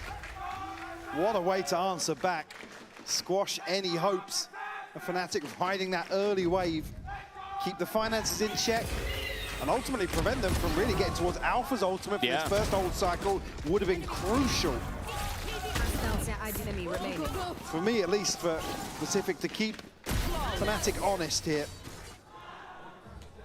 Yeah, and Crash is still halfway past for the Seekers, but again, you look elsewhere, the pit and the divide, ultimately the ones that allow Fnatic to probably string something together in terms of an execute. Oh, that Prowler's been heard. Vekaj just watching, waiting, but he's just been domed by CNED. Another fantastic start to the round for the Turkish duelist. And now Fnatic almost feel like they need to react.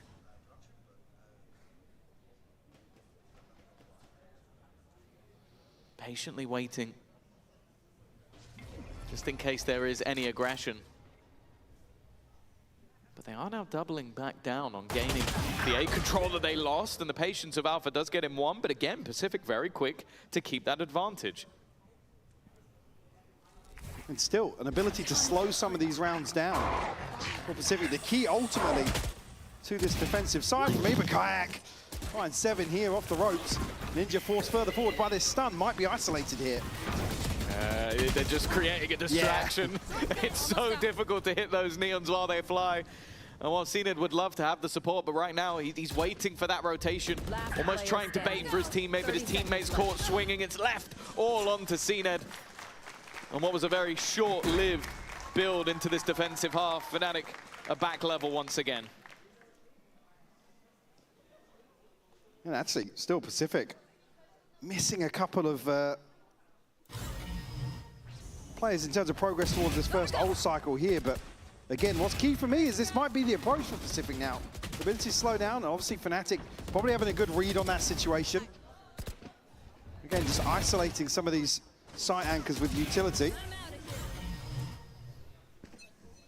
Back in here now, showstopper in hand, crashes, wall off the Seekers. A quick pace change here, Kayak will find 7. It's now Alpha to follow through without the showstopper. Even if he doesn't get anything, it's just holding onto the ground. Tries firing it in, but nothing found other than space. That space, though, when up against some weaker weaponry, can pay dividends. Be CNED actually entering alone. It seems like a couple of the players are falling all the way back around towards the spawn. This is such a long rotate. I can only assume this is, we want to try and kill some people as they exit. Yes, yeah. Probably just to chip away at this this inventory that Fnatic have right now. Again, really, I mean, Kayak, the next one in terms of ult progress. A kill and dying here. You take that any day of the week. So flash, beautiful. Number 4 found. He didn't need to die. No, no. Oh, well, at least Cupid will just go down to the spike. 9-8.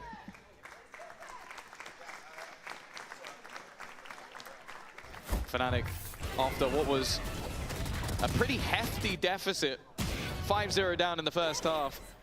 We were almost just waiting for this comeback to eventually come through, and they are now in the lead for the first time. Even still, though, we have to look at Pacific. We've said they always bring it close, but it never quite works out. Is this now just going to be the run to the finish for Fnatic, or are we still going to see some of that contention? Because I've liked the aggressive stance they've had. Yeah, absolutely.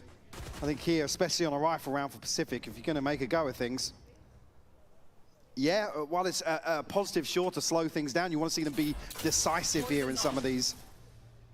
You're not really willing to go forward, and on the back of CNED having a great first half, and a couple of other members. A little surprising to see, and Boaster will find a free beat through the smoke. Now they feel like they have to re-aggress. 7 does well, but maybe not expecting the second player to be alongside, and oh, this time it's not pretty. Ninja down. A long rotation through the spawn once again. The Seekers maybe not quite giving away the position. Spike planted. But even still, or once again, you look at this and go, financially, is this worth it? Again, I mean, 7 sitting at 650, 1 away from the showstopper. Where are you going? Jay. Well, kept in check for the time being, but probably a good read of the situation now. Cupid, a million miles away from this. Oh, he's cleaning his hands. I was going to say, taking the time to dry off a little bit. I guess you know you can't get peeked from main because your teammate's there, so it's a safe space. They didn't check it in the last half, so maybe the opponents won't either. But I mean, look at this now. Like I said, this is the point where you'd ultimately want to see Pacific make a stand. 1 off the Nightfall. Like I said, 7, 1 away from the showstopper. That's a mouthful. Shevin. And CNED will find his ultimate off those kills. He's popping off. It's been the whole game. Looking like way more comfortable this week, yeah. Yeah, like we saw the aggression he had outside A main, where he just immediately, I think he popped Vekash's head, just he swings around the corner. Like, he's looked very, very good. It's just, when he's not in position, there hasn't been too much else. And even the sort of attack side when you had CNED and Ninja, like them swinging together, looked really nice. But now we're starting to see the holes because, as always, you don't get everyone at once. No. I think obviously that's probably fairly indicative of why we see this timeout here. A crucial round for Pacific to consider. This would potentially be number 11 for Fnatic. And again, you look at the money behind this purchase when we come back into this round. This does feel like the map decider. Yeah, I think especially now with Kayak seemingly not being caught as much and just being able to get away with so much on the attack. Like you watch CNED, he was able to take a lot of space, dance around for teammates to get the kills. I think I've only seen Kayak do that once because he's already killed the person. Yeah. Like, he's now 17 and 12. He's overtaken that early start from CNED. And then you leave players like Boaster, Crashies in the late round. They haven't even really needed them. That's why their kills haven't gone up, because they've saved. It's easy to look at this and go, oh, it's pretty top heavy, but again, everybody has their role on Fnatic. And ultimately, if you see Alpha and Kayak top of the charts, it's not really a necessity. No. See, talking about the old cycle once more, 7, much slower game for him here on split for sure, but a chance here maybe to turn a new leaf, one off the showstopper. And Fnatic looking to potentially make early progress. Once this smoke drops towards A, it's going to be Ninja called upon. One more for the Nightfall, but he does actually slip away from elbow. Yeah, this looks like he's just trying to pop one and then back his He's not far off with that. Yeah, he hit a couple of taps onto Kayak, although he'll at least be he'll back up to 100. He knows that they've lost Heaven control. 2 players are here, ready and waiting. CNED getting ready to go, and it's worked out. The reswings from his teammates have done wonderfully. Even a secondary stun as they look to try and fade away. Spike can be retrieved though. With Boaster still lurking on the other side of the map. This 1v1 back to the skirmish. Cupid's headed out. Cupid's actually given up the site here. Again, expecting them to be able to establish this hold is going to leave the B site wide open. Boaster has backfilled this. 7 still a little bit away from this. Even looking at it here. 30 seconds left. Kayak ultimate, sure. Maybe just putting faith in this retake in terms of the ults that are going to be available. Yeah, they've just got to be careful of the aggressive position. Nightfall in here, you can clear so much of the site. But if Boaster manages to get ahead of it, you could be in a little bit more trouble. Nightfall getting prepared. It's not going to catch him. It won't catch him. He's now a snake in the grass. Less of the utility going through on the other side, but he looks to go back in the other direction. Now Vekaj is left completely alone. They're already getting onto that spike, and Kayak from above is also only on 35 HP. Vekaj has to do everything, and they are just sticking this the majority of the way. They're given a chance. It's a fadeaway shot from CNED. Back down to 1. Pacific not done yet. As I said, must win. It comes right down to the wire. Boaster, maybe a mini-map moment or something there. And not caught by the Nightfall. A chance to absolutely rip this one away from Pacific. Guys, come on, man. And a response found here after 3 consecutive losses for Pacific will keep them within touching distance. We get think your heart rate monitor. No, no. That's the next step for the that's the next step for the coach booth. Just the heart rates. Actually, I mean, you're onto something there. And we get them one of those 4D chairs, and people can donate to, like, you know, make water spray out the front of the monitor. I don't think Pipsons would stop. No. Operator here for Kayak, though. Chance to maybe do some work. Ultimate is available for him as well. Drifting onto this, doesn't catch initial peak, but again, this slower approach from Fnatic, unable to really pin down somebody in terms of an opening engagement. Kayak desperate to maybe catch Cupid. Force out the gravity well here, and Boaster has found VALORANT. Yeah, they've caught that mid-presence. Still looking at that showstopper, though. It's not in a bad place. Ninja, he's going forwards here with the Prowler. Could get backfield, yeah. Immediate rotation as well. This is where you see CNED quickly onto the scene. And with 30 seconds left, kind of committed at this point. Unless Alpha can make some noise, posture up a little bit here. No chance for a rotation here. Kayak going to pop the ult and head into sight.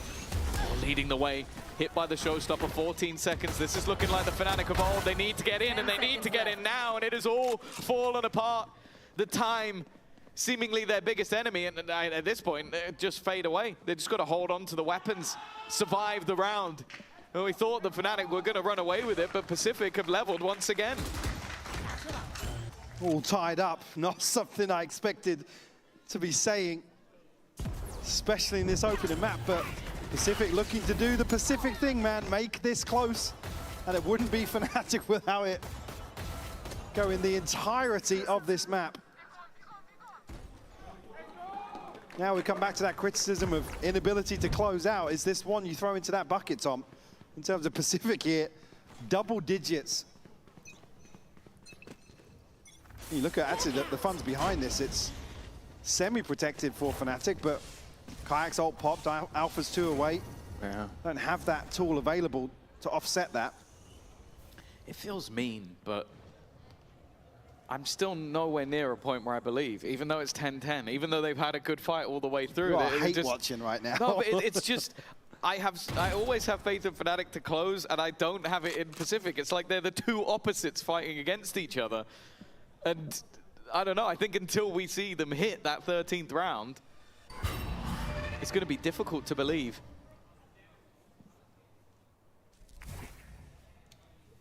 Timing. That's not found Cooper, but the nade will delay them anyway. Maybe remove the expectation. The Spike is already running back in the other direction. The Prowler sent through once again, but still finding nothing. CNED's on this angle with an op, though. And will slip into elbow. Again, taking their sweet time with this. Ninja's going to be the first one to be spotted. It's all because I've seen it. Missing onto Kayak and now identified.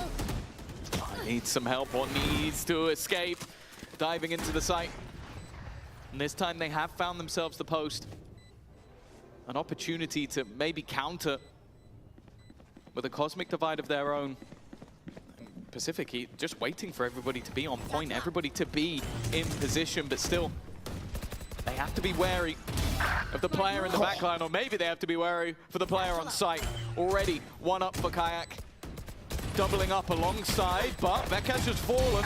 In the meantime, though, again, it's this double duelist! And again, it's just Kayak taking over. Most are there to close, but, well, we've called this man for a long time that #1 duelist in EMEA. When he's on, he's on. That was clean from Kayak. And obviously finding CNED for free, but in the follow-up here, look at this adjustment. Absolutely beautiful stuff from him. Oh my God. Maybe a little surprised himself by You gotta that be your one, own yeah. biggest fan, right?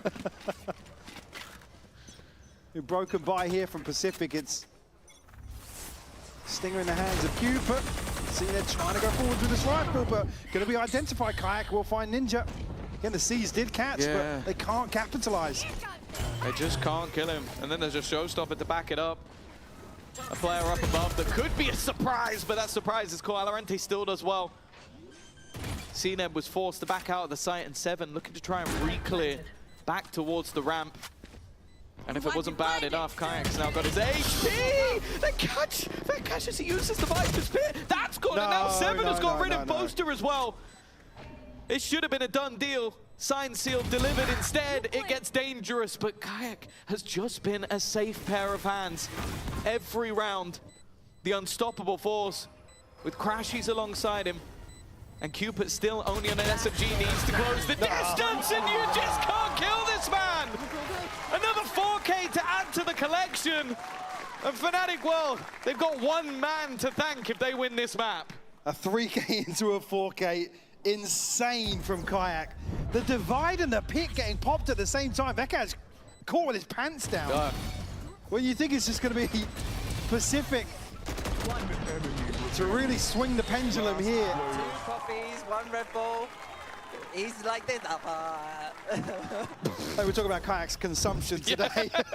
So that's what I need. Okay. And, well, if there's a broken buy before, look at it now for Pacific. Well, this time, though, we'll actually at least trade this kill towards A main. Seeing it able to reset behind it. Pit towards mid here will be given up immediately by Valorant. Yeah. Against the weaponry that's going to cause an issue here if Fnatic decide to stick the landing here, but... They got him. Whoa, crashes down, he opened, reloaded. But 3v3. Yeah, look at Cooper, here so early. Yeah, they killed the 2 players that have been causing them issues. It feels like maybe another crash. He's round. He seems aware, but not quite aware enough, and that's the spike. Caught trying to go back. He's just going to give it up. Look to regroup with his team. Cabosa. Oh, not a judge. This is the one weapon you didn't want to come up against. Oh, he gives him the angle! But he's looked back away! Oh, it's a disappearing act. Reverse Houdini as both appear. But they are now running back in the other direction.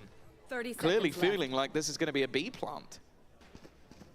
Maybe a misread there based on Bet you wish he has a Boaster. pit. Yeah, if only he had a pit in this situation. Harry Hindsight certainly going to lap this one up. Oh, no. Oh, no, he's had a quiet game so far. Still the 3rd player looking to wrap him from the same position. It's all going to come down to timing. Does he look away, or is he just going to hold on? Oh, it is tight. As it always is with Pacific. But 7, make sure that we are going to go the distance, Mike. Just one more for Pacific. 7 trying to rile everybody up here. Again, it's so messy. So many situations in this where it really just hangs in the balance for both of these teams. I mean, Ken Bosa, just the timing there is heartbreaking. Come back in here, still a broken bite for Pacific, but at least looking better than Fnatic on the other side. Kayak able to offset that here with an ultimate potentially. Boaster down on a Spectre. 2 away from the Seekers, about the only other thing within touching distance for Fnatic. Other side, CNED just missing 1 Ninja, and Cupid the same. It almost feels like it's in Pacific's favor, but well, we thought that through the first half, and look how the tides changed. Alfier on the sniper. At least a couple of light shields. One of them on the side of the map he's currently facing. I'm a little bit worried about the position of the spike. They are rounding. Well, Crashes at least heard that. Crashes, yeah, I think that'll be enough to make him retreat. And does he retreat far enough? Timing just about works out for him. The whole force of this defense side pushing up. They have so much space to play into here. And again, that setup from Pacific huddled into sight. Oh, here goes Kayak, the man who's ended the majority of rounds, looking to end another. Already clearing both players from the site, and the wraparound is only just making it. That flank, an extra second could have made all the difference, and instead now trapped in from one angle, trying to make it through, and once again it's close, but no cigar. Fnatic, we thought this was going to be an easy victory. Instead, it ends out 13-11. Nonetheless, they take the win, and we'll be heading off to a break.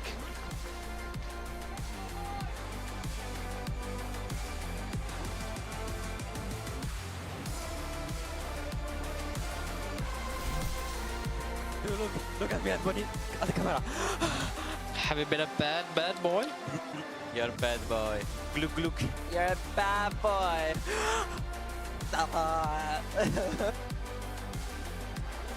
Say what you will, in the EMEA, you have to prove yourself.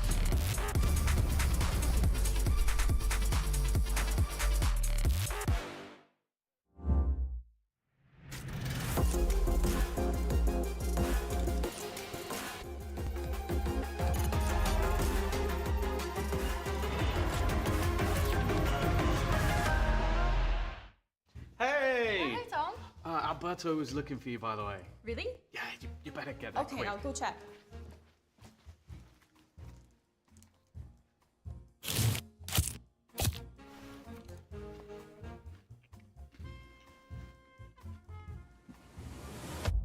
Have a break.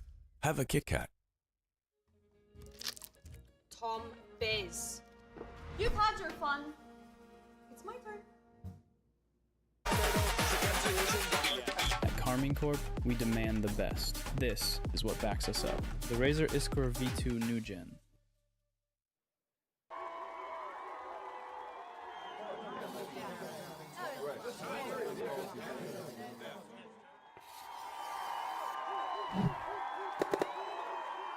Red Bull gives you wings.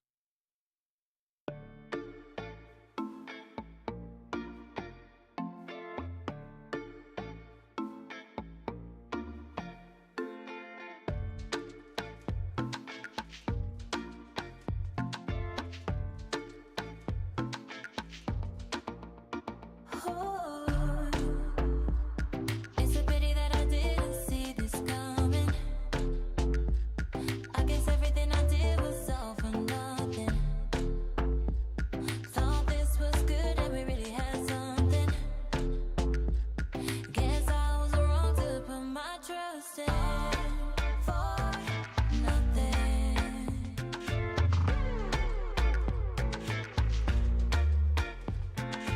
All for nothing.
That was a close call on split. What was going on there and how did you guys turn things around?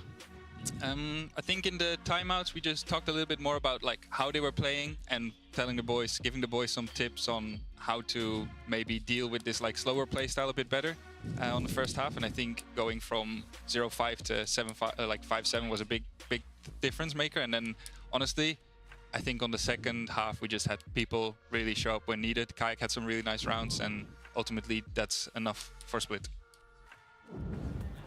Fnatic taking the first map in this series. Yet again, boys, Pacific get to the double digits on split and aren't quite able to close it out. Initial thoughts on that first map? I mean, I hate to be that guy, but it's what I spoke about with Apex last year. It's so close, but not quite enough. And I think it's similar themes from last week as well with the GX game. Now, sure, there was the comeback in Pearl on that one, but it's those finer details, those last little bits that make all of the difference at this level. I have to agree with Hazza, right? You're now playing against some of the best, or the best team that we have in the region. And I mean, the thing is with Pacific, they really impressed me here, but it's these key margins, these little differences on, for instance, that last round that really make you feel sorry for Pacific. Yeah, I mean, it's stuff like converting advantages, right? It sounds really basic, but against a team like Fnatic, that is where you're getting those extra margins, right? Yeah. It pistol rounds as well, just small little things, they all stack up. Do you think Pacific were overcooking a little bit on some of those attack rounds? Yeah, 100%. There was that one where they looped back through vents, and I was thinking like, oh my god, is this how this is going to go? Kayak had his moments, but yeah, at points I think it's easy to fall into that notion, but for the most part, I would say they can be happy with that performance, but still not enough. And Kayak, someone that you mentioned there, we have to speak about this double duelist. Obviously, Kayak finding a lot of impact in those last few rounds, but Alpha as well. He was the one that I said keep an eye on going into this map because the Raze for me was super impressive. But what do you think it was that was the difference maker in this double duelist head-up, boys? I think it's just the fact that you've got two players with such firepower, right? Like, it doesn't matter if you hit in towards a Raze holding ramp or a Neon holding main, right?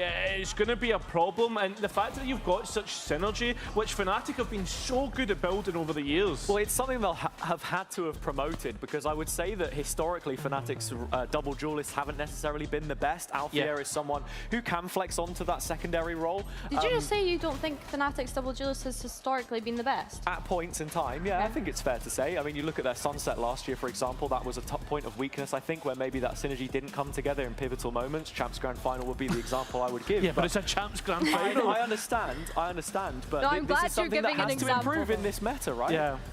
Yeah, no, I'm just glad you're giving an example because I was like, is he going to make that statement and not give me an example right now? But no, I'm happy that you did that. Obviously, this double duelist were the kind of difference maker on this map, I think, and Kayak being able to put up those numbers is kind of crazy, but also, are we surprised at this point? No, I has to be honest. Like, we had the moment last year with the Prince of Pistols stuff. Like, that's the kind of thing that really promotes Fnatic from just a good team to a great team, and they know that. Yeah, I mean, when you look at Fnatic making several global finals last year, Kayak was right at the heart of that. Yeah. You can compare that to his kickoff performance, and he just wasn't there last year. And I think if he is in top form, that's when we start plotting Fnatic in these kinds of scenarios yet again. So, I mean, this all just tracks really well. It is specific, like, it's not the big games again that we say, but I think he did well last week as well. So. But I think in those muddy games, right, like, we've had to see Fnatic. Bro, I know it's harsh to call it, but it's a bit, it was muddy, it was scrappy. I think that's when you've got to see your big name players, like, kind of show up. Now, of course, we do have to listen in to what the opponents said on the other side as well. So let's go and have a listen in to see what Thinky and their other coach thought on that side. Venirse para acá y ya está. For the Lotus, what's the key to stealing it away from them? I mean, there's no key. Like, just play Harambol, and like simple as that. You will see when we play the Lotus. We try to learn from Cholo Simeone. Let's see if we can bring it. Yeah. Let's see if we can park. Let's see if we can park the bus on A side, no? I hope.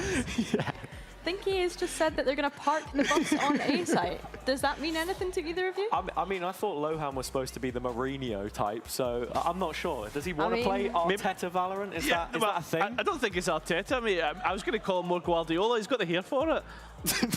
Well, like they're all fair enough. We're never letting either of you back on this desk. Like, the football references are not okay. But looking ahead at Lotus, what do we think that Pacific need to do to be able to bounce back? Because, of course, this is Fnatic's map choice, and we had kind of hinted at it in the pre-show as well. The approach that they had brought last time was something a bit more older style. I mean, for me, right, if he's going park the bus, I'm thinking double sentinel, perhaps a deadlock, something that you have been kind of calling for a little bit, Billy. Like, when you're saying, like, I'm surprised that deadlock's phased out of the meta. Who would you have playing deadlock on their roster? Ninja? Doesn't matter. Doesn't even matter because we are going to jump into 80. I'm not far. No, I was about Double to say, Sentinel. We'd even seen Triple Sentinel played on this map historically, and that did feature a Sage. I mean, it feels like patchwork at times when you bring this agent out, but you can simplify a lot of angles, make it difficult to clear. Double slows against a team that plays to the last 30 seconds on their attack side. Hey, if you can bank those, who knows? I mean, I'm going to say that, like, I would rather sub out the Veto for a Vise, considering the meta that we're seeing developing, but that's only recent development. Yeah. I don't hate it. I'm excited to see what Pacific are cooking. Veto is an agent which Pacific have historically played. They showed it on Bind in kickoff, and for what it's worth, I think it looked like it had much better applied theory than some of the other teams that we'd seen bring it out.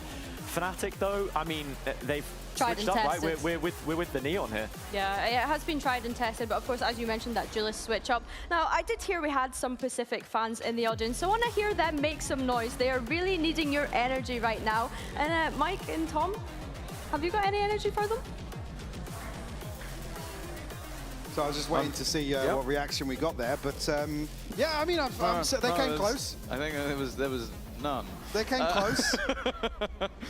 Will they come close here, Tom? Well, they're parking the bus, which I will say, to say that out loud, when it's probably the least popular football strategy in history, no one wants to watch a team park the bus because it's not fun to watch. I hope this is a little bit fun to watch, otherwise this is going to be my nightmare.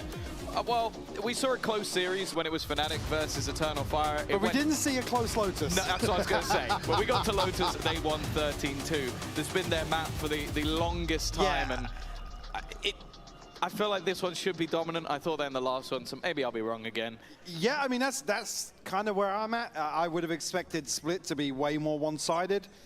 Lotus, when I put it in the same category, I feel like there's probably still just going to be a comfort diff here. Again, you bring out the Sage and the Veto. Obviously, ideas to employ, but it's all about the execution here. A little bit shaky. We've seen teams try to counter this comp from Fnatic, or this similar comp with a raise for years, and fail. So we'll see. Maybe Pacific will finally be the ones to do it. The Sage wall, they've still managed to get access to the site, and they've already found Ninja. 3 players looking to come in on the flank. Come on, Vekas has no slightly quieter map last map. It seems like he's had enough. And Alpha will be found here, but has bought a ton of time. Their own wall is now blocking them out. Look at the mini-map. They're both slipping all the way into B site here.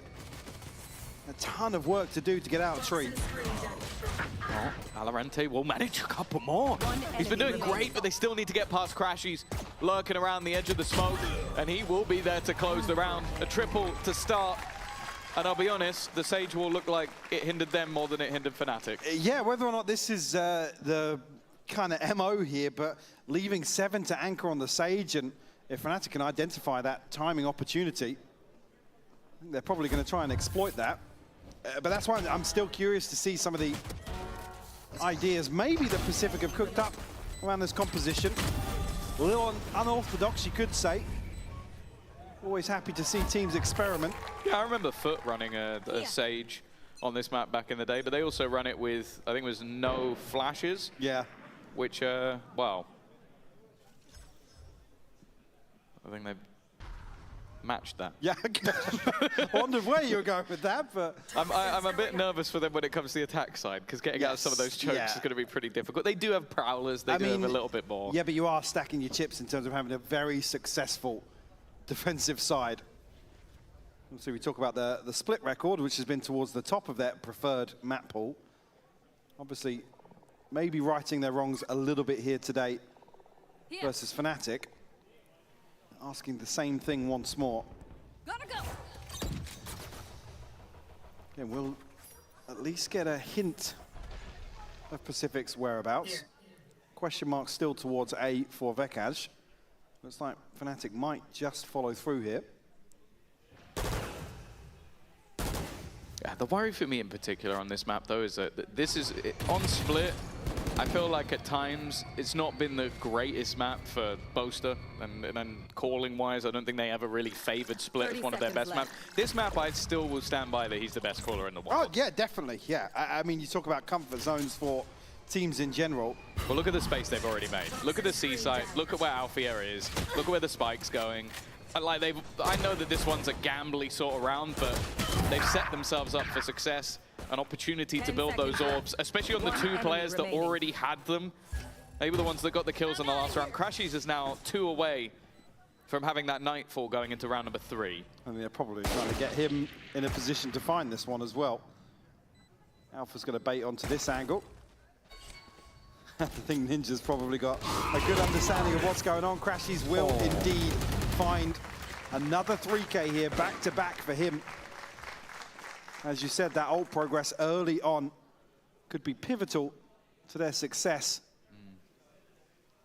So the buyback from Pacific, I'm seeing an Odin in hand for 7. 10 seconds left.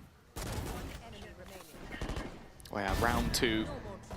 In-zone flawless coming out from Fnatic. This attack side has always been troublesome to face off again. Both a little grin across the stage. Fnatic coming into this one with 5 rifles as well. Not going to make things any easier. A couple of players for CNET at least that would be one shot. to that Outlaw. But this is where I really want to see the tech they've got with this, this park the bus strat. VALORANT going to have his hands full here. Yeah, the bus is moving a lot. TP up onto the box here to try and find an angle, but blocked off by the smoke right now. Nightfall posted through will get a ton of value in terms of tax for 7. Stop, VALORANT has found a kill though. Yeah, he's trapped in the corner though, completely stunned, and again! It's just not stopping from the previous map. Kayak gave it to his teammates for the first couple of rounds. Now him and Alpha, Ninja at least having control of the spike. But they're going to be able to fairly quickly figure out where he is. Well, now definitely no. Even allow them to take the spike away. And they're just going to completely reset this. Yeah, we get another round that can have a ton of space across the map. Ninja still healthy. 30 seconds Kayak left. tagged up. We'll get a confirmation here off the turret, but plenty of options in terms of plants. Placing swamp grenade. And actually teed up to convert this bonus here and be off to a flying start. Spike I planted. like the positioning though. He's gone all the way back round after the contact of the turret. A clever move from Ninja. And did he spot the second player? Alfia just looking to run back towards the site and escape. The timing. He gets tickled through the back of the box. Bomb grenade out. But even just trying to bait the idea that maybe he'd already retreated away. Utilize that nano. The 1v1 for Ninja. Definitely a little bit more awkward. He's going to tank the damage just to try and cross, but it seems like Alpha at this point is well aware of where his opponent has gone and masterfully played in the end by Alpha. And almost trying to sell that he's repositioned all the way into CT, but Ninja, unfortunately, again, not much time there. It takes him a ton. This is gross. Yeah, it's disgusting from Kayak, and VALORANT finds a kill, unfortunately. Can't get out of there. Oh my god! Pinned in by the stun.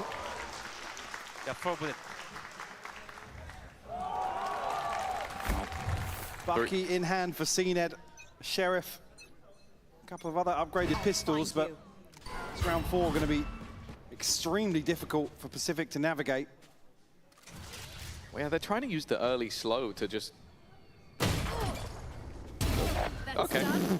It was an optimistic fight in Alfie, one that he's very happy to take. Utility being intercepted, but I think Fnatic have realized that Tree is a bit dangerous. Issue being if Fnatic find that rhythm very early on with minimal resistance, that it's Lotus, man. They will run away with this. That guy's just waiting.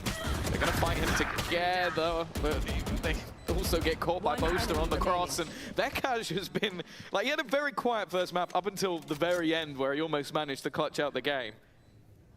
But he started this one hot. And you have to bear in mind, in the last map, it was Pacific getting a 5-0 lead, the climb back constantly there for Fnatic, and eventually they close it out. If Fnatic get a hot start, it's safe to say I don't believe that that's going to happen the other way around. No, I don't think you're valid with the early concern being raised that here you are stacking your chips. In terms of this composition, it's going to be really difficult to...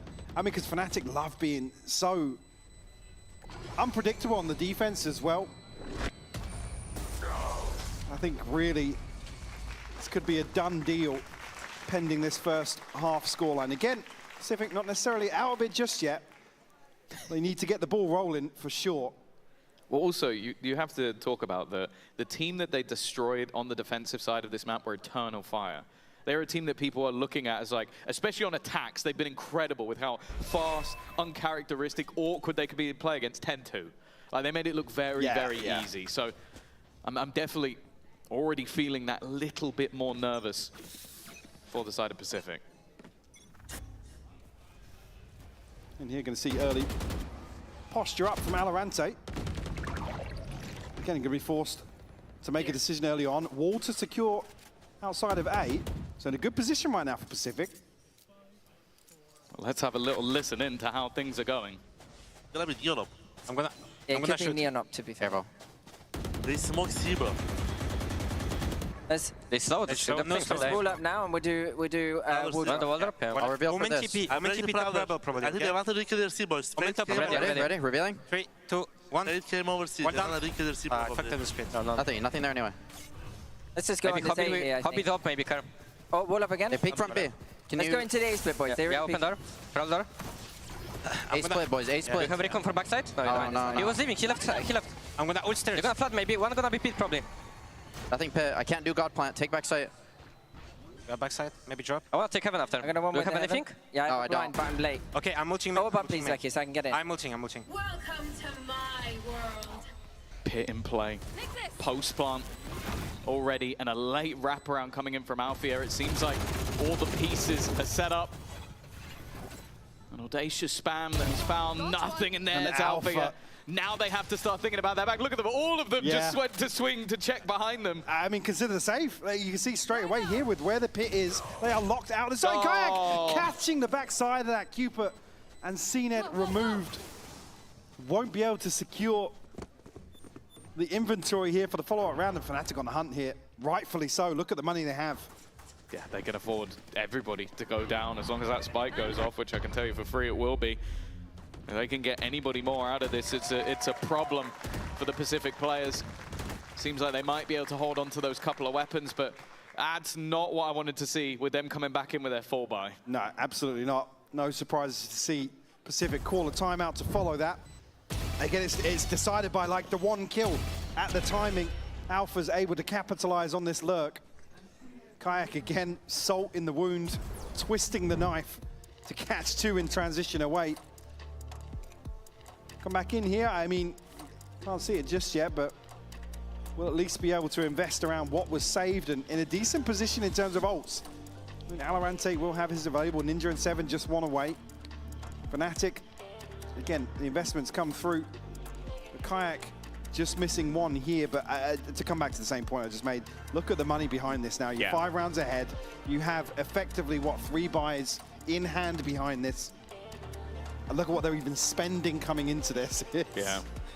It's absolutely nothing. So to get a freebie like that, based on just the one kill and the timing it happens from Alpha, it reinforces this chokehold they have Pacific in right now. It's very scary when you give them the A site for free, and Alpha takes the B site for free. Yeah, so like he's taken. Fnatic got 2/3 of the map with no congestion. That's not parking the bus. That means you've stayed in spawn. You've missed the bus. you've missed the bus. That was the round it's start. gone past. That was the round bus start. driver's waving at you as it goes past. I'm out of here. It's not a good sign. Gonna try and challenge for early C control. Supposed to TP in forwards here. Yeah, Look at the pop on the back of this. Ooh, about to be back online. And well, this time the fight's looking decent, but even still the trades go back Fnatic's way. It's an attempt to escape, a nice reposition from Cupid. At least grants him one. That could have been a huge advantage Fnatic's way. Instead, it will end 2-2 for now. Ninja had a chance to get ahead of this, but was being baited out here. Again, actually, will drop the orb to try and challenge that. We'll obviously note the utility coming through. Ninja will have another Prowler to invest here. The spam. Not hitting. We're nearly connecting. Nano to slow things down even further.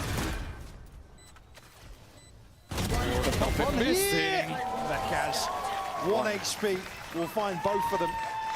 Number 6 on the board for Fnatic, and like I said, starting to hit that rhythm now. You can see in the... Starting to hit the rhythm. Well, I mean, in terms of the start of some of these rounds, they're a lot pacier. They're not shying away. They're not looking to really send out any probes. Just full confidence in terms of approach here. And like you said, initially, the engagement looks like it's going a little better for Pacific. Fnatic just happy to bulldoze their way through that setup. That's a 3-strong setup on Mound.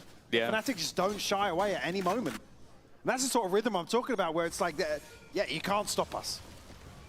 Again, right place. Look up! Look up! How is Boaster still alive in this position? He has an operator! He TB'd across with an open, nobody noticed! And he's come out with 2! I don't know how he's managed to survive that scenario. Oh, you know, Pacific have all 5 ults online. That's a silver lining. 3 of them are dead. Spike planted. He's TP'd across that almost every round. Yeah. The fact that it's gone up, I didn't even see it on the buy. And then he gets two. But they've been throwing the same slows. He's just gone, okay, if no one's going to challenge me, I'll keep TPing. But the mental thing is the fact that Cooper also TP'd and just at no point looked down. Like, just got completely caught off guard by Boaster with an operator. That's another save for the other two players. There's nothing else they can really do, but it feels like, wow. Rather than everything they touch turn to gold, it turns to mud. Like, it's been a horrible, horrible time. And well, there you go, an 80% success rate. That is disgusting. How often has he bought it? Is there Yeah, well, I was going to say, can I get a fact check on that? But also, let's just, some context would be brilliant. Wow. But he is the goat of pulling out the operator at some of the most unorthodox times. I love how he paranoid him here. Yeah. Leave no stone unturned. Completely unnecessary. But that shot's nasty. Cena has just been made to sit down, and it's got to be a little bit rough. I want we've been working on that one. Yeah, that one's come straight from the training ground. This time he is looking the right way. It doesn't matter, because 7 died instead.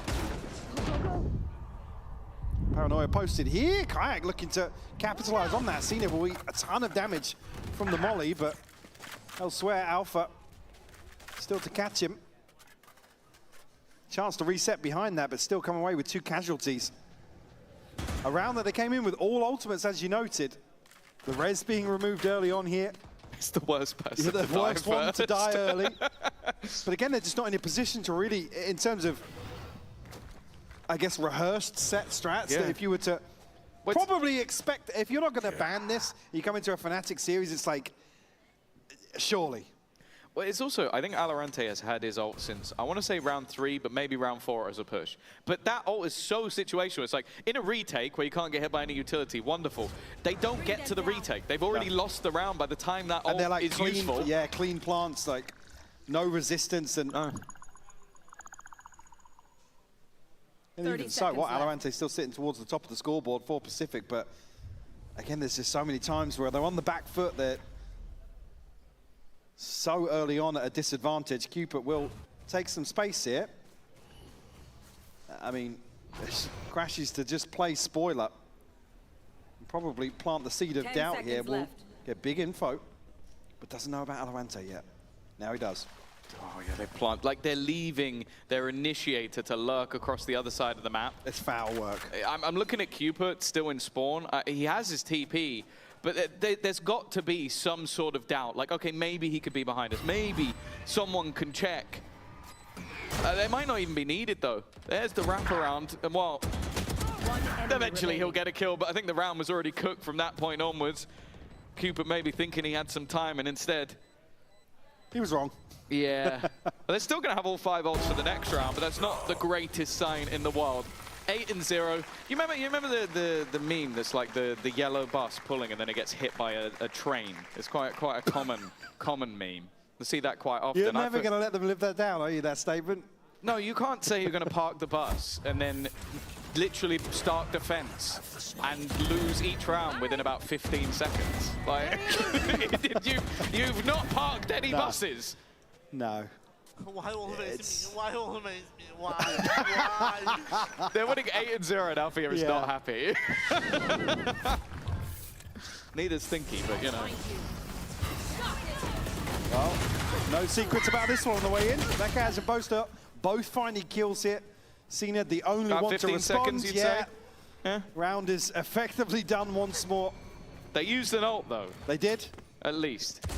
Here we go. No, Vekaj, he really has just been popping off. But then again, other than maybe Althea, everybody's been having a great game. Spike planted. He seems to be just sitting, waiting. Where did that shot go from both of them? It went into the ground. Straight into the ground. I'm going to guess he tried to no-scope that one. Oh, well, no, come on. They've suffered enough, Althea. They've suffered enough. That was payback for dying in garbage time in the previous round. Oh no. Well, they didn't save the ult, but I think they have enough credits to deal with that. Yes. Yeah, I think so too. And if you were wondering what we were talking about earlier, we're about to see a pretty crazy stat. Sure, coming out of this. That's actually very good. Look at it, it went in front of the spike! It went in front of the spike! Yeah, Boaster, the second best operator player on Fnatic. 12 kills, 15 uses. In this match, he has 133% impact on. Wild, right? There you go. Math. That's a lot of impact. That's a lot of impact. 9-0. Still lots of ults to play with. Well, Evolution, I think, is going to be online the whole half at this stage, I'll be honest with you. No. What? Okay. Okay, someone check every PC on the stage. Other than maybe Boasters. He's had a couple of shots going to the floor in the last couple of rounds. He's legit, guys. He's legit, but this is legit depressing at this point. Crashy's peaking with 30 health. 7 down. Another swing. And while it's not going to be flawless, but the game is feeling that way. 10-0. Is on the cards for a flawless half, yeah. Double digits in the ones. In the ones. There's a fairly exclusive club looming as well. Mixwell yeah, waiting. Mixwell is He's just chomping at the bit. He is dialed in right now. Be another timeout for Pacific. Again, it's not much to consider. Like I said, it's almost... They get annoyed, but nothing. You almost have to do the hard work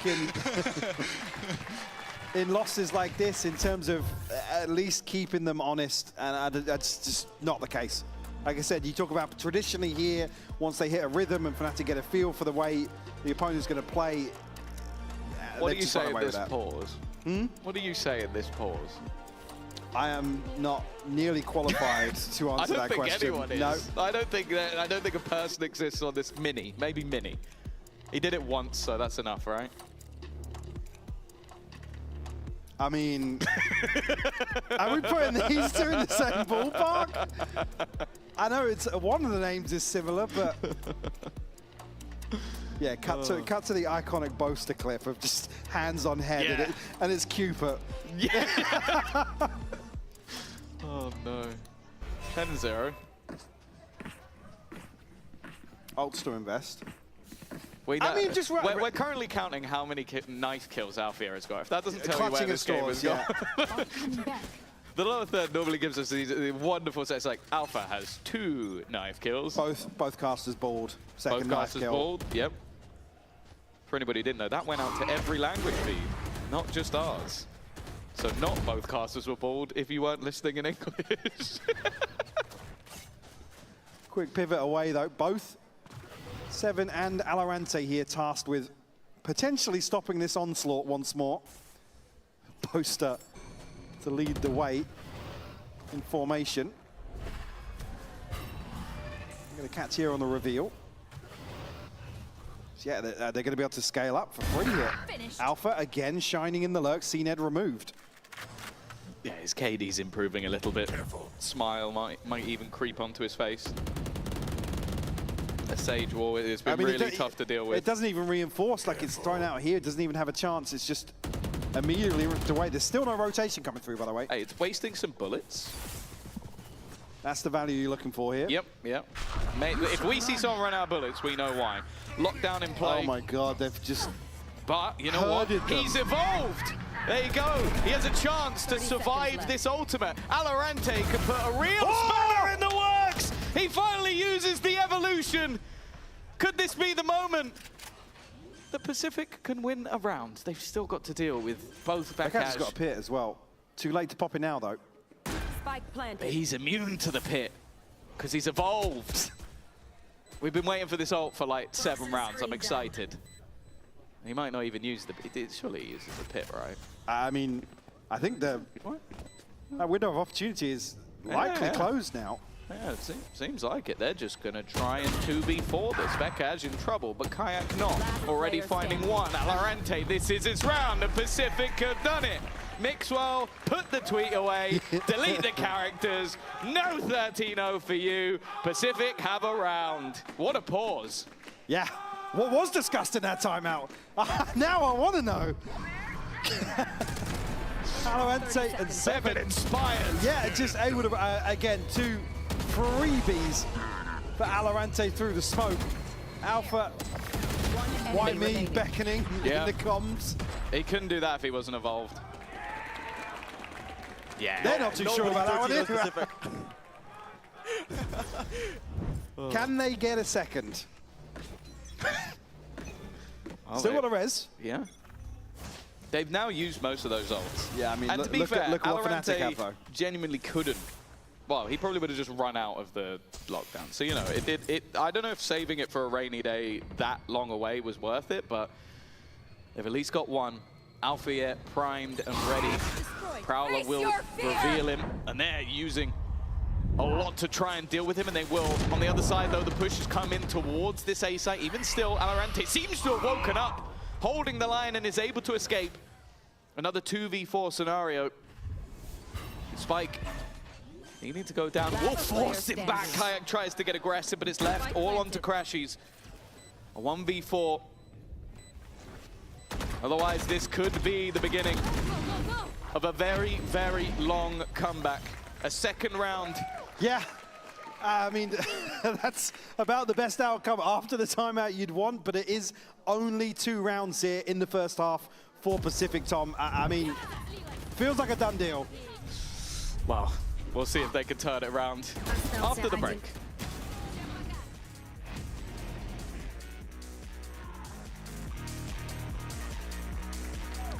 You guys are so shit, you can't even 13 us. Come on, man.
Well,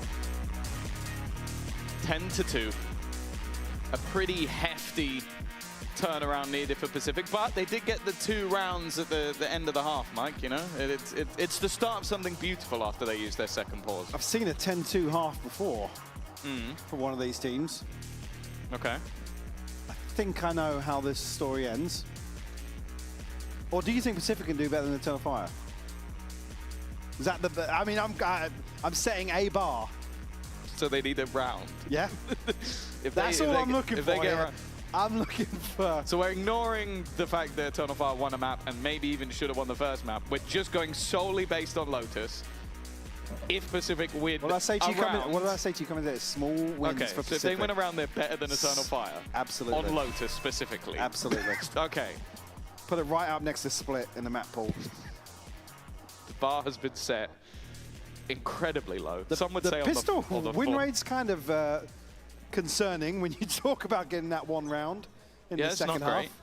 Although one of the losses they had was to Pacific. Yeah. There we go. We're finding silver linings. Yep. Maybe grey linings rather than silver. They are grey. Yes.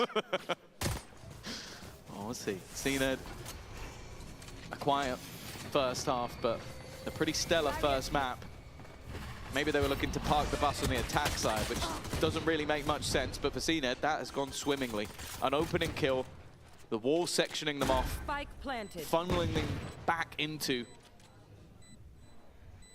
the say so from above it. In fact, I'm just looking at Valorant locked in on that flank. Yeah, He's not moving an inch. Still the wall to consider here, but Bosa's going forward. 7 will find him. That leaves a lot to do for the remaining defenders. Kayak looking to lead the charge. He gets nothing. Cupid looking like they might just lower that stat a little bit further as Alpha has too many targets and not enough time. 3 in a row for Pacific. They are better than Eternal Fire on this map. There you go. There you go. Valorant said it poetically. No one quote that out of context. It does not reflect my true beliefs. He's here. We'll get the next task ticked off for Pacific. Chance to string together. Alpha, stand up! That's one thing you can always just rely on Cupid's on-stage personality, man. He's 4 and 11. Yeah, it doesn't matter. Doesn't matter. What was it last week when he was like, you guys are peeking me? Yeah. He was like 1 and 10. Yeah. Oh, I love Cupid so much. Oh, nice shot. Valorant wins the battle of the snipers. Kayak does have another, attempting to try and do a bit of chip damage, make things a little more possible for the pistols, but it seems like Pacific are looking to play a similar game, just watch for any aggression, play those rotations. There is now another sniper on the angle, and it meets the same, same fate. We'll find the headshot here onto Vekaj. 3 left standing for Fnatic. Again, going to get bodies here. They're in position, but Kayak has to go crazy. You want a chance at this. Not going to happen. No, and now the last 2. One enemy remaining. Only with the pistols. Crashy still gets 2 out of that, though. That's surprising. Yeah. We'll do at least a little damage here. 3 left standing for Pacific. Fnatic now back on decent weaponry. At least here. Yeah, beautiful. CNED. One enemy remaining. I'm not even sure actually how Crash has got 7, and 7 was the one up on in the smoke, right? Good work at least for him to find 2. Kayak will have a judge here. Alpha down on the Bulldog, so that investment will impact the next purchase. CNED's caught on this. Oh, it makes it so easy with the judge. The spam's coming through off the back of the Odin, and they have taken full control of this A side of the map, and any look to try and find space. It's not like with Althea in the last half. There is a watching eye, and that watching eye was Vekaj. Try and find an opening back towards B, but... The judge is here now. Yep. This one's closed as well, boys. Don't do it. Don't push the judge, come on. Not on that sort of angle, and now you're giving him a rifle. At least a chance for Ninja to maybe do some damage, but it's looking like this streak is going to be coming to a swift end. He's also being flanked on by an Odin. There we go. Yeah. 4 left standing as well, gonna... Crashy again smiling across the stage. Bosa looks heated, or confused. Maybe line. confused. Very thin line for Bosta. Yeah, 4 left standing. Obviously, Pacific. Be some gaps in this purchase. One being 7, and I guess the second being these light shields. Kayak going to ride through the judge regardless. It's going to be a brawl again. They're doubling down versus the setup that caught them again. Oh, this time CNED is ready for that aggression, but an immediate shutdown. Boaster continuing that push forward, but has been caught out. And Crashy's low. They just have to try and fall back. Instead of listening to us, though, let's hear how Pacific try and deal with this one. Clear left, clear left. Clear left? I want us to stay. Actually, let's just search on this fucker. The cap. One side. Give Fleet a little bit. He's gonna pick us from behind. I'm gonna place here. I'll hold that. Flank. Yeah.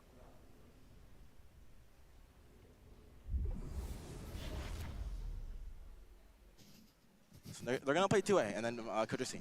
I'm gonna think this guy behind, okay? Yeah. He's 1 HP. Last player standing. Anti. I fucking had him as well.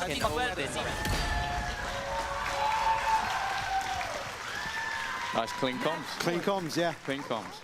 Yeah, and a little foul to throw to an situation there. But to get at this crunch, even here, CNED finding this first one, Boaster and Crashes just come through. The support system is beautiful from Fnatic. No surprises when I say that, obviously. Fnatic up to 12, looking to seal the deal. The buy back in, obviously from Pacific. But it's far from a comfortable one. Fnatic looking to take the initiative once more on Mound.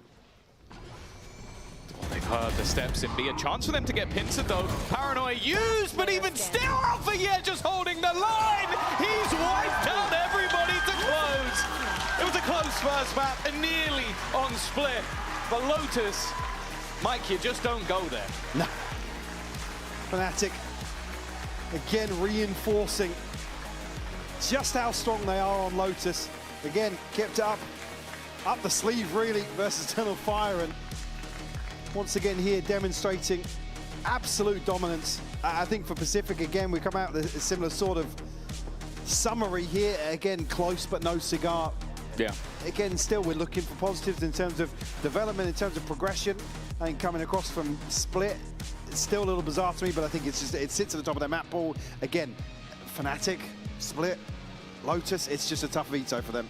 Yeah, it definitely felt that way, and unfortunately for Pacific, even though there's been moments like in the game versus GX where it's like, okay, they were competitive, when you go 0-3, it feels like it's done. You are reliant on someone else which is really why I'm talking slipping up. about bigger picture, you know, in terms of development and whatnot, but I think as well, we're still just not seeing that with Pacific. Again, early on, the highlights being around CNED and Seven, and again, the potential of this roster, we're still not seeing that, even in the losses. Yep, and then on the other side for Fnatic, 3-0 now. Yep.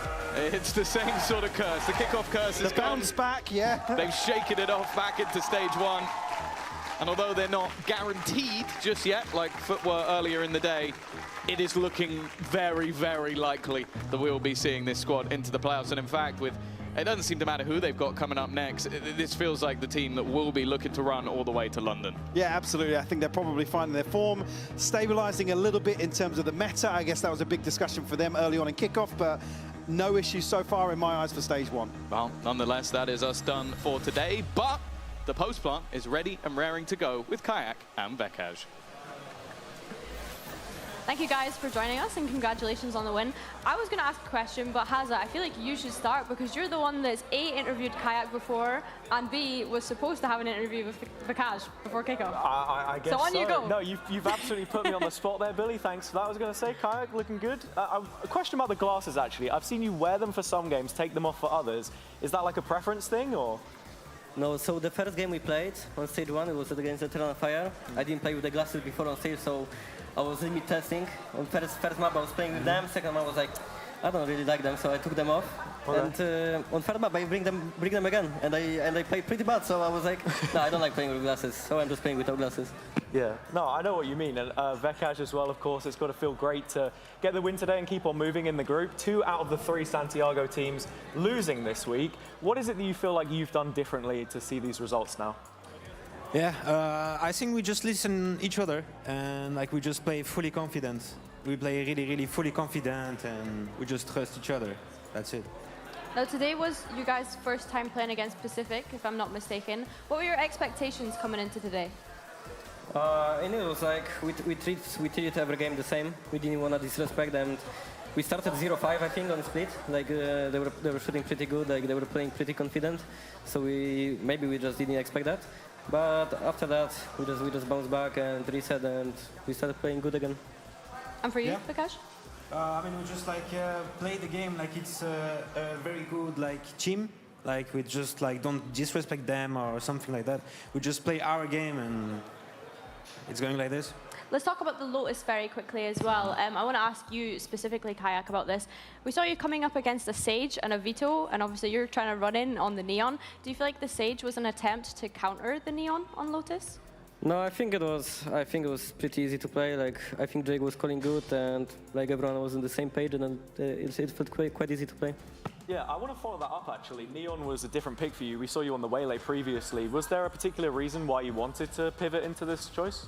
I mean, after the Whaley nerf, I was like, I want to play something different, and the boys were like, oh no, you have to play Whaley. Whaley is still good, still believe. Then I was playing on Prague, and I was like, I really didn't like it, so I was like, okay, I will play it for one more game if we had to play against Vitality. But we didn't play Lotus at the end, so we just decided to swap. I think like Neon is more comfortable agent for me now, and even I could play Raze, but I'm just playing Neon right now because she's OP. So. I think that's fair. Vikash, I want to ask you about being, you know, the kind of flex for this team, but we're seeing you on a lot of Viper at the moment. How are you finding playing that agent, especially in this meta, you know, having to be that hard anchor and dealing with these double duelist explosive executes coming into your side? How are you finding it playing in this meta? With this meta, sometimes it's hard because you can have Will and Neon in front of you and you can do actually nothing, but you need to find like the space and just to play usually the game. Like there is no right answer or bad answer. Like it's just like sometimes it's hard, but it can be easy. And is there an agent that you'd rather play, or are you happy with the Viper? If you had a choice, are we going to see a Jet back again? Nah, I don't think you're gonna see a Jet back in the day, but no, I would say Viper and some Kaio maybe on the road. Okay. Yeah, I mean, speaking of back in the day just a little bit, you've played for some teams with brilliant fans before, like Gentlemates. We've got, you know, almost a full house here for Fnatic today. What's it been like being part of this organization and having those fans support you? It's very, very good to just like be in Gentlemates because like it's a French org, etc. And there is a lot of fun, a lot of French fan behind me, yeah. And I mean, it's very good. Like all the French players, all the French population, I would say, like they're behind me and they just like push for me. So it's good. Yeah, it's nice. Something else as well, the Pacific coaches mentioned, I don't know if you're familiar with the term park the bus from football, maybe? No. You know, the bus goes in front of the goal, ball doesn't go into the goal. No. Did you feel any of that at all? Did it feel like there was a bus in front of you at any point? Yeah, maybe on the split at the start. Okay. Like, yeah, I think split was a bit rough. You had a lot of clutches in that one, though, bailing your team out of some pretty big moments. Would you say that you're finding the same kind of form that you had last year now? I think I'm still like far away from that form, but I think I'm getting there, like feeling more comfortable. I think I just have to grind more and just become better, and that's it. He's coming on the track, he's coming. What's the communication like in those kind of moments? Because we obviously listen into the team comms sometimes on the broadcast now, and they sounded super clean. How do they feel from your perspective? Like in the clutch situations? Yeah. Yeah, I mean, it's there is like always someone that is trying to make a call, or like even some dead people are just trying to communicate for the people that are alive. But I think, yeah, I think everyone is coming up with ideas, and it just works. Like someone just calls the first idea, and we just listen and do it. I love to hear that. I also want to bring up the standings as well, because of course you guys are playing up against Giant X next week. In that game, if you're able to win, you will at that point lock playoffs, which feels crazy because you're already 3-0 and we're sitting and having this conversation. How does that feel to know that you're going to be able to potentially lock playoffs next week? I mean, it feels really good. Like I think we have been working pretty hard in the break between the kickoff and stage 1, and even on the stage 1 right now. So I mean, it feels really good to be 3-0. Like even getting the wins for the champions points, because they're gonna be really important for the champions. And yeah, I mean, it just feels really good. Like I think if we win next week, we're gonna be locked on top 1. Yeah, you should be locked for top seed of the group, yeah, which is, so, that gives you a bye as well into the playoffs. Yeah, so I think we'll be looking forward for that game, and like every game matters for us, so we're just looking forward to get 5-0 if it's possible. And for you, Vikash, how are you feeling ahead of that game? Yeah, I totally agree with Kak. After the game against Giants, we maybe gonna be qualified for playoffs. I think so. Yeah, you'll be locked. If you win against Giant X, you will be locked for playoffs. Yeah, for sure. Yeah, and I think I just want for us to just like do a 5-0 for the playoffs. It can be good for the confidence and just like going back.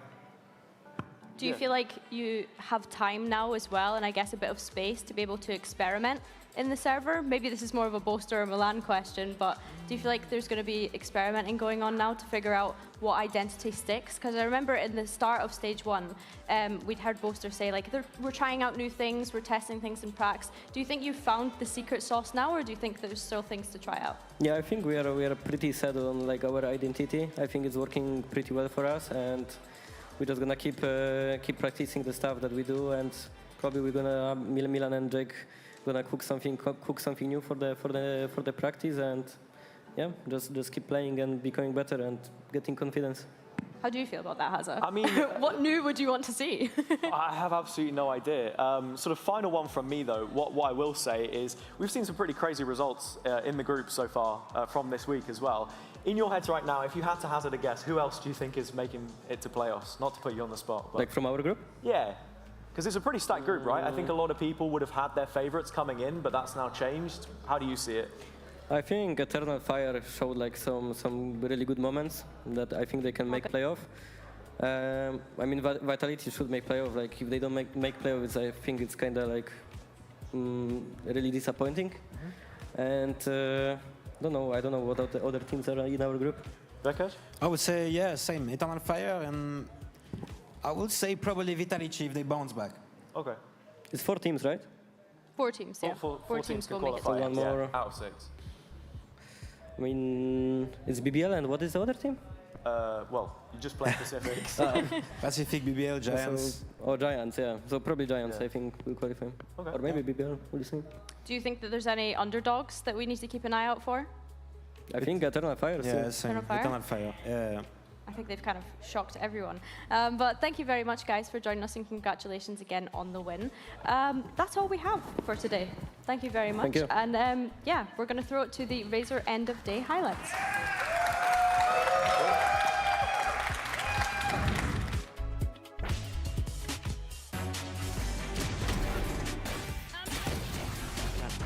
Just playing with a little bit of discipline here, the youngster into the team.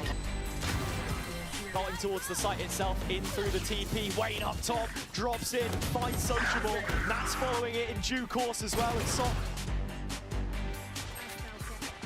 But continuing to trail in this situation. Team Liquid coming back in, but obviously Manibu using his ultimate here, and that's what's going to get him the kill. Yetigy through mid gets one of his own though, and it should be something easy for Foot. That's coming up with the goods, but Yetigy is holding down the line. He'll get caught sleeping on the angle. Know about Camo. Nice. So that plan will at least go down. Is this a shot kill? Yes, it is! Crostali! These two need to combine to take down 4. And well, it's only going to be Nats left. No! Wasted. Zeus will make no mistake. Yetigy's there to sign on the dotted line. Your first team in EMEA playoffs. There are still front runners here for the specific roster to have impact. I think they might need a little bit more than just the pistols, but they're at least doing all right in the pistol. And Zenit, okay. Patsy, no, does have the timing. Zenit probably spotted on that jump spot though. And Ninja. Exterminated. Nice. They're winning the fights anyway. Flash straight in. 3 players already rotating from the side of Pacific, and Zenit off to a flying start on Pacific now here, and 7 starting to thrive. Wow. Cupid alongside him. It's going to be an in-zone flawless. And while Zenit would love to have the support, but right now he's waiting for that rotation.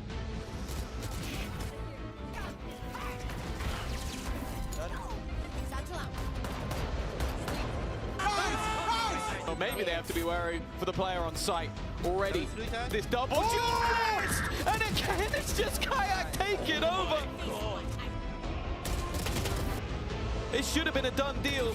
Sign seal delivered instead. It gets dangerous. Another 4K. Nice, Kayak. It's your game today, bro.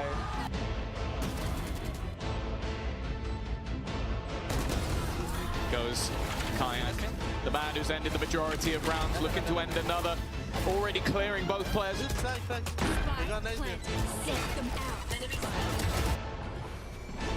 heard the steps in. Be a chance for them to get Pinsent though. Paranoia used, but even still Alpha just holding the line. He's wiped out everybody to close. It was a close first map and nearly on split. But Lotus, absolute Mike, dominance. I think for Pacific again, we come out with a similar sort of. Again, reinforcing just how strong they are on Lotus. Again, kept up.